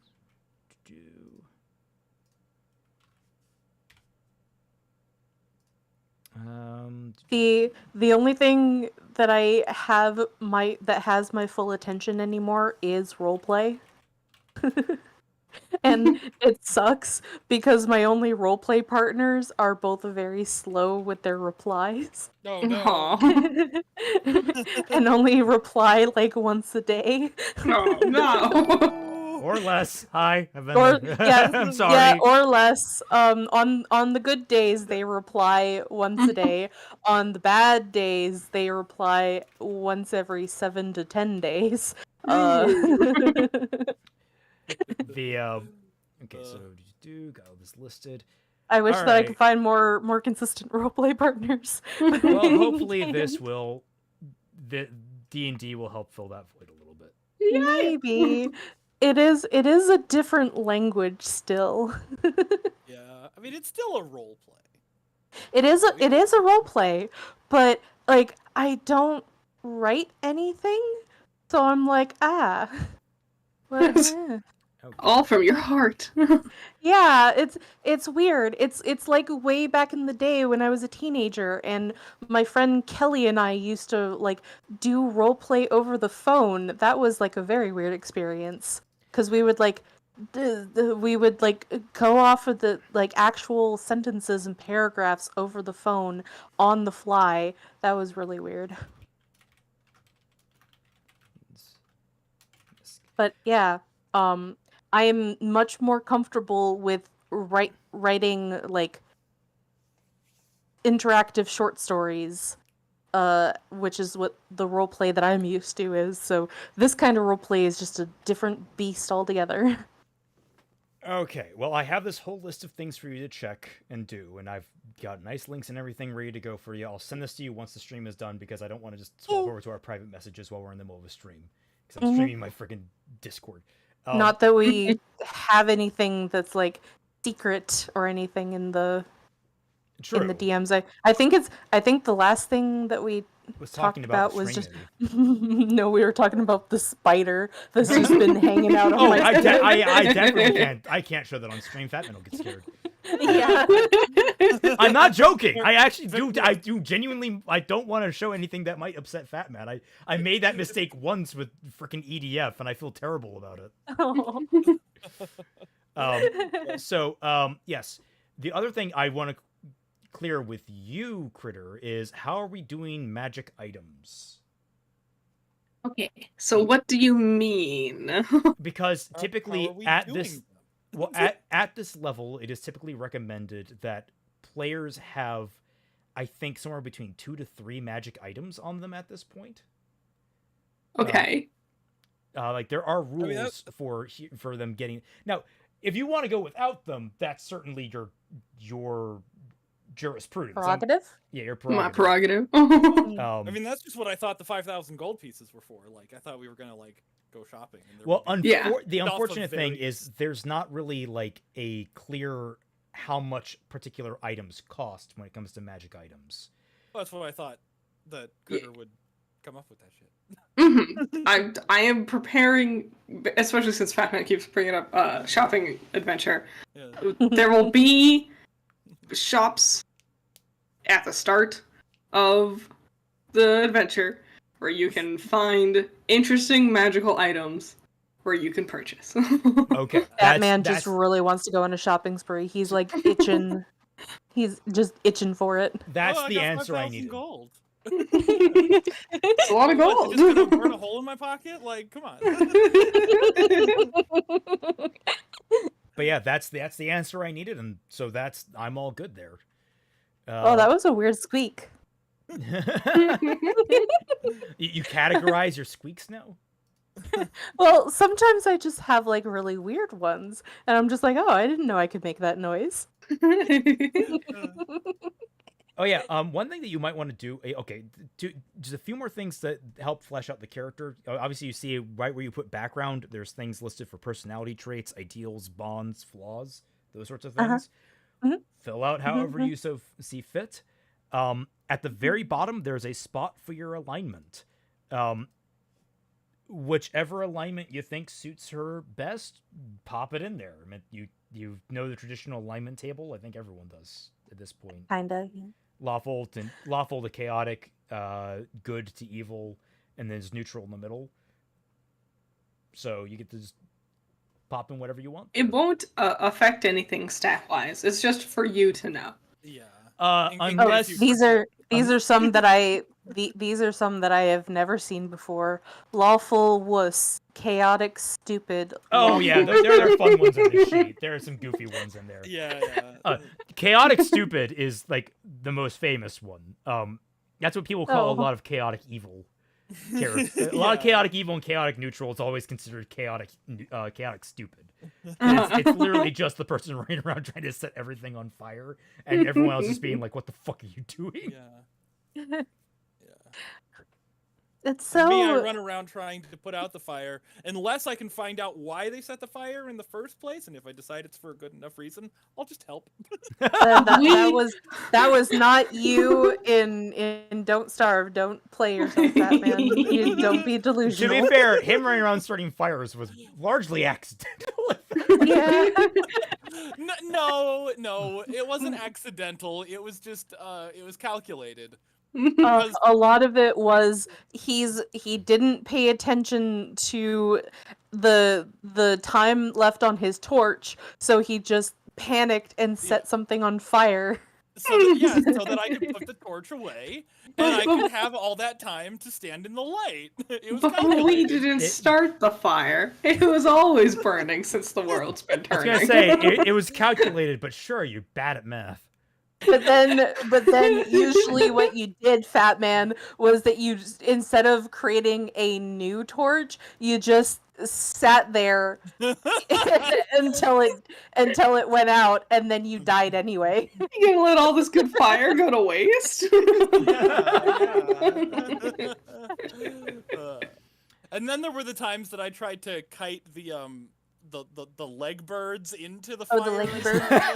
And that was me being bad at math. Right? Yeah. 'Cause they were smarter than that. They just didn't walk into the fire, and I'm like, Yeah, well, yeah. what do you mean you're walking around the fire? Yeah, a lot of enemies are a little bit smarter than that. There are some that aren't, but Couldn't most of find any them, yeah, most of them are. You would like the leggy birds critter. They're actually called tall birds, but we had an add-on that gave all of the tall birds who usually have like big stick legs. We had an add-on that made it so that they had like thick fishnet Lingerie. stockings. like the lamp from Yes. A Christmas Story. Yeah. Yes. Fragile. Must be where it's from. Oh, okay. Well, With red heels and everything. It was great. so I really wish that I had the ability to globally put on the piters for Fat Man. Because it's just taking the spiders and turning them into pies. well, you got to get the mod that works in the same way that was it Lethal Company that does it, where it just puts a big fucking red spider word where it is. Yeah. There's a game called Satisfactory that changes the spiders to just PNGs of cats. So I'm just gonna run this by you real quick. Is spiders a big no-no? Like no spiders? I mean, visually, anyways. Yeah. Okay. You can. I mean, if you want spiders to be enemies, that's fine, but don't show. I so- had to ask Fat Man whether or not the spiders in Don't Starve would be okay, and I sent him a picture of it, and he said that they would be okay because they weren't realistic looking enough. Really cartoony. Yeah. Is it just spiders, or is it like would a centipede be the same thing? Centipedes are fine. I mean, I wouldn't want to touch one, but like they don't send me to the moon like spiders do. Okay, I want to be accommodating. Part of be fun, have fun. It also involves it's one thing to be a mean DM. I don't want to be a traumatizing DM. Yes, yes. So if you have spider enemies, just I don't know, use like a PNG of Lucas. Yeah. I will readjust my plans. Of cats. Yeah. I am going to readjust my plans accordingly. Okay, good. I'll tell you what my original idea was afterwards. Okay, all But I'm right. glad we've learned the spider important fact. Oh, good, yes, because that would have it would have been a thing. It would have been bad. Yes, I'm gonna Yeah, tell you it'd be now. like- It would have been bad. It would have been like, Oh, dark vision. we're fighting Shelob. Great, wonderful. Yeah. Air Critter, This is how bad it is. I've never actually finished Return of the King because I left the room when she left came out and didn't come back. What? What? No, I think it would be great now because I'm just thinking about this. Like, if every movie that had spiders, evil spiders, replaced them with cats, like a giant cat instead of Sheila would be hilarious. Air Critter, I'm sending you a picture of the Don't Starve spiders. I'm ready. They're just little spindly boys. They're good. Yeah, they're not traumatizing. Also, I can tell you what they sound like. I can give you their sound. It's really cute. They're cute. Oh my god. They sound like this.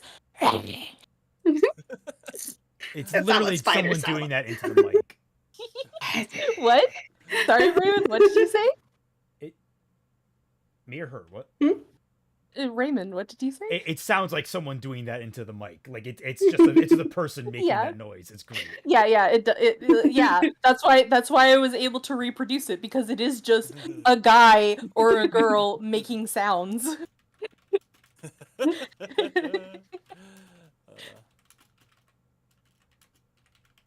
Back in the early days of Don't Starve, whenever you went insane, you actually they used to have this feature where you just heard a bunch of people whispering random things in your ear. And That's for uncomfortable. Did Yeah, that for shut off some- somebody's schizophrenia? yeah. So I was kind of sad when they took that out, but at the same time, I'm like, I technically understand why they did that, because that would probably make a lot of people uncomfortable. Like, that was kind of the reason why it was so good, Yeah. because going insane should make you uncomfortable. Yeah. I mean, they could have just made it like a toggle option, Yeah. Yeah. even off by default. Like, that's kind of a cool idea. Yeah. So is there anything else we need to fill out for your character sheet? She just has a lot of things to write down. That's about it. And I'll send her the list of things she needs. Well, she could, I guess, theoretically right now decide what skills and languages she wants. But I mean, I don't know if you want to make that call immediately. I don't. It's getting pretty late. Yeah. I was Yeah. going to recommend we wrap it up because we are kind of running late. And I think she can fill most of that. And if you have questions, you can always ask us. So yeah, I hope. I'm gonna send you a picture of one of the Don't Starve characters that you can play. They gave him clothing, but his name is Weber, and Okay. he's Oh, he's the best. I love Weber. Oh, I love you. Look at this guy. Oh, this is the best. You actually sent it to her. Okay. Yeah, I sent it to her because I didn't want to, like, I know that Fat Man is I've- okay with the Don't Starve fighter. I've seen Weber too. Raymond Yeah. played him, right? Yeah. Yeah, he did. Yeah. I just okay. love spiders. I love spiders. They're so cool. Okay, well, let's wrap this up. Thank you all so much for joining us for this, honestly, kind of meandering exploration of trying to create a character sheet without a clear idea. It's I find it interesting. It's just fun because like building characters in different directions is just always so wild. Yeah. It reminds me of like the first character ever I made, and just the hours and hours I spent looking through everything on the wiki and different wikis Yeah. and another different wiki just to see what they all do. Yeah, it always brings back like good memories. Like, because I remember how like it's a pain in the ass the first time. You're not used to it. You don't know the architecture of like the fucking website, so you're like, where is everything? I don't know. Mhm. Like, Yeah. trust me, the Pathfinder website, the one that I use, the Pathfinder OCG or whatever it's called, Source Gaming Document, SRC, that's it. SRD, excuse me. It looks like it's right out of like the fanfiction.net era. It's like that kind of like aesthetic, and it's literally just like huge sidebars of shit that when you scroll over them pop out into even more huge sidebars of shit, and it's like, I am lost, where am I? Now after years of it, I can walk that place like the back of my hand, but I have no illusion that a newbie is going to get just as lost as I was that first time. Yeah. That's why you use Archives of Nethys. Archives of Nethys is even fucking messier, man. It doesn't even have half the shit on it either. Like, you go to Archives of Nethys for very specific named things that aren't on the regular SRD. All right, yeah, that's also the thing. It doesn't have any third-party stuff. Anyway, thank you all so much for joining us. I hope you had a good time, and maybe next week we'll be getting this underway. We'll see. We'll see. It depends on if we get everything figured out with Roll20. everyone's characters, and also if I figure it out like Roll20 entirely. I'm also working on Magical Girl May, so I might be a bit busy, but we'll see. Anyone Fingers anything crossed. anything they want to boost? Anyone want to throw anything out there? I'm still working on my video, which is going slower now that I'm also focusing on Critters Challenge. Yeah, I have the OC animation challenge. I've gotten about 4 or 5 submissions so far. All of them are really amazing. Fatman, anything on your end? The same thing I always boost, Pinky. Just go to my Patreon, please. You're the embodiment of "Can I riz you up" meme. Please, please. I also have a Patreon, but there is nothing really on it because I don't have anything. It's a chicken and the egg situation. It's like, well, if I have actual patrons, then maybe I would start doing something on it. I have a Patreon too. I too have a Patreon. We all have Patreons. Patreon to all of us. It's such a weird concept for me to have a Patreon, though, so I always forget that it exists. I bet Kaiser has a Patreon as well. Yeah, but no, he already got his boost during the beginning of this video. Yeah. We're fine. We're fine. You don't need to Not even boost his Kaiser. All right, thank you all. Well, actually, I guess my last plug is go watch Fixing Ruby X Justice League. Yes. It's a good one. It's such a fun video. Critter did a lot of great work in her editing. The smaller soul helped out too. It was just a good time, and I'm so glad to have it back. I still can't wait for my part of it, but that won't come until the year after next year. All right, everyone, have a good night, and we'll catch you all on the flip side. Bye. Bye-bye.